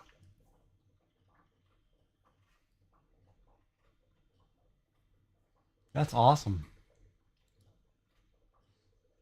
Yeah, I'm not there yet. I'm at the point where I'm trying to sculpt this stuff. I'm trying to sculpt miniatures. Now, this one I did all in Fusion, so I haven't popped into the blender yet, but I can't wait to actually get in there and shape this and model it. You know, stuff like that.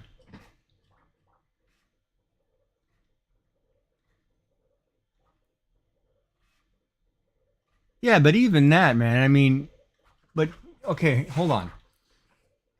And I'm going to be super critical here. You have, even though you have 3 blocks sitting there, the thing is that you're able to see where the light goes and how to do it, right? That's not easy for a lot of people to understand how light and shadows work and how to illuminate something. Um, so to even be able to do that, and it may look simple to you, that's complex as hell to some people, you know, because they don't understand that, you know, like even when they're in their drawings, right? A lot of people, when they shade their drawings, they don't understand where the light's coming from. Um, so no, I mean, you may think it's easy, but it's actually something pretty tough for most people to do. So I wouldn't, you know, don't look down on it. Like I would be like, man, that's you know, you accomplished something. It's pretty big, right? And a lot of it too. I mean, you're at the point where you understand how the program works, so you can put a light source, adjust the intensity. Um, what is the word I'm looking for? You know, like you'd understand, oh, well, shadows are supposed to work, so you know that if it looks wrong, you can adjust, fix. But I mean, a lot of people don't see that, right?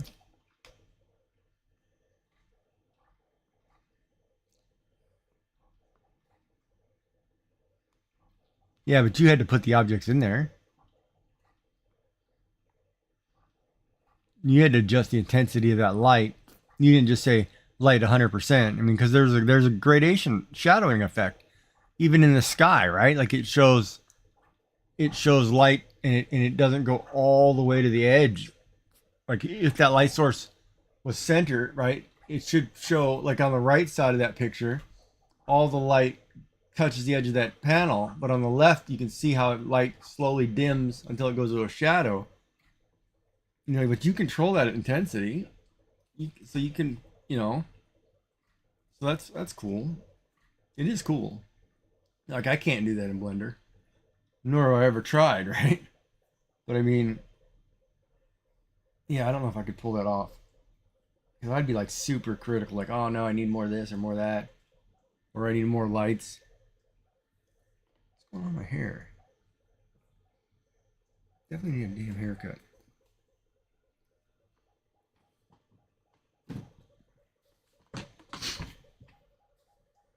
Dude, that's a hell of a deal.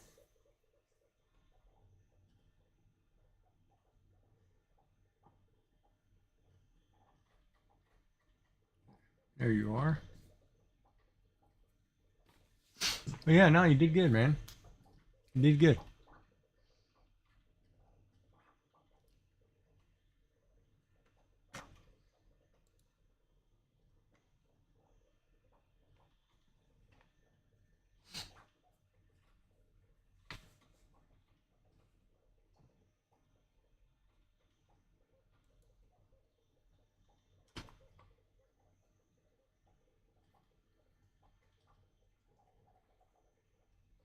Yeah, the only animations I've done are emotes, animated emotes. I think that's all in this program. Yeah, it's in this program.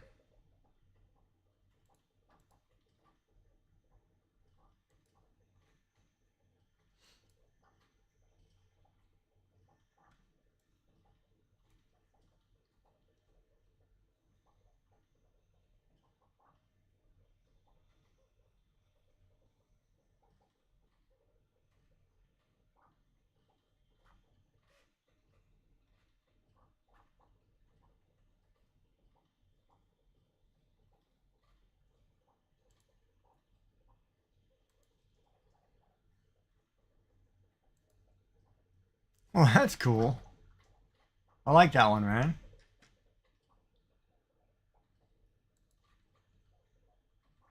Up and down and around in a circular pattern. That's cool. Oh, my mouth is doing something funky again. Damn it.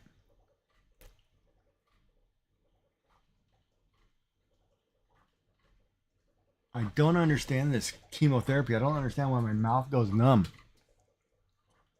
I have to talk to the doctor and say this weirdest crap ever. It's like everything goes numb and I feel like I'm gonna drool all over myself.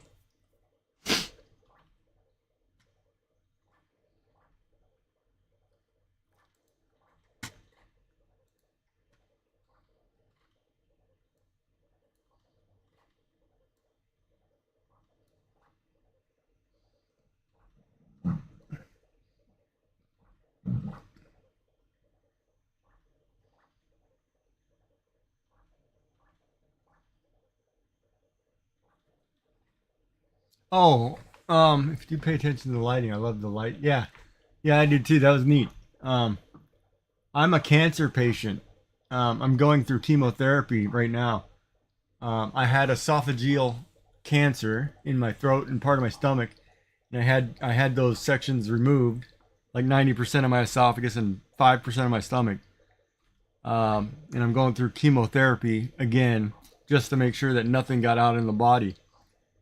And the side effects are kicking my butt um, this time around. So yeah, trying to get through cancer. And me too.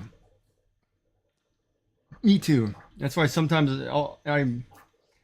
the brain fog stuff, like losing track of what I'm thinking, bugs me. But supposedly that'll come back over time.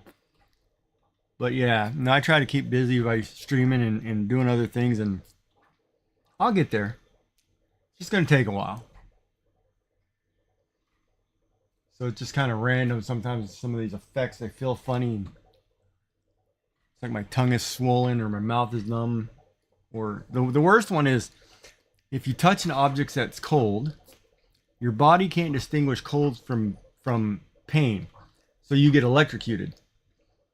So basically, it's like when you put your hand in the freezer to grab something, it's like putting your hand in a light socket, and it's crazy because it's like electricity shooting from through your body from your hands to your toes, and it's just the weirdest feeling ever. But that also happens with like cold air, cold water. If you drink something cold, if you, you know, so you kind of have to, and some of the side effects you kind of have to manage, right? But that's all it is. It's basically it's side effect management. Um, and then it's different too, without having the esophagus and parts of your stomach. Because what they do is they take the esophagus out, cut that out, and they take your stomach, and then basically bring your stomach all the way up here. So it's like a long tube instead of a sack. Um, the hardest part is getting used to being able to eat 5-6 times a day. Like a cup or two of food. Like I'll graze because you can't. Like you couldn't eat a burger and fries. Like a Big Mac is too much food, right? So like even a burrito, like it's like a burrito takes me a few meals to eat. Could take me up to a week. It just depends, right? Like I don't get a lot of food in, which is kind of good because I won't ever be heavy again. I won't, but I lost 60 pounds when I was sick. Um, but it's bad because it's like anywhere I go, I'm on the kids' meal, right? You just got to get used to it. So a lot of times, say for example, I order a couple large. I used to be able to order a couple large pizzas, and I could eat a pizza in half a pizza or a whole pizza in a day. Now it's like I'll be lucky to get through a slice and a half, maybe 2 slices. Um, and if I eat too much, it's just you're just full, right? So sometimes I'll eat that too much, and you got to since you don't have a sphincter anymore, it's coming back up, or you're full and then you don't get your other meals in because your body can't process that stuff that fast, so you got this large lump of food. You just got to get used to it. And it's like I've always talked to like the nutritionist. She tells me like, oh, drink plenty of this, do that. I was like, lady, food and liquid take the same space. If the liquid doesn't hurry up and process through, I don't have any space. I can't eat a normal meal. Try to eat a meal and then have a bottle of liquid to go with it because the two take up the space. But it's what it is. I'm saving money not buying a lot of food. That's for sure. But it kind of sucks too. Because you go somewhere and everybody's eating a steak dinner, and you're cutting a quarter of that steak, and that's about all you're gonna get. So but that's the way it works, right? And of course the hardest part of the whole process for me, I guess, is my wife died of cancer 2 years prior to me going through the process. So I have taken her through the entire process, and now I'm going through the same hospital going through the process. It's like a living nightmare in my head. It's like living it all over again, living her mess all over again. But it's actually my mess now, and it's crazy. It that one will really play a psychological trick on you. But yeah, but I'm making it. I'm gonna get through it. Uh, it's just I'm doing it alone versus doing it with having somebody there. So it's a crazy process, thought process. But we'll get there. I'm good. I got a new 3D printer. I got something to play with, and I'm still art and programming, doing whatever. So, but yeah, it's tough. The food stuff is tough, but like I can order Chinese takeout, man. That takes me 4 days to eat it. It's terrible. So it's like, okay, I'm having this for 3 days in a row. That's horrible. And I feel so bad now because I can't eat certain things. I end up throwing away food. And if I don't eat it the next day, it's like crap.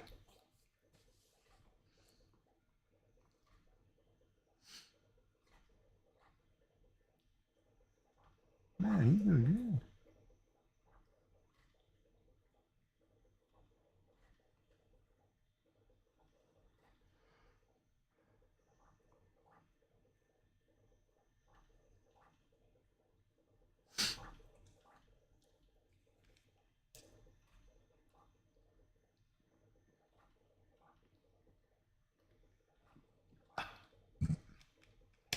Smoliv. Oh, ad break. I don't remember who Smoliv is. But we're going to try to catch it.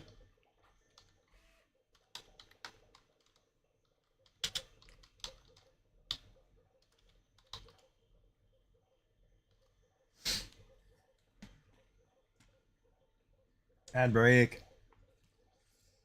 Oh.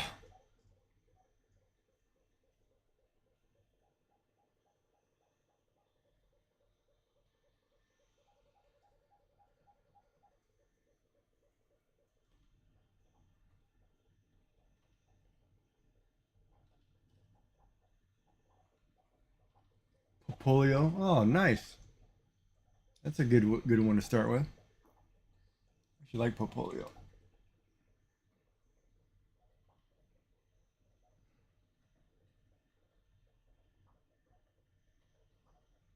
Yeah.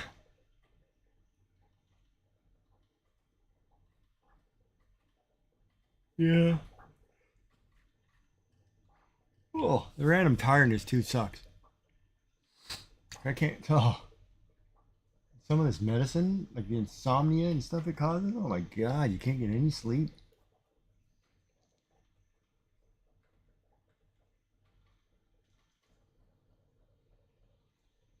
Ah, I didn't catch it. Oh well.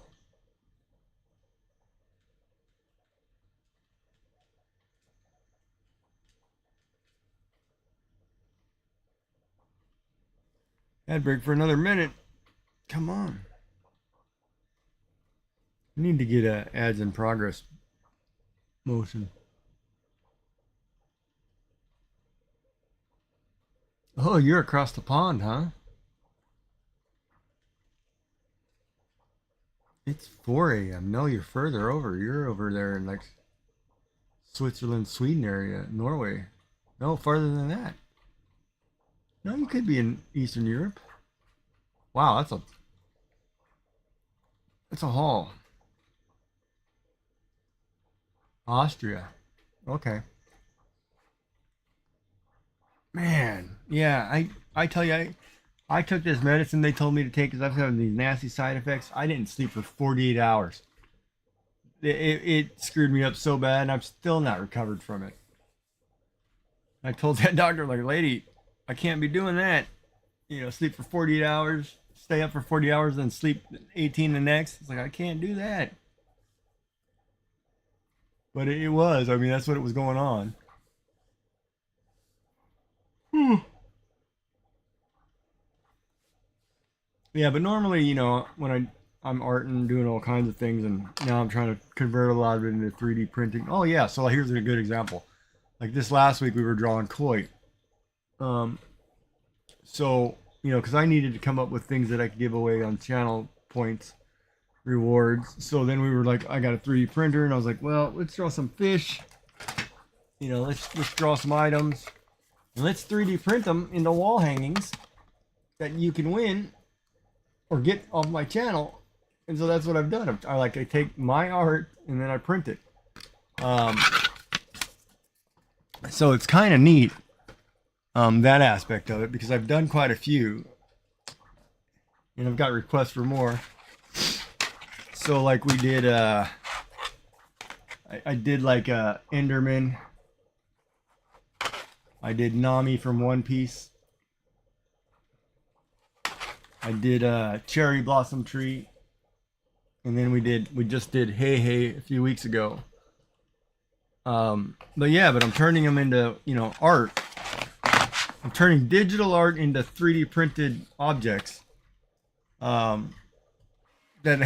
you can hang on your wall. So it's crazy. And now I'm just kind of puttering with drawing some new pictures, trying to figure out things.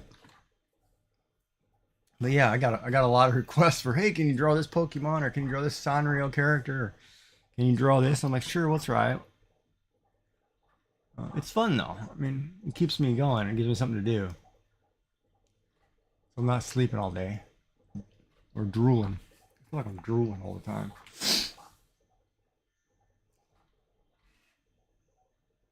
So like right now I'm printing the rack system to go behind my head.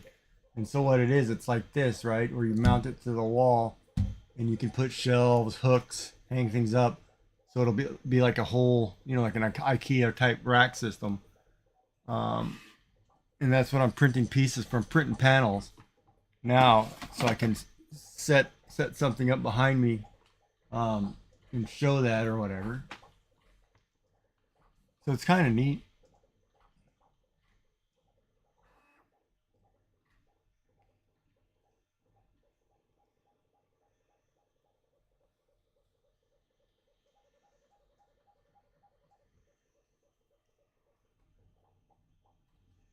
You don't have to buy one, so that's kind of neat too.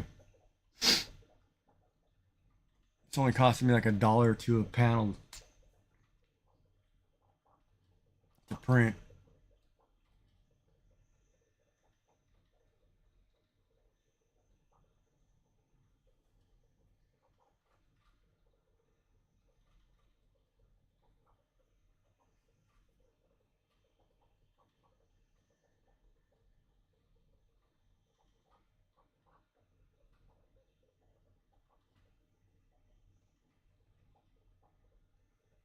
Boom, boom. All right, let me back to this.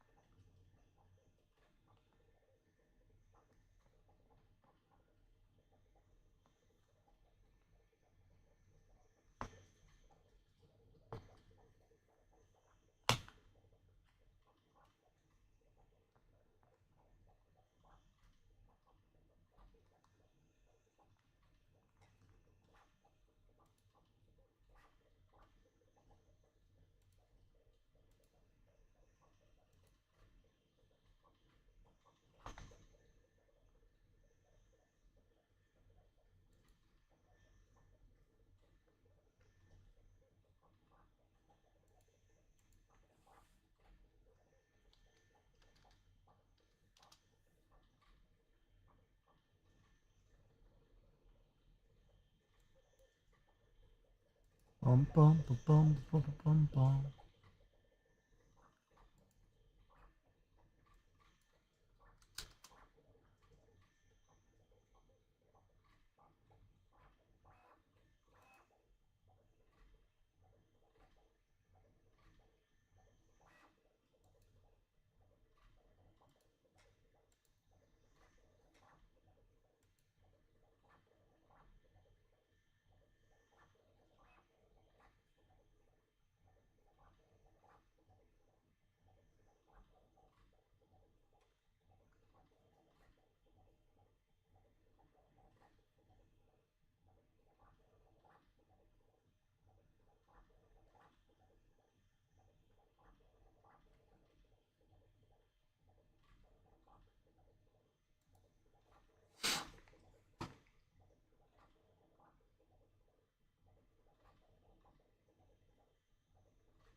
Bum, bum, bum, bum, bum, bum, bum, bum.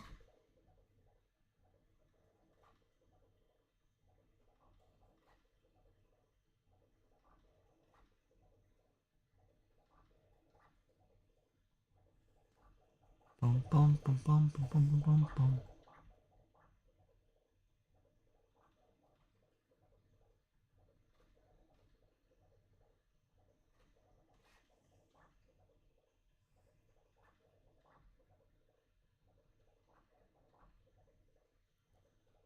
Bum, bum.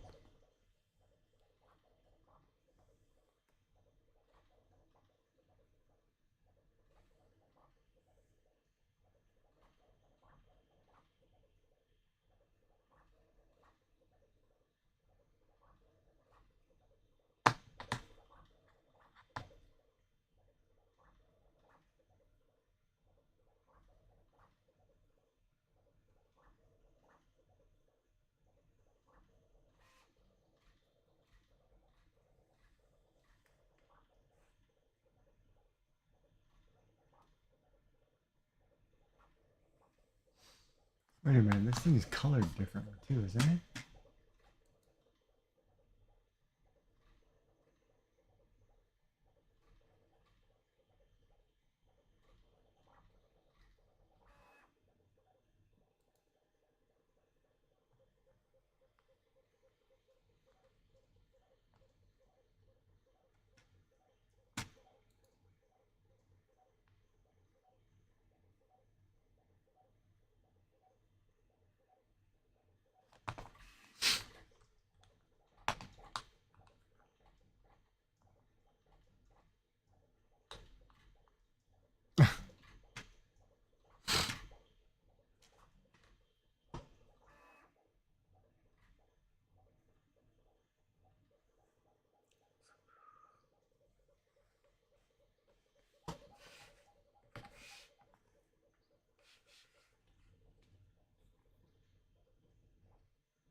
Dun, dun, dun, dun, dun, dun, dun, dun.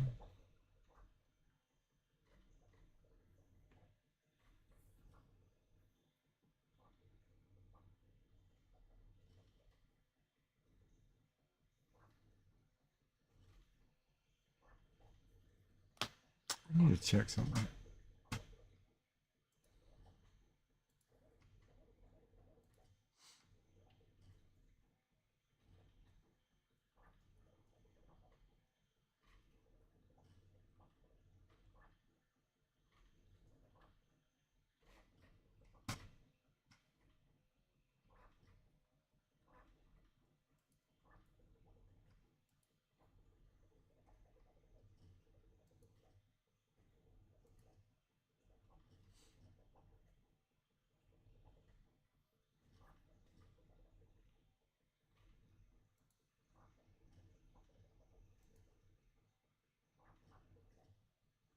Ooh, got 11 likes on my. It's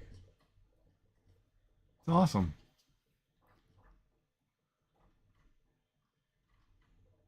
Nice. got now. I now got 8 followers on Maker World. It's cool because yesterday I just put up those both those koi fish, for people to print out so they can have some. Why does my room look foggy? Is it smoky in here? It's foggy. Oh, my glass is dirty or what? Yeah. So that's cool. Nice.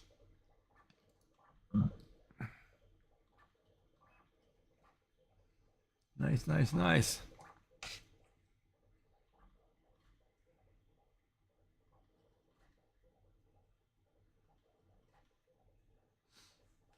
Oh, how many people downloaded it?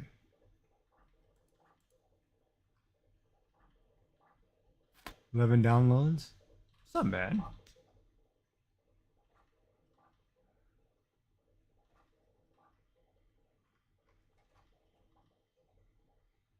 That's cool. Thank you guys for doing that. Okay. We had an ad break. I gotta go over here and check the Marvel run. Yeah. Ah. Shoot, I gotta update the game. What are you talking about?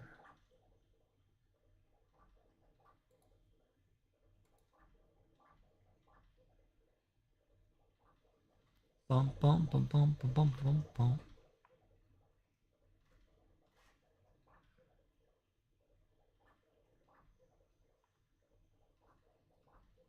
You know, I don't have Rattata. I should probably catch him.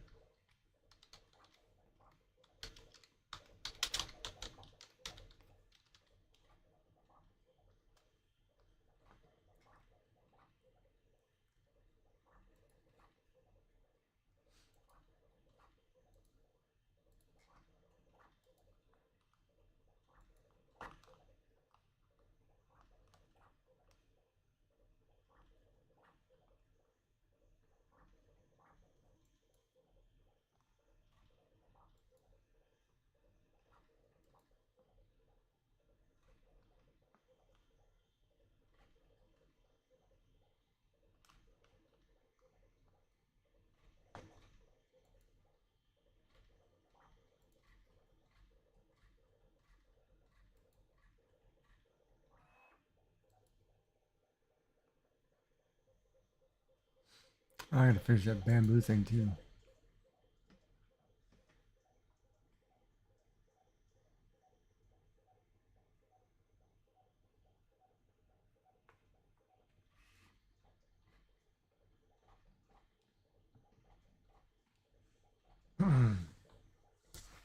I'll be right back. Gotta run to the washroom. Be right back.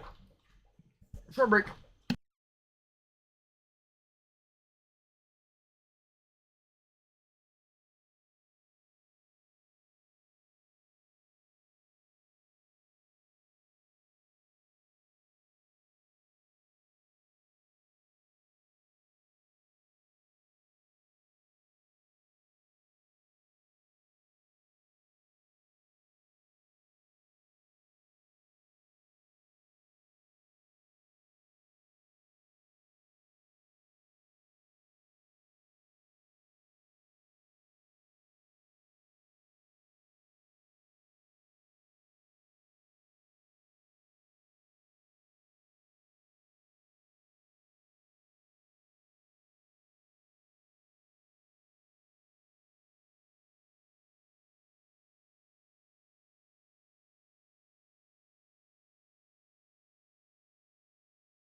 All right. All right. All right. I'm back.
Did eyes in the wrong spot.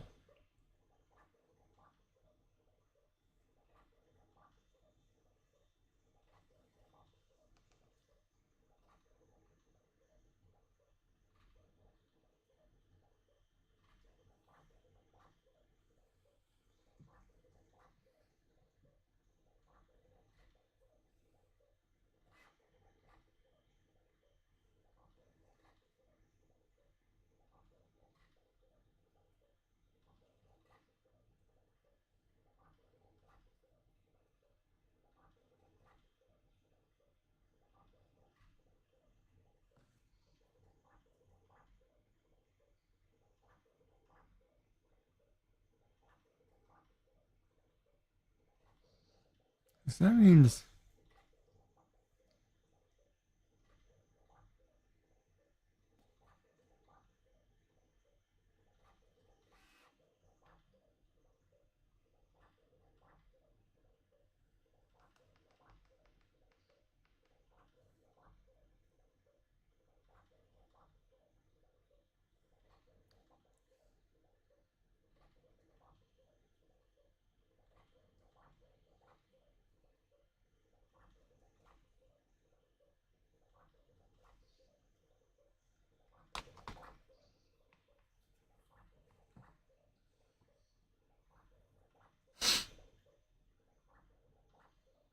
I caught him.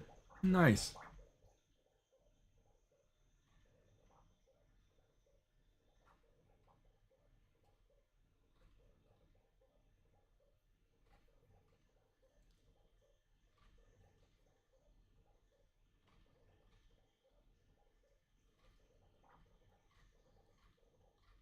Let me think about something here really quick. So technically, if I were to 3D draw this, this is a ball. This is a ball. This is a cylinder. This is a cylinder. This is a triangle. This is a ball. Ball. Cylinder. Cylinder. Cylinder, cylinder. Cylinder. So balls and cylinders. And one triangle.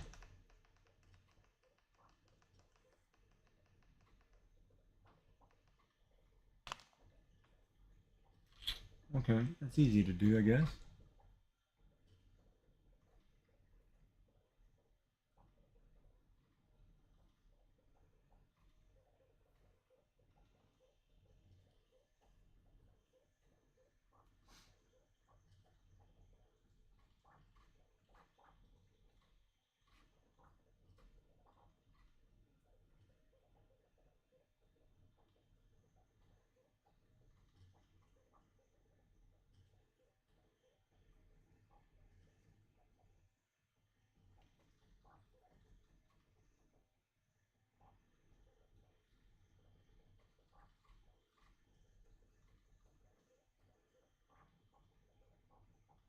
Master, we have a visitor. Oh, nice. Thank you for the follow, man. Appreciate that.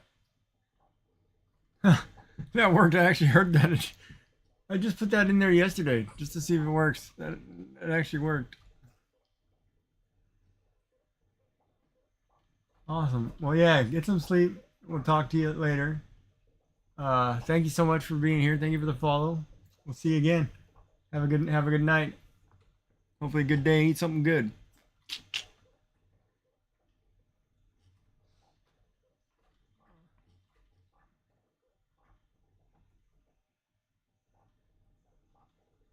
got an hour.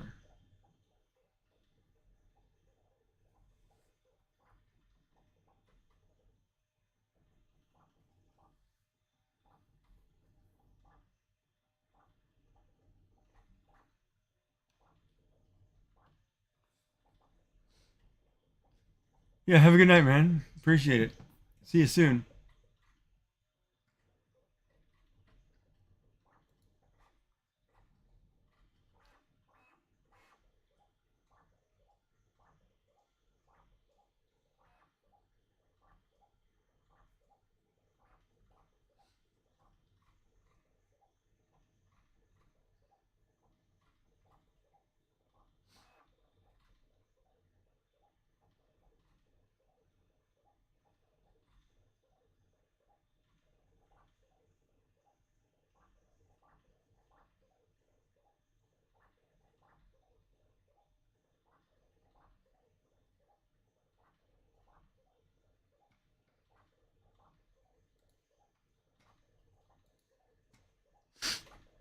I'm check the weather for tomorrow. I might be going to the weather thing.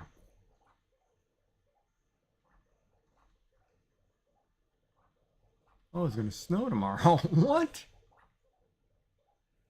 Well, then I'm not gonna go get a haircut. Darn it.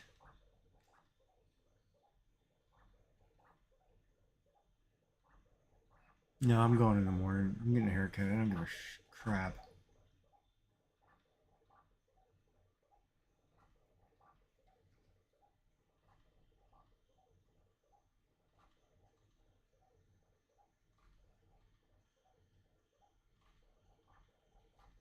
Holy moly. Those suckers.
What's up?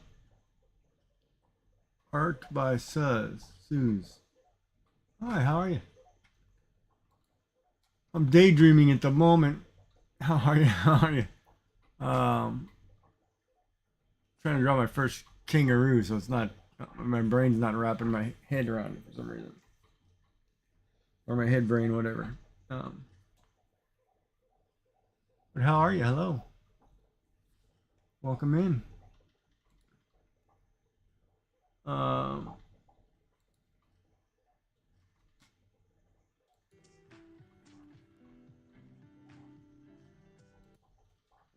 Oh, you were painting daisies and dahlias a few days ago. Nice.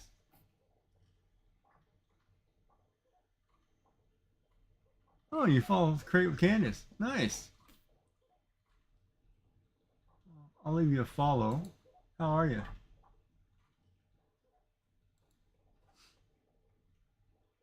Now you have 37 followers. Welcome in. Yeah, so I typically artist, programmer. I'm basically what I'm doing now is I'm in the process of making art that I can convert into 3D printed objects. That's what I'm doing. I've got a new 3D printer. I'm drawing things that I want to frame in a different format. So I'm trying to wrap my head around certain things. But you might be in an ad break, so I'll wait a second. Yeah, ad. Okay.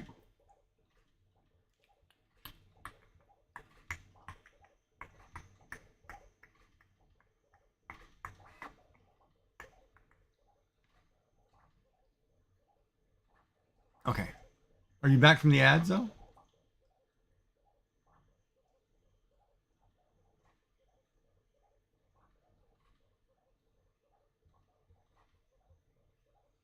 So let me know when you're out of ads and we can do it again.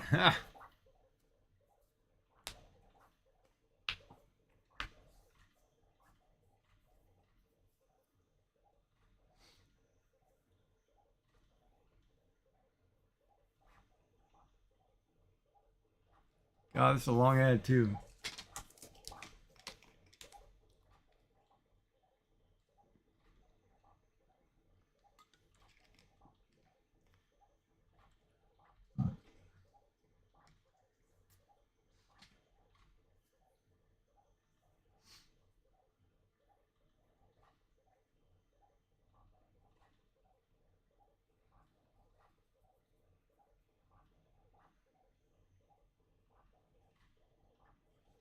Minute 20.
Okay, so you're back. So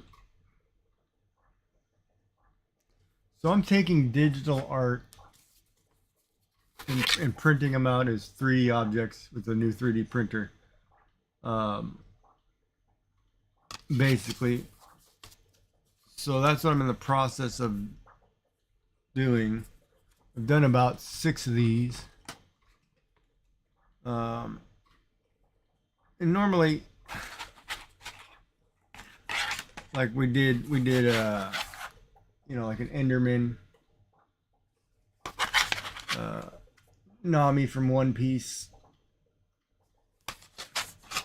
Cherry Blossom Tree, and then the most recent was Hey Hey from Moana.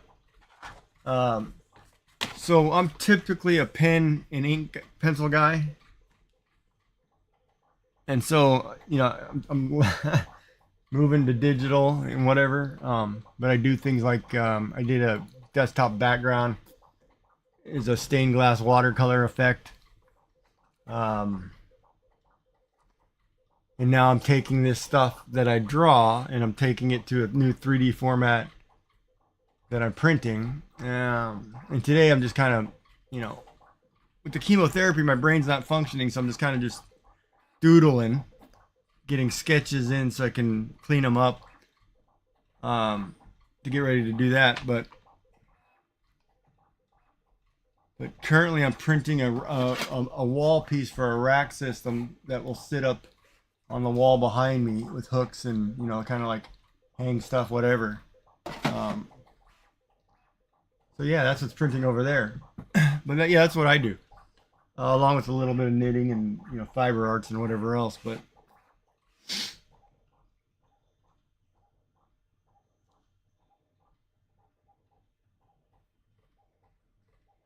yeah, that's a 3D printer. So basically, it's taking a roll of filament, like a plastic filament, melting it, and then placing it in a pattern, which then it hardens into shapes, and it starts at the ground level up and goes up. So basically, it's like this. Like you're taking, you know, and you can make objects like this, or this is a little figurine that Pez Liz designed. And it basically starts at the bottom. It starts layering plastic as it melts it. It keeps going, and you program the shapes, right? Like so, like I'm creating the art, and then it's taking, after I process it, it's taking the art and doing that. And I've designed desktop organizer, some coasters, some name badges for my channel, Sierpinski triangles, you know, whatever else, right? So I've been like little miniature figures. I'm making figures like Pokemon, or I'm learning software. I'm learning the CAD software to do that, because I'm designing my own things and printing my own art, right? So it's a pretty big process. It's a challenge. It's fun. I wish I had more time, but I sleep a lot nowadays.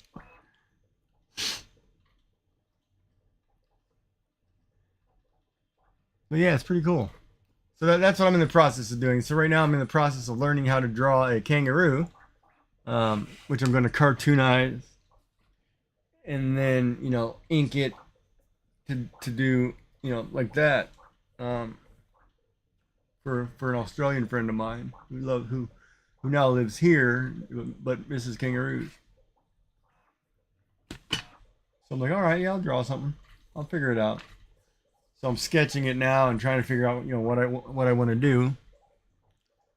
I think I'm gonna go more realistic on this one. I'm not sure yet, but how long does it take to 3D print something? That depends on the object. Like for example, I made this figure, which is just a basic miniature. It's like a little combat snail thing. That took, in one color, that takes an hour or two. Like this one, because it has color, this one took, this one that's 3 inches tall took 13 hours. So it depends. The more complex the thing you have, the longer it takes. If you print it in one color, it cuts it down like to a quarter of the time. Like these panels, these 8x8 panels take 3 hours.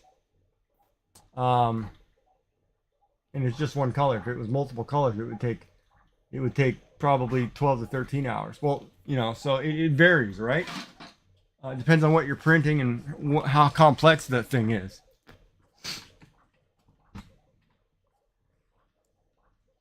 Oh, the worst part about the 13 hours is if it messes up and it fails somewhere after the 10-hour mark and you wasted all that time. But yeah, it's neat. Of course, there are you know, like my machine isn't as fast. There are faster machines. There are different formats too, like resins and stuff. So I don't. No, if the machine, if it messes up somehow, um, you really can't do anything about it if it gets further along. So usually you have to make sure that it sticks to the plate in the beginning, um, so that way you don't have that problem. Usually you can catch the mistake early and then you can save it from making a mistake later. But it's very rare that these machines will make mistakes in the end unless there's something wrong with the like say you bump it or you accidentally do something. But every once in a while they do fail, but no, yes and no. Some of the bigger stuff, what it does though, like it discards a lot of the plastic, right? So you have plastic pieces like this. You can actually take these and put these in a silicone mold and remelt them into shapes. So I could technically make keychains out of them or something. Or you can remelt the plastic into usable pieces. They have machines that do that. But yeah, it is kind of a waste. But you know, this the one I'm using is a biodegradable.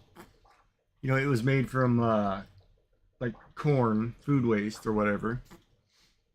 It's very basic to some of the stuff that's made in these plastic bottles nowadays.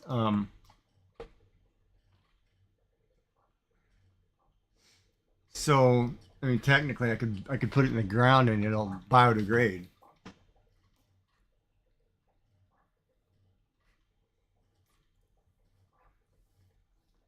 Um, yeah, some of the material is biodegradable, some of it is not.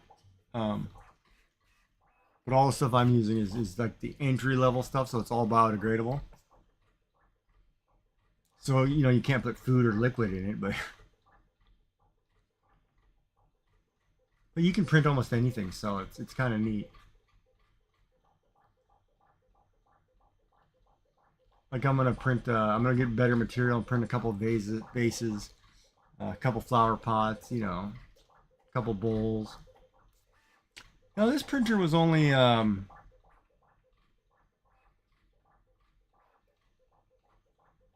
was on sale for like 800 bucks or something. It was pretty reasonable. Like I didn't buy a high end one, right? Some of them are in the thousands, but I was like, no, I'll start with the entry level. And so far, I've had no problems. I love it. Um, if anything, it's been more user error than machine. But I'm learning as we go, right? I mean, there are new machines that are like $4 grand, but I'm not paying that. You know, I'm not doing that. That's one of those where I tell people where I better get a sugar mama or somebody who's paying the bills because I'm not doing that. So I'm okay with the if it takes 13 hours versus 4. I'll take the 13 hours. It's called learn to be patient. But yeah, it's pretty crazy.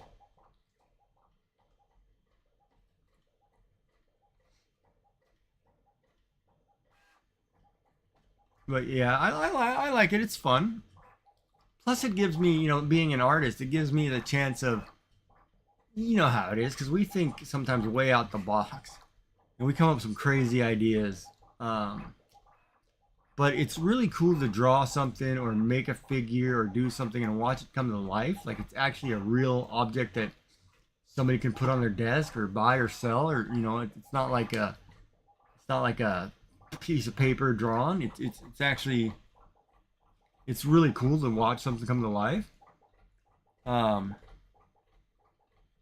So it's kind of given me a new love for art and different mediums again, and I'm getting back into, oh, I want to paint something, I want to do this, I want to do that. So it's kind of reigniting that old passion for for the arts. Um, and it's kind of interesting too. I wish I would have had one of these 10 years ago, or during COVID. I'd had all kinds of things done.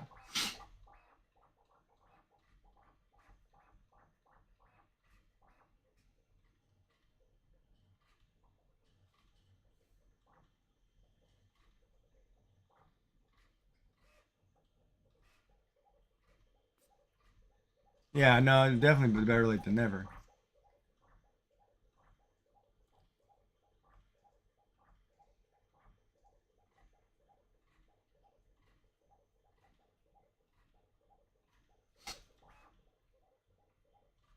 So how did you find my channel? I guess uh, I should ask because I ask a lot of people like how did you find me?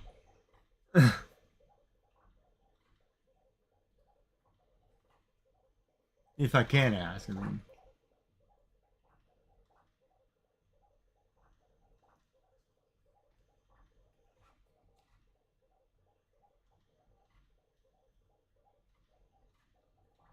Oh, through Candace. Yeah, Candace is great. I love watching her hook rugs or or punch rugs. I guess it's not a hooked rug; it's a punched rug. They're the same though.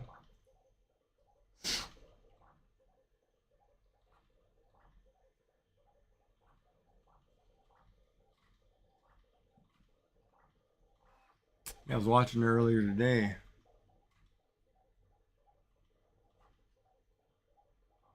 Of course, I watch a lot of people during the day because I'm part of the TCC, so I watch most of the artists and see what they're doing.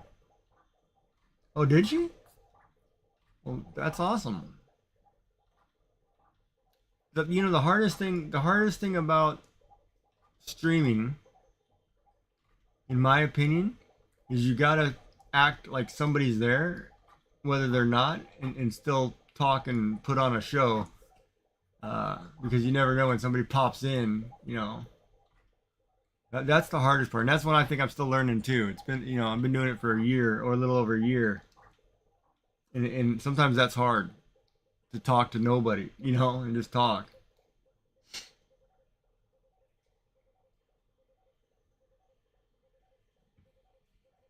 Oh, but it's fun. It's enjoyable. It's actually neat to do.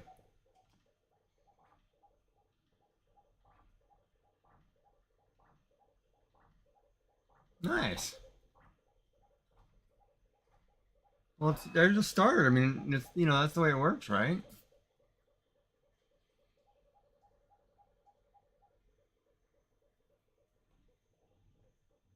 Really? Well, if I catch you on, I'll pop in. Did I not follow you? I did follow you. Yeah.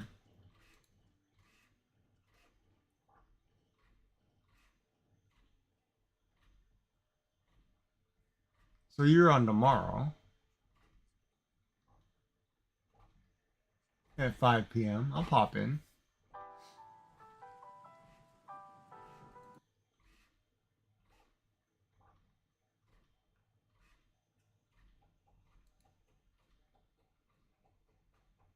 And for 2 months, you got 37 people. That's good.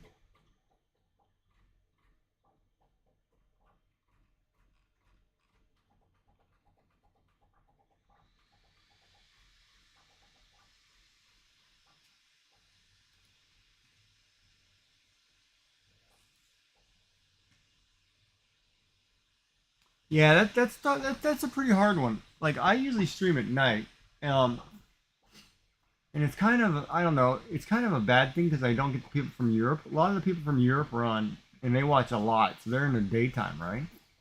So if you stream, I don't know where you are, but if you stream like North America daytime, or European daytime, you get a lot more viewers.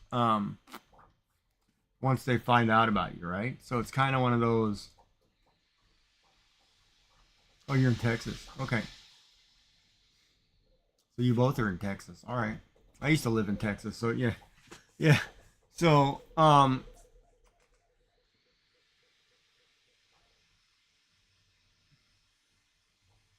yeah. So you know, if you can do like a day stream, me now I'm in Nova Scotia, Canada. Um, so a little east of the East Coast. Um, oh man, what was I saying?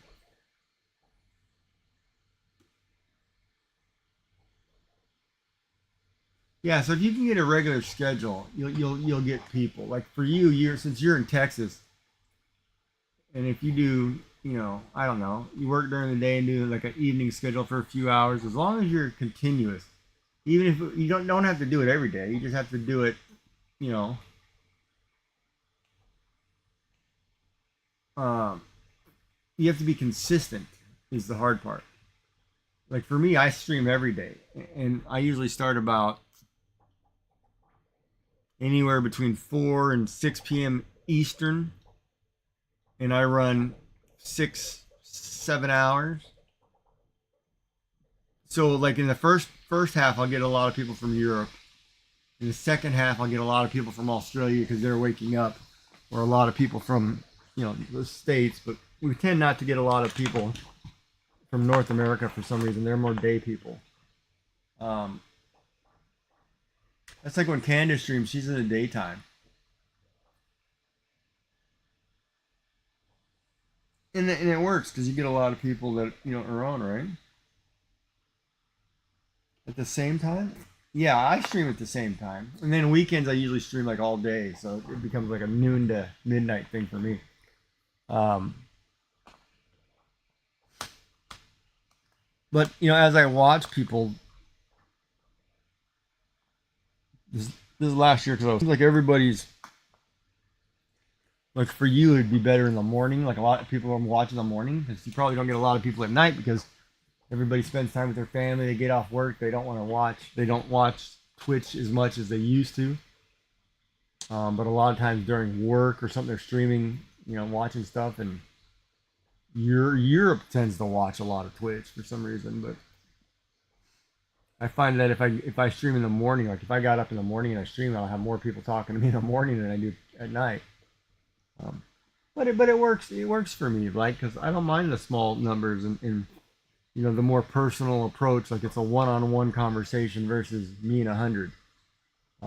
So it kind of works for me because I get to know people, I get to understand, what they do. I get to hear stories, and you don't miss things, right? Um, but I mean, the biggest thing is just find a schedule that works for you and consistency, right? And a lot of times too, if people know you're going to be you're going to go early in a day, they're all over it. They'll still stick with you. Um, I think the hardest part at times is having something to talk about or something to do. Because like I'm all over the place because I do a little bit of everything, right? I game, I teach art, I 3D print, I design things in CAD software. I've got quite a wide range of things, so it makes it a little difficult at times to find something to do. Um,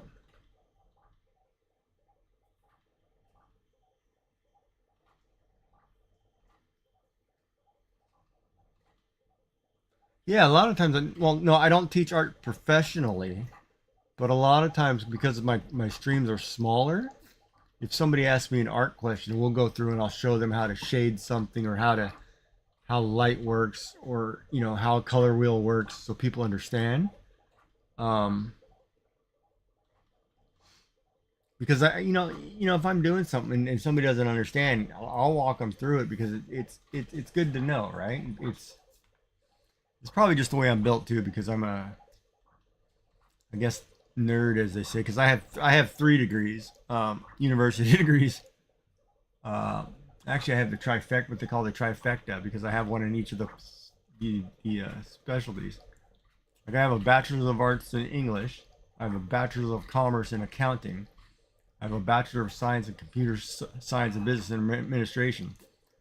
So I can program the website, tell you how much it's going to cost you, and I can do it in good English. Plus, my other side of the brain says, you know, I like doing art. So I draw and whatever all day long. So yeah, so I'm a little bit of everything, but I don't mind, I don't mind if somebody wants to learn something new, sit down and we'll walk through it. Because, I feel like the more people know, the more people enjoy, art's great, right? That's like you're doing what you're painting dahlias, right? Are you doing those in watercolor? Or are you doing those in acrylics? Oil? Like, see, I can't, and that's the one thing, like paint, like I paint with Toll paints or, paint miniatures and stuff, but I can't paint, watercolor scares me to death. And oil paints, oh, watercolors, acrylic, and gouache. Okay. And oil paints, that's like, to me, that's like playing with clay, right? And you have to really understand how that works. So yeah, watercolor scares me. Literally scares me. But I was working on, I got a painting right here. I was trying to do a Toll painting of a really large piece that I just started and never finished. But I mean, this thing's huge. I mean, it's a huge canvas, right? So, of course, that was one of those, during COVID, I had the time and I was like, oh, let me do this and let me practice with that. And I just never got around to finishing it. Because my wife was also a crafter, but she was a fabulous painter. Oh my God, she was really good at it. So me, I'm the pen and ink guy. No, that's Toll paint. That's just a regular Toll paint. That's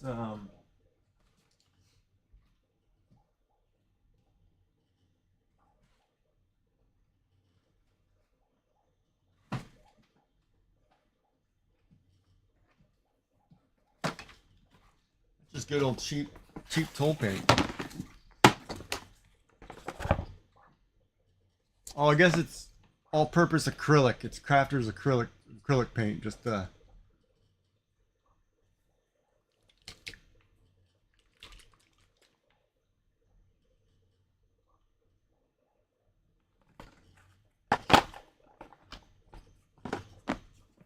acrylics.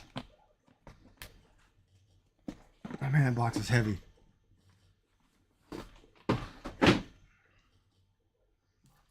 So I was trying to learn, I guess, doing it with acrylics.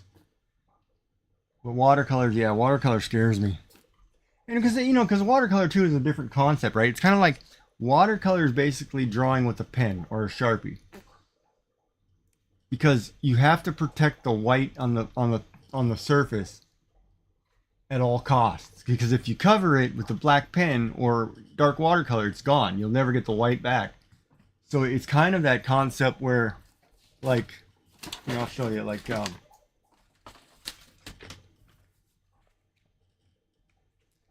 like when you draw an ink piece, like here's a peacock that I did, and that's done in pen, right? So it's one of those, you have to, like I was telling people when I was doing these, you have to protect the white at all costs. But you have to be aware to, yeah, you have to be aware. I don't know, man. This is one too that we did a Halloween one. But it's one of those, you have to be cognitive. Or you have to, because a lot of people I know, some watercolor artists, they'll paint it normal and then they'll add the gouache white, like they'll whiten it with a different type of paint, so it's kind of a mixture of paint. And then of course like rhinoceros or whatever. And I also tell people too, you don't have to be great. You just have to put something on a piece of paper. Like some of these I did. Hold on, let me see if I can find it. Like this one, the themeless trek. There's only a couple lines on the page. It's just a. But you can draw something or create something really that shows something with simplicity. You just have to do it, right? That's the whole point. Art is just try it. That's what I do. So like in my Discord, people will put art in and we'll look at it and have a great time. But yeah, it's just you just got to do it, you know. Like I'd love to be able to paint, you know, like roses and dahlias and hydrangeas, you know. But it wouldn't be it would I can do them in pen and pencil, no problem. But you know, painting them, not the same thing. Not even close in my head. It's a completely different concept.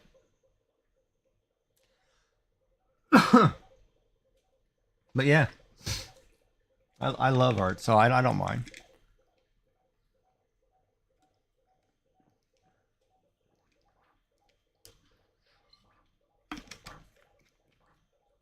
No ad break. Ad break.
Welcome back. But I am trying watercolor. Like this one here is a digital. I did in this program, and it's watercolor, or what they say is watercolor. So I am playing around with watercolor digitally. I'm just not doing it physically on paper. Um,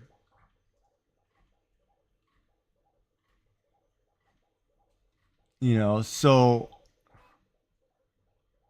so I am playing with different techniques and trying to teach myself, like, okay, let me see if I can do this. But it's paper. I mean, it's patience, right? It's like one of those. Well, I watch a couple watercolor artists, like the Crafty Lady and Ginger Beer, even Seza. You know, they're very good watercolor artists. So I watch them and watch the techniques and things that they do. And it's interesting because they're different. Like one of them puts down, I don't know if it's a glue or some kind of, it's like a white glue that hardens over the white areas that she wants to keep, and then she peels it off at the end, so it's white. Another one uses a gouache white marker after she's done the watercolor to add back the white. Yeah, it's like a masking fluid. And they all do something a little different, right? And they're all very talented. So it's interesting because, you know, like even when I do, like, I've done neurographics, and neurographics, you know, are basically, you know, I guess this, you know, drawing shapes and then drawing lines and then connecting the lines with the you know, where lines connect, adding the black, and then it forms things, and, you know, coming up with different crazy things. And this one is actually painted in watercolor too, now that I think about it. So a lot of them, even when I did the desktop background for this one, that's watercolored as well, because I'm trying to figure out, you know, how the watercolor works, how it's supposed to go, and, you know, and stuff like that. And this one has more of a stained glass effect because of the watercolor, but it's all done watercolor digitally. And it turned out pretty good. I like it. You know, it's just. But I don't know if I could ever do that, you know, on paper. Like, it's not. And I have a hard time too. Like, I can draw something on paper, but I can't turn around and do it digitally. It's like you've gotta. It's almost a different process, even though it's the same steps. It's there's some disconnect between the two mediums. So like so sometimes it's easier for me to draw it on paper, scan it in, fix it digitally, and then go from there. But the only cool part about digital is if you make mistakes, you can fix it, right? You can go back and do it. Where if you make a mistake in a pen drawing or a watercolor, you know, you can't really go back and fix it. It's a mistake is a mistake, and you got to just cover it up and go. In digital, you can erase it and start over, and you know, you can erase the mistake, so it's cool. Like here, like even on this one, if I didn't like something, I could erase a section and start over. And you can back up. Like if you make it too dark, you can back up a step. So because the computer memorizes steps, right? So each time, like, and I'll show you a prime example. Each time, like here, if I were to draw something in the background here, and I was like, oh, that's the wrong color, I can back that out. You know, you can't do that on paper. You can't do that in paint. So it's really neat to be able to do it. You know, and that's the whole thing. Like here, I can sit here and draw sketches all day, and I can fix lines. I can keep moving them and say, you know, I like this over here. And then go back and say, okay, now that I'm there, then I can go back and finalize it, make it look good. So it's kind of it's a little bit of a different approach, but it's still the same. I mean, it still has the same concepts. Like, you know, like it depends on your shading technique, how people shade things. You can still shade things the same. However, you also have the ability to say, well, you know, I don't want to do that. I want to shade this whole thing. And you're not going to do it. And you can just color the whole thing, right? So it's like, you you have the ability to do things like that, right? So it's a completely different step where if I did that with a marker or a pen, that's it. I made a mistake. So it's kind of neat in a way.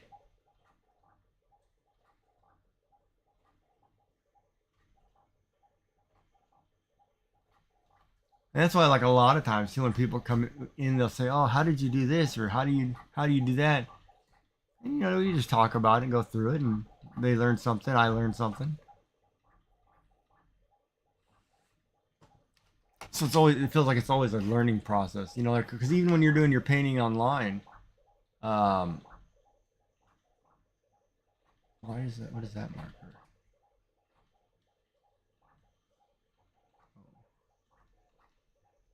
Like even when you're doing paintings online and somebody has a question, you get to teach them a little bit, or they get to watch and see how you do it and learn.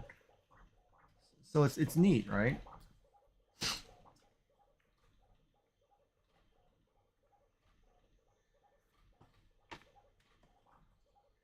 Oh, 9 more minutes. Thank God. I need to go to bed. Yeah, that's what it is a lot of times, right? I mean, because like even when I watch Candace, she ends up talking more about the process of rug hooking and whatever.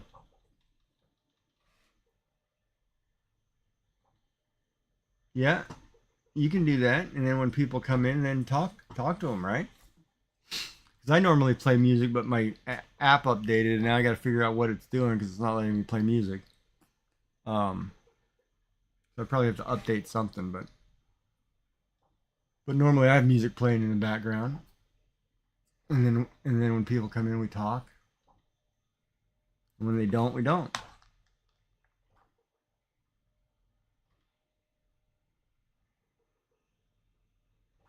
I mean, a lot of times, even like in my Discord, we have a pet channel and a food channel. A lot of times, we're just posting things that we make to eat and having a talk about it, right? What do I play with? I stream with Streamlabs OBS. So I use Streamlabs because they have a free DMCA Streamlabs music. But they just partnered with a different company that does music, and so now it's not working fully, and I don't know why. Um, it could be because I logged in with the wrong email account, but I'm not sure. I got to figure out what's going on. A lot of people use Spotify because they have a DMCA section that's free. Some people. Well, here's the other thing too. Like if you're streaming only to Twitch, if you're not saving VODs, you can play regular music. You just can't make a VOD of it. Because once you make the VOD, that's when you get in trouble for playing copyrighted music. If you're just streaming music and nobody ever sees that video again, nobody cares. So it's kind of that. I mean, people care, but they don't. That's where you get in trouble, right? And a lot of times too, you'll be playing a game. Say you play like Fortnite, and Fortnite has music in it. You'll get in trouble for that music because it's not supposed to be there. So a lot of times when I'm playing games that have music, I have to play different music and get rid of the game sound. Because you can get in trouble for the video. Like I stream to both Twitch and YouTube. So YouTube saves every one of my videos. And I get dinged all the time saying, "Oh, you got something here or something there," and I'm like, "Oh, whatever. I didn't play it." What is my Discord? Why did that? My Discord is just paying. There, it's there.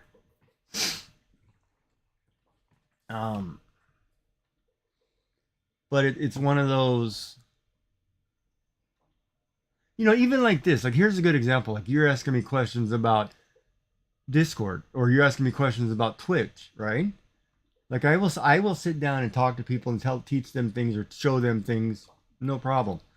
Not all streamers are like that. Some streamers are very, they've got their show that they're doing and that's it.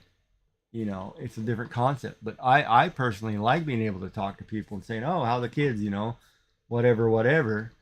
Um, you know, talking about things more personally and being more of you know, I like more of the friendly family vibe than I do the, oh, this is a business. I need to make, you know, thousands of dollars. I'm going to do this. Well, no, I don't, not me.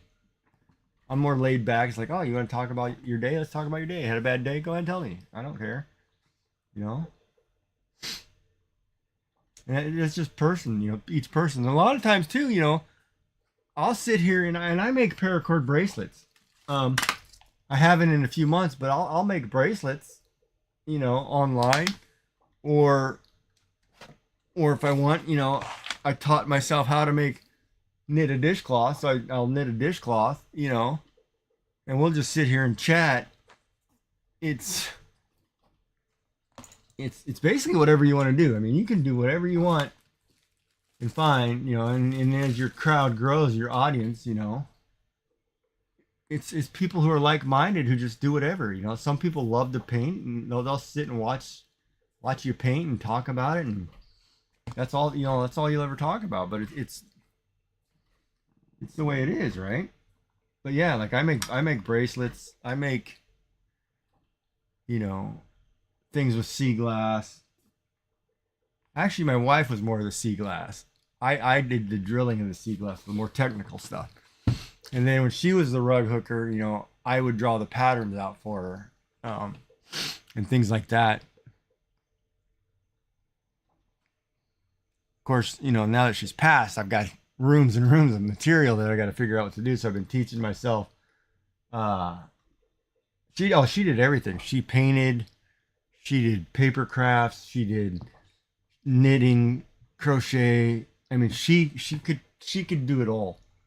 The only thing she wasn't good at drawing. You know, it's interesting because she couldn't do an ink drawing or a pencil drawing to save her life, but she could paint beautifully. Uh, you know, yeah, exactly. Like, you know, like she would ask me to say, "Hey, can you do this whale thing for me?" And I said, "Yeah, all right." So I did a whale. You know, I drew out a whale pattern for her. She did a painting out of it, or she made a rug hook out of it. You know, other things like that. But it's, yeah, exactly. Um, but now that she's passed, I've got rooms and rooms of material and canvases and paints, and it's like, oh, I gotta start using this stuff. So I'm teaching myself, like, because I'm gonna finish some of the unfinished projects she had, just because I feel like I should.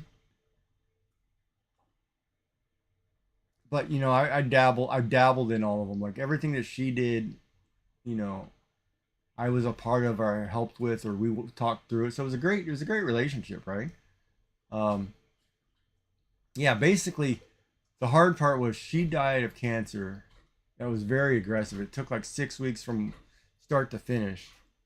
Um, I've technically had cancer as long as she did. So she died 2 years ago, or 2.5 years ago now. So I'm going through the entire process for 3 years, I guess, almost 3 years. I'm going through the process, you know, for cancer. But every time I go, you know, like somewhere, it's somewhere that I've taken her, so it's kind of like reliving that as well.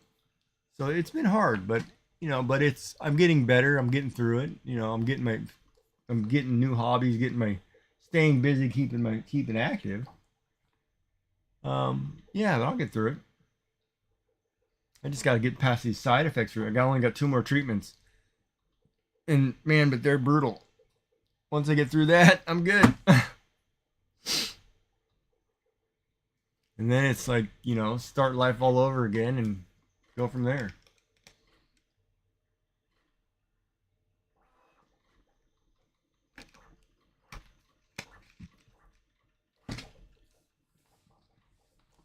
Yeah, cancer's tough. It's one of those. It's one of those. I don't, man, people. And you know, in all fairness, the hardest part of the cancer for me was watching children come in for treatments or radiation. I cannot watch kids go through this, because a child should never go through this. That's the most heartbreaking thing you'll ever see in your life. Like when a little girl, like 12 years old, gets wheeled in, and she's lost her hair and she's going through radiation. And I know how brutal that was on my body, but for a child to go through that, I break down and cry every time. I can't watch it. It's so sad, right? So like for me too, like I'm part of the Moco Loco. You'll see like little logo up there in Craft Collective. Like last year, I streamed to help raise money for St. Jude's children cancer research while I was going through cancer treatments for myself. So, and I'll stream for them again this year for cancer fundraisers. But it's one of those. It's tough. I mean, it's just tough. Cancer's brutal. And thank God I'm lucky enough to get treated and get through it, and I'm handling it. But I go and I sit with a bunch of people and they're not doing so well. It's tough. But it's one of those too. Like Twitch is a platform, and here's a good example. Like I can talk about it, and I can help people get through their things because of my experiences. I'm all for that, or they can tell me their experiences and it helps me. It's kind of therapeutic in that way, right? Well, it's finally done, thank God. I gotta measure that space. That one looks pretty good. And we'll get up tomorrow and print some more. Print some Easter stuff.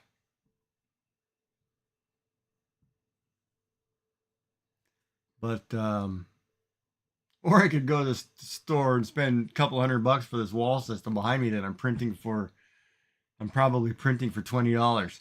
It just takes time, right? So it's going to take me a couple weeks to print it all. But I'm not spending $200.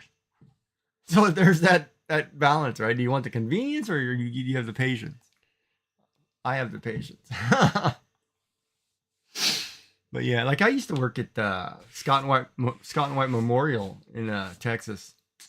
Oh man, I couldn't do the kids floors. Those killed me. Those were really hard to take. But yeah.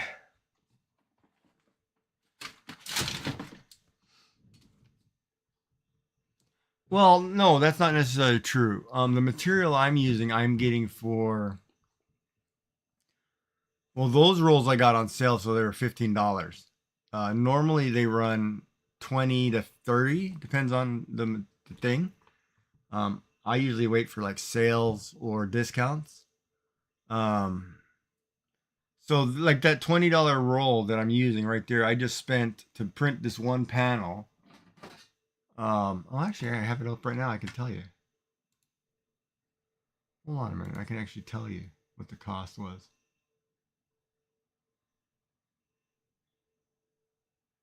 So for 64 grams of filament, it's basically $1.50 to print this panel. Now that's not including, obviously electricity, increased in electricity usage or whatever, but this panel only cost me $1.50 to make. But that $20 roll, I can make. If it's 65, hold on, there's 1,000 grams. Let's do the math. 1,000 grams divided by 65. I can make 15 of these, right? Times $1.50. And it's going to cost me $23. So I'm actually, because I bought that roll at a discount, I'm actually making more than what I'm actually spent. So, it's got its pros and cons, but it is a pricey hobby. It's kind of like, I would say 3D printing is like cross stitch, because cross stitch is not a cheap hobby to get, or diamond painting. Those aren't cheap to get into, right? Like painting, it's just paint, whatever. Knitting and crochet is obviously the cheapest because you just buy one ball of yarn and a needle, and that's all you need, and you can make hundreds of things. Um, so 3D printing is a lot like, you know, cross stitch, because every color you buy, you have to buy something more, right? So if you're printing in one color, well, that's if I printed just yellow, it's just that $15, $20 roll. You know, everything I print is yellow, right? But when you start doing things in multiple colors, it's like, well, now I got to have 4 rolls, and well, that's $100 worth of material right there.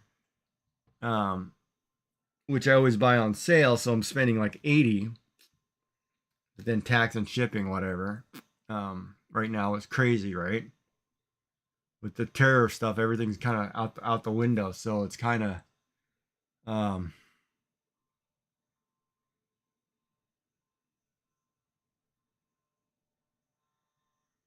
but yeah, so it can be, but it's not bad.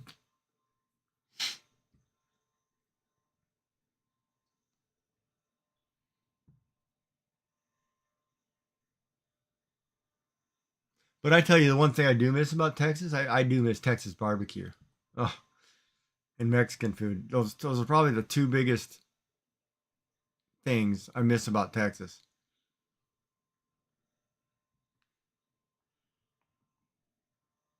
And Wranglers. I could say people in Wranglers. I like Wranglers. Plus, I need a new Stetson anyway. Um, but yeah.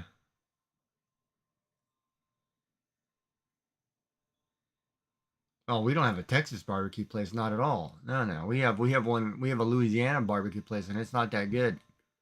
Um, no, but I mean, when you go to Texas barbecue and you get a brisket, completely different concept than where I live. Because I live Upper East Coast Canada, so we're more English style food, and very limited on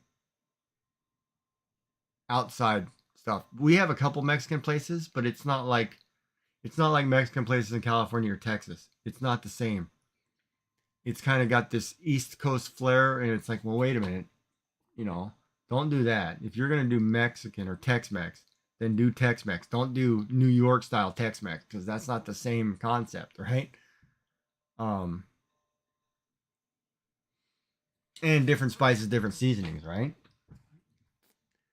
Yeah, no, it is. It's hard to imagine. And it's hard to explain to people too, because I've lived in Texas, I've lived in California, I've lived in Florida, so I've been all over the U.S. And now that I'm in Canada, it's different. So like when I'm talking to people from the South, and I'm like, oh yeah, I miss biscuits and gravy, which is a simple thing, but we don't have that here. And I can't get the if I make it, it has to be from scratch.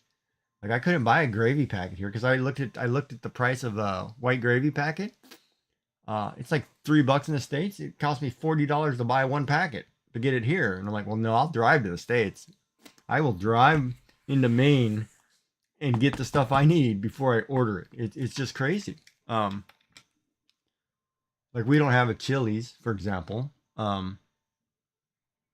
We just got our first Denny's, and it's not bad, but it's not like traditional Denny's.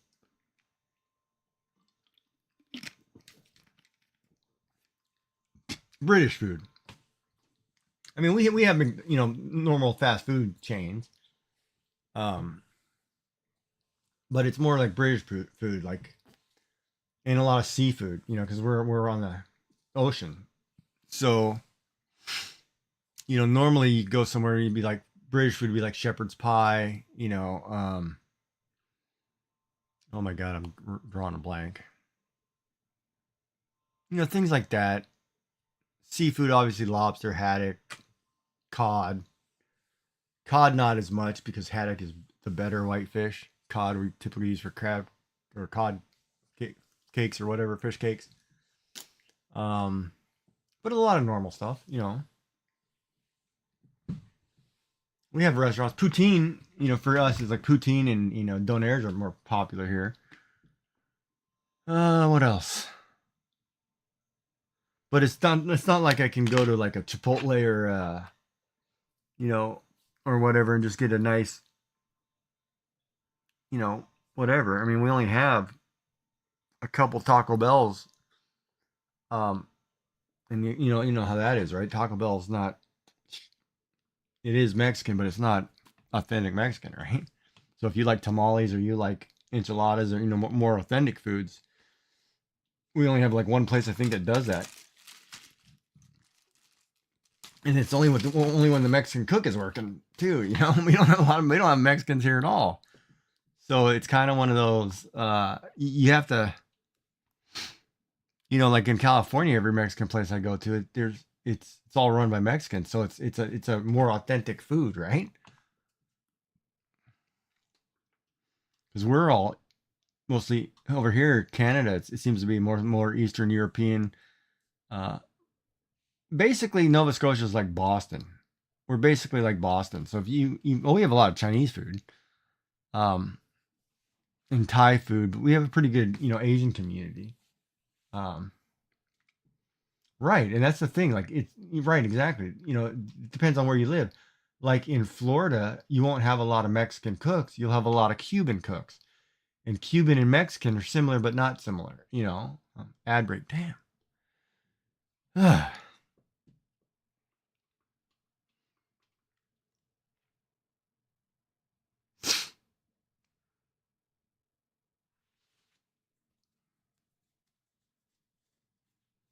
$1.29.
No, it's true. Bob Uecker was great.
Welcome back from the ad break. I'm just playing with oil paint at the moment.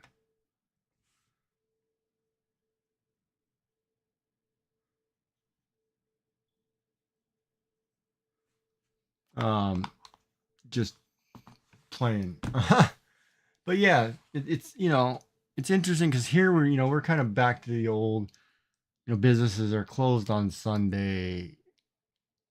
Um, or their short hours. Even during the week, there's, on days that have mass, we're closed earlier. It's quaint. We're more of a tourist destination, so it's quaint. It's nice.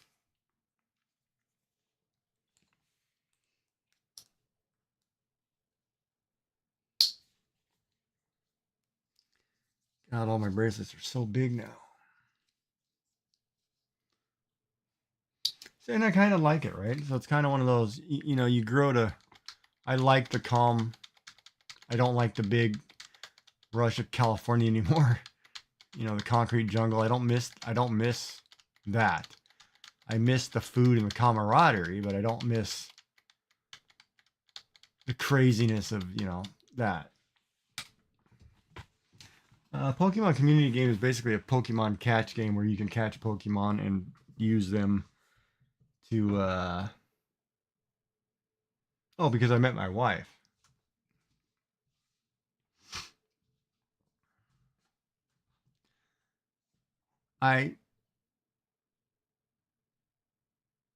So yeah, best way to sum it up, I used to live in California. I worked at Hewlett Packard.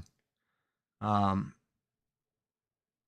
met my wife, fell in love with my wife, came and decided, well, during the downturn of 2008, I went back to college. It was far cheaper to go to college here as an international student than it was to go in the States. So I said, oh, okay, I'll go get my second and ended up second and third degrees. And I still paid less than I would have paid for 1 degree in the States. so I was like, yeah, okay, yeah. And I packed up, moved, and it was great, Unfortunately, the end of it was, my wife died. I became a widower. I became an empty nester. My stepson, grandson moved out, who I'm now estranged with for some reason because he got married and his new wife. I don't know. It's complicated. I don't even want to get into that. So I haven't seen them in a year. It was kind of interesting because I'm the grandfather. I got invited to the wedding. I didn't get introduced to anybody on her side. So I sat in a corner with my grandson half the time. And then, people looked at me weird. It was crazy. And somehow I'm the bad guy. And I'm like, what are you talking about? I don't even know what you're talking about. But, that's life, right? Everybody has stories of that in their family, and it's terrible. But, I'll get through it. I'm not tied down to here anymore because my wife passed. So if I want to go back to the States, I'll go back to the States. But, I made a promise to be there. If they need me, I'll be here. But I'm not tied down to I can do whatever I want now.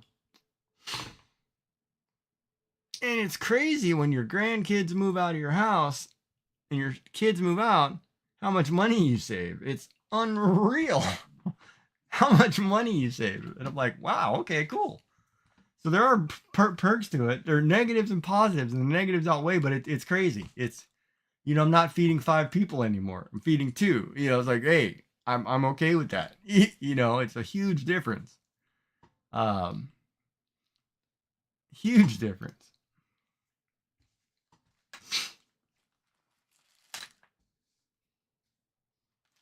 And I'm no longer getting hit up for money, which is great. Like, yeah, okay, perfect. But it's crazy. It is crazy.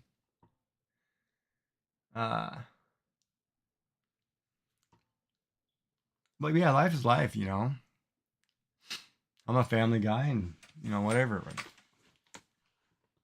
And now I'm 60 pounds lighter. Now it's the whole I gotta get clothes that fit kind of thing. So once life starts over again, it's like, okay, well, let's get serious and get back into shape, and I'm just gonna be lean.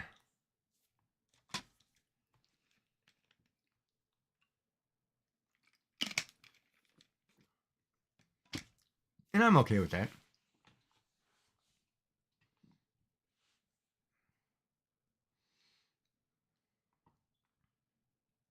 And it's interesting too because like here, like I get to sit and talk with you, You get to know something about me. I get to know something about you. It makes that connection between you and I a lot more normal, comfortable.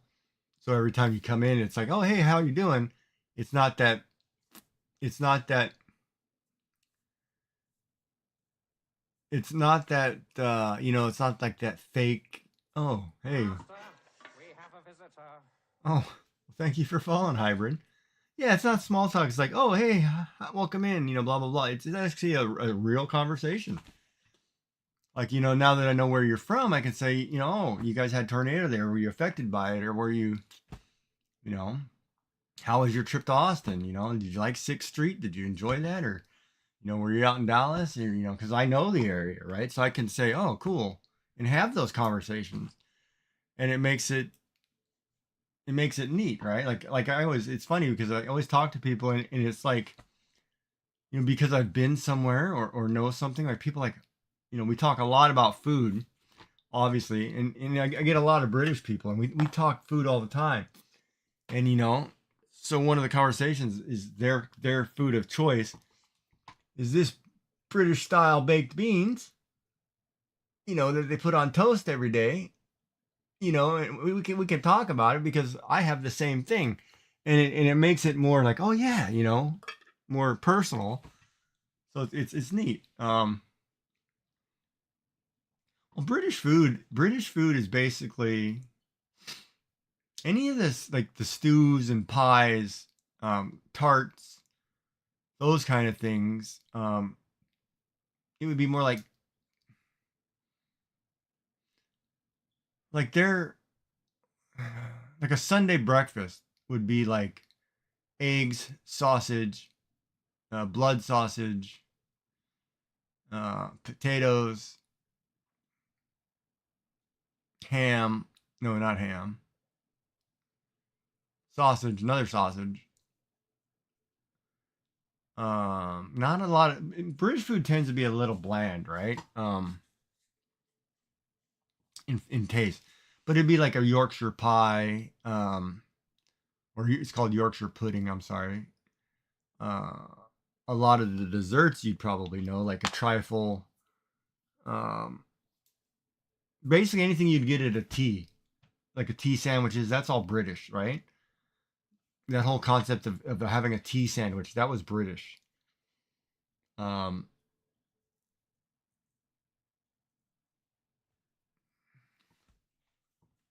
you know what I mean? Versus like Texas, it's more smorgasbord. It's all meats. Um, it's heavy meats, heavy on the potatoes. Like I can't even think of like when I go into a Texas steakhouse if I had anything other than meat and potato. Like if there was a vegetable, I wouldn't remember that because it was always a ton of meat, right? Um, and California is like a blend of everything, so it's more, you can go to Italian places for pasta. It's more Mexican, kind of Mexican American blend. It's a lot of health food. Oh my God, there's a lot of salads in California, and they're huge. Yeah, corn on the cob, beans. Yeah, exactly. And you guys do corn on the grill. And see, they wouldn't understand that in England. They don't put corn on the grill, right? So like grilled corn, barbecue corn is great. They wouldn't, that's not a British thing, right? And your baked beans are completely different than a British style baked beans. The British style baked beans is very bland. There's no weird ingredients in it. It's basically just beans, water. What is it? Actually, I'll tell you right now what it is. Like if you grab the can of your beans, this one is just water, white beans, tomato puree, sugar, cornstarch, salt, vinegar, mustard, onion, spices. It's just strictly just a baked bean with very mild seasoning, nothing else to it. They don't put pork in their beans. They don't put, they don't make chilies. They don't, completely different concept. But that's anywhere in the world too. Like, I mean, no, there's no ingredients at all that you can not pronounce at all on that can. Not a single one. And that's like it is here too. Like we do everything from mostly, it's old fashioned cooking, like when I make brownies, it's flour, cocoa, eggs, whatever. There's no weird chemical thing. There's more in my Gatorade than there is in that can of beans. You know, there's no preservatives. Oh, we do have stuff that have preservatives. No, no. Let me rephrase that. We do, and we get a lot of food from the States and South America and wherever else it ships from. So those will have preservatives. But typically, when we buy something or I go and get something, it's still the old days. You go to the farmer's market and you pick up all your vegetables. And we're actually doing nowadays is you can pay a subscription to the farmer. Say you give him for example, I'm just going to throw a number, say $25 a month. And every month you go and you get a whole box of fresh vegetables, that's been freshly grown on his farm, all organic, no pesticides. They have things like that now, which I think is really, really neat. Because, I know a guy I can go and get blueberries from, or I know a guy who does a lobster pound. I can go get fresh lobster, and it's not processed, right? It's strictly pure. Go pick it yourself, And so it's kind of like the old style living, but we do have all the modern amenities too, like all your McDonald's, Burger Kings, KFCs, all that stuff. But I don't frequent those as much, Like I'll get up, like even this morning, even in the food channel, I posted, I made breakfast. I got up, I wanted a breakfast skillet, so I avocado oil, hash browns, sausage, ham, eggs. I just put sour cream and salsa. There was no nothing else going in there.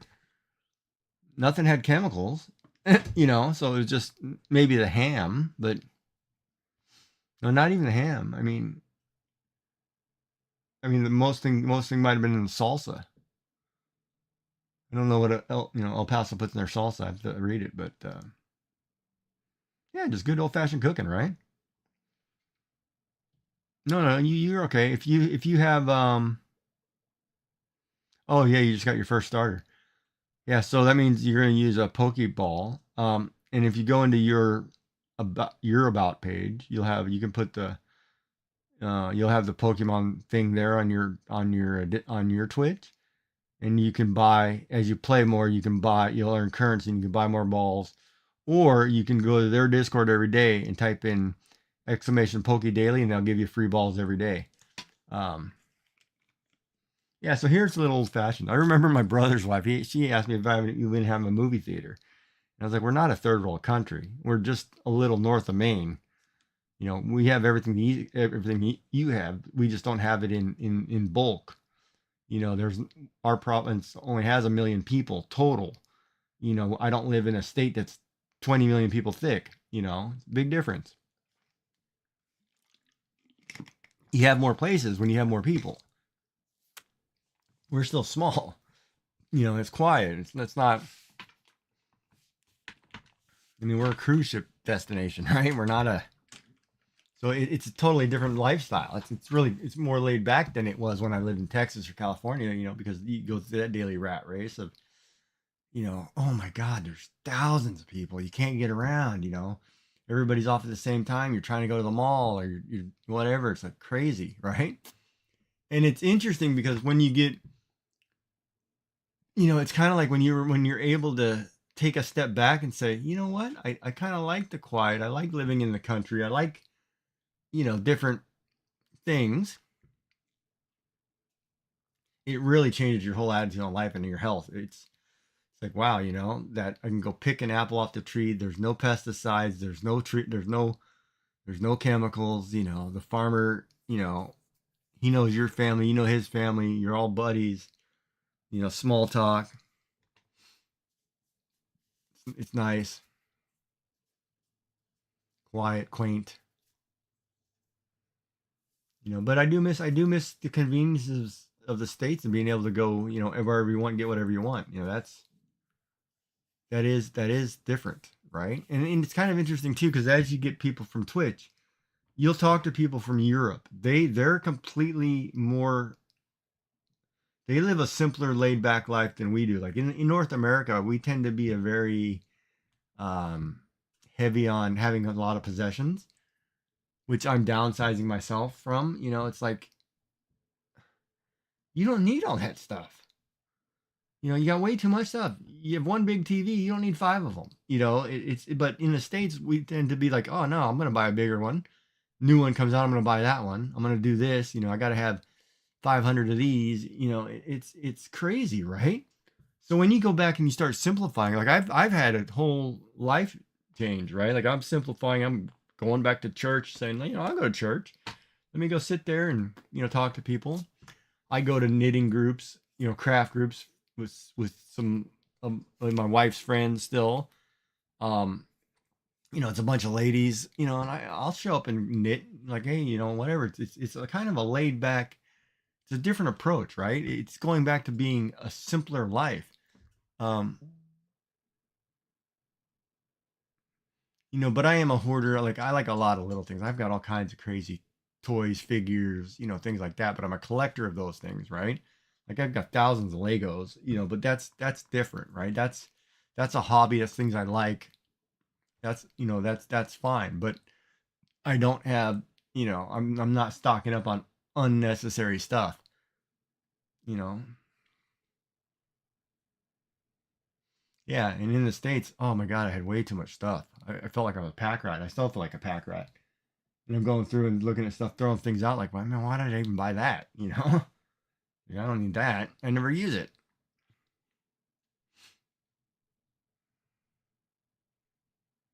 But craft stuff to me is not unnecessary stuff. It's just the other stuff that's, it's like I got 500 of whatever. It's like I have in this house, there's like 10 easels. And I'm looking at them like, well, I only need the one. I like the small desk one, but I still have a big one. That's it. All the other ones, I don't know why I have five of the same size. Probably because we were teaching the grandson art, things like that. But yeah, but it's good to have art stuff because it's craft stuff, right? But it's bad because it's like I've got more whips that I've got to finish than I do projects that I've finished.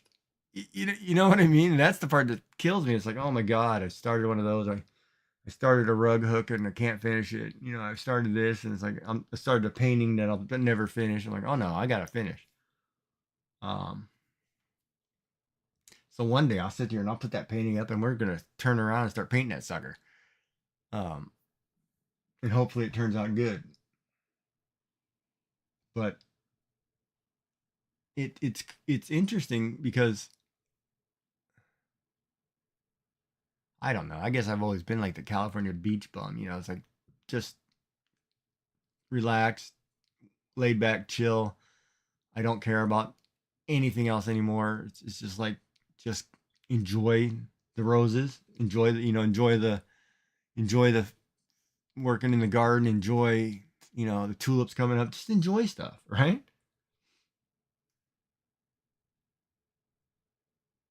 Oh, that's kind of a cool thing. Collab for Finish It Fridays. That's a really neat idea. Uh, wow, that's actually a really good idea. I should I should get with some people who do some stuff and say, hey, let's collab and finish some projects because I'm way behind. Um, wow, that's an actual good idea. Finish it Fridays. Oh,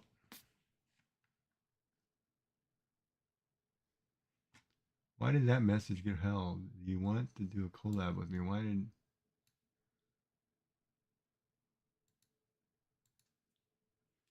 That's interesting. Um, yeah, I possibly can down the road. I mean, I gotta figure stuff out. I don't commit to anything right now because cancer, chemotherapy has me wrecked. I don't know, like I can't commit to a time frame because I don't know if I'm gonna be awake or functional.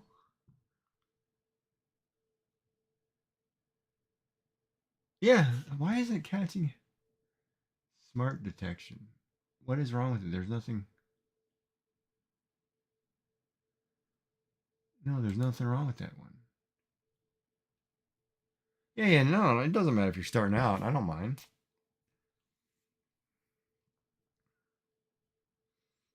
You know, yeah, I don't know why they're being held. I'm trying to figure out. It says something beta, so they added something new, and it's catching things that says it's not normal. It's for your chat, and I'm like, we're talking about something else. It's like, wait a minute, it is normal. I don't understand why it's catching it. But seeing something has changed, and now I gotta go through and I gotta make adjustments. That's the only thing I hate about streaming software. It changes so rapidly, and they don't tell you why. Or like when Twitch does an update, everything else is screwed up. It's just, oh my god, it's just inevitable. It's just it's just the way it is. Um,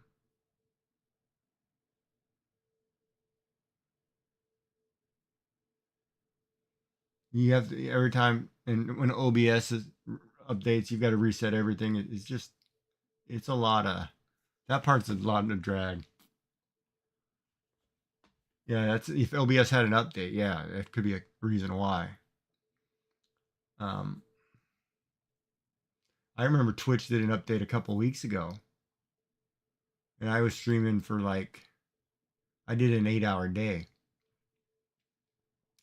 I had more disconnects. I actually ended up having like 10 VODs that day because it kept kicking me out and I had to reset everything. And it was like, well, I had the day, the day off and I was like, I'm going to stream. And like, it wouldn't let, I couldn't. Um, it was crazy.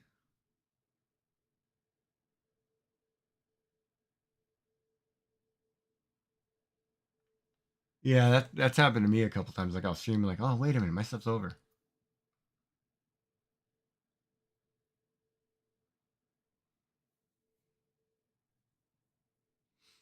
Yeah, and the other thing too with Twitch, you got to get used to doing, rating out every night when you have two or more people, so you get that achievement. Um, Giving shout outs to other streamers who you know are streamers. Um, and it's kind of one of those, it depends on the kind of streamer you want to be, right? A lot of the Twitch streamers, there's a certain group of people who get upset. Um, I'm gonna snooze that ad.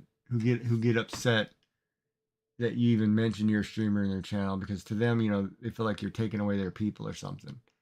Um, and then there's that whole crowd of streamers. Like I'm part of the Crafty Collective, and we're more about promoting the groups and helping other streamers and artists. Because we're all like-minded, so it's like one big giant community. Um, and so I like that, right? Um, and it just depends on the streamer, right? But as a new streamer, the more friendly you are to other people, the more you know open. Told you about that, but you couldn't get in what?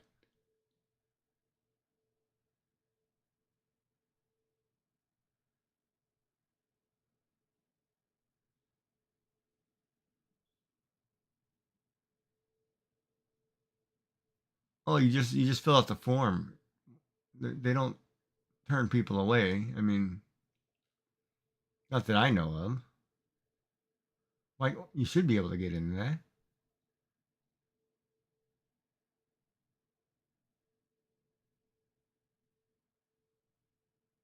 I don't think. Oh, at a raid train. Yeah. Well, if something she probably forgot. Um, I can ask her next time I see her to check on it. Because a raid train was going. Yeah, we were doing a raid train. Probably everything else gets. All the other not optics. All the other operations get put aside for a minute.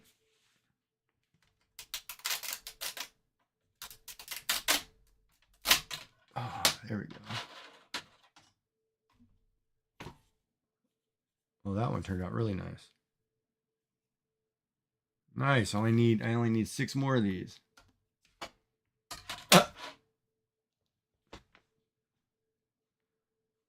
Yeah, she'll probably get to it. She might be a little behind.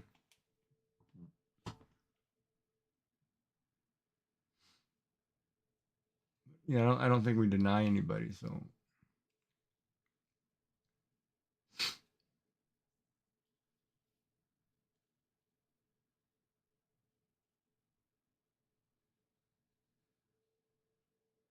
how long am I streaming? I've been streaming for 6 hours. Usually I'd probably end right about an hour ago. I was waiting for this print to finish. Um, but we're chatting, so whenever. I'll probably leave here in a little bit, but whenever. No big deal to me.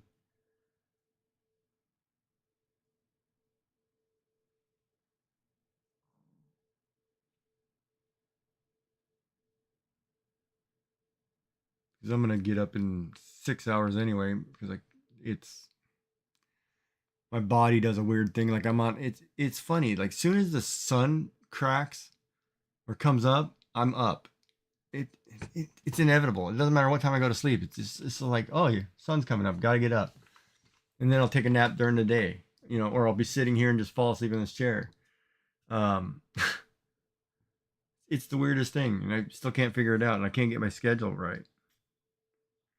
But it could be all this medication too, because some of this medication that I'm currently on because of the chemo causes insomnia. Some of it causes drowsiness. It all depends, right? So it's kind of one of those. If I take the one pill in the morning, I'm hyper for the day, but if I took it in the afternoon, I'm up all night. It's just one of those. Yeah, and my body's getting used to the changes too, right? So I mean,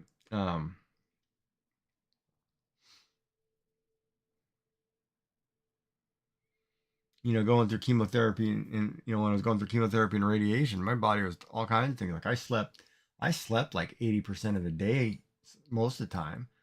Um, because you just needed it. Um, and it was tough. That part was hard. You know, and luckily I wasn't working. Because there was no way I'd hold down a job. You know, but once it's all said and done, I'm looking forward to going back to work anywhere. Um,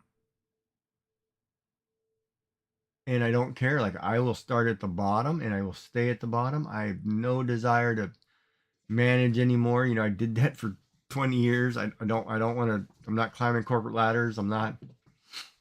You know, I will give advice, but I don't want to be like, no, don't come to me. Just put work on my desk. I'll do it. I don't want to have any responsibility. I just want to come in, go home. I don't want to do that anymore. But then they'll look at my background and my all my degrees and stuff. They're like, oh, you should be CEO or you should be this. Like, no, no, no, thank you. Um,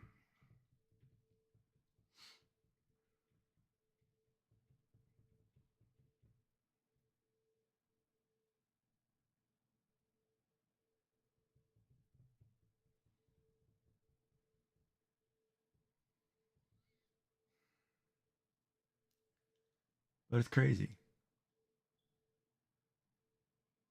Yeah, like it's interesting too because part of me says, go be the breakfast guy at McDonald's and cook breakfast. Go in there from 4 to 10 p.m. to 10 a.m. every day and go home. You know, don't worry about it. Just go in, do your thing, and leave. Have the rest of your day to yourself. And I'm like, yeah, that's not a bad idea because I don't want to deal with it. I don't want to deal with the politics of corporations anymore. I don't want to. Oh my God, I don't want to do people's taxes anymore. I was an accountant for a long time, and I was like, no, I don't want to do that stuff. I don't want to be. I don't want the pressure. I'll go work at Michael's or something at a craft store and sell you fabric. I don't. I'm good. I don't need all that other stuff. You want me to be the janitor at your school? I'll do that too. I don't care. I don't want. I don't want to. I don't want to deal with it. I mean, you get to a certain point in life where it's like, yeah, I know you need money and I know you need to do this, but it's like, it's not worth the stress and the grind. If I put food on the table, pay my bills, I don't care. I'm good. You know. I was also one of those guys, you know, I was very good not to carry debt. You know, I'm smart enough to understand finances. You know, which kids don't get. You know, I would rather have the, hey, I'm gonna go hit the surf and not worry about that crap.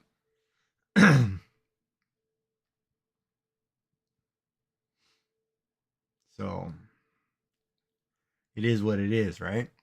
Um, but most people, like even when I tell my son, you know, it's like, man, don't juggle credit cards. You'll be in debt for the rest of your life if you're just trying to put one thing from credit card to credit card. You got to get rid of those, pay those off.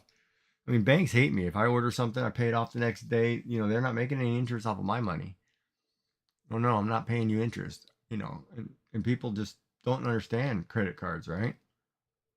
And a lot of times you can't, and you have to carry debt. But it's, man, $5,000. When you look it up, look at how long it takes you to pay off $5,000. It'll take you 20 years just because of the interest. And people don't understand that. People don't understand how compound interest works. It's like that'll bankrupt you. It will. Don't do it. And now that I'm not feeding five, oh man, it's great. I'm paying everything off. I'm not living in debt. It's like banks hate me.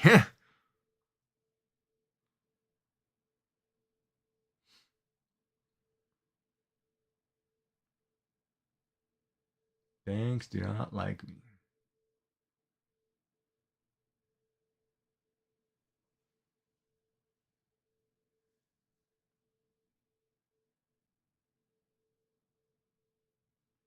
And yeah, peace of mind is great. You know, because I was at a point like, well, COVID, we were all locked down or whatever, so that was kind of nuts. So we like homeschooled our grandson. Oh, okay. Well, you have a good night. Thank you for coming in. Good talking to you. I'm sure we'll talk again. And if you're on tomorrow, I'll try to catch you. So,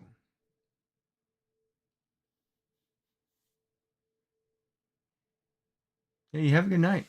Good talking to you. Have a good night. Eat something good. And tell me about it.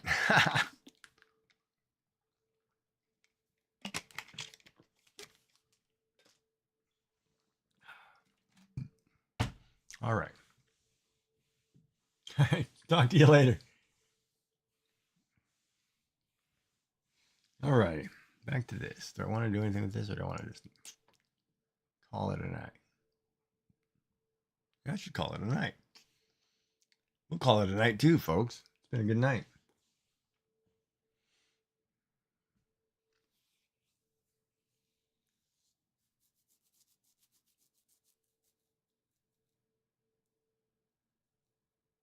That baby looks sad in that picture. We'll fix that though. We're drawing ruse. But anyhow. So I got an ad break about to start. So everybody have a good night. We'll see you again tomorrow. Be back for the same normal all day, whatever. I may be here all day. It's supposed to snow tomorrow, I think. So means I'm not going anywhere if we're getting that much snow. And last time I'm gonna shovel. Yeah, but we'll see everybody soon. Sleep well, eat something good. Don't forget to share, post whatever you're working on. We'll talk about it. Have a good night. See you soon. Peace.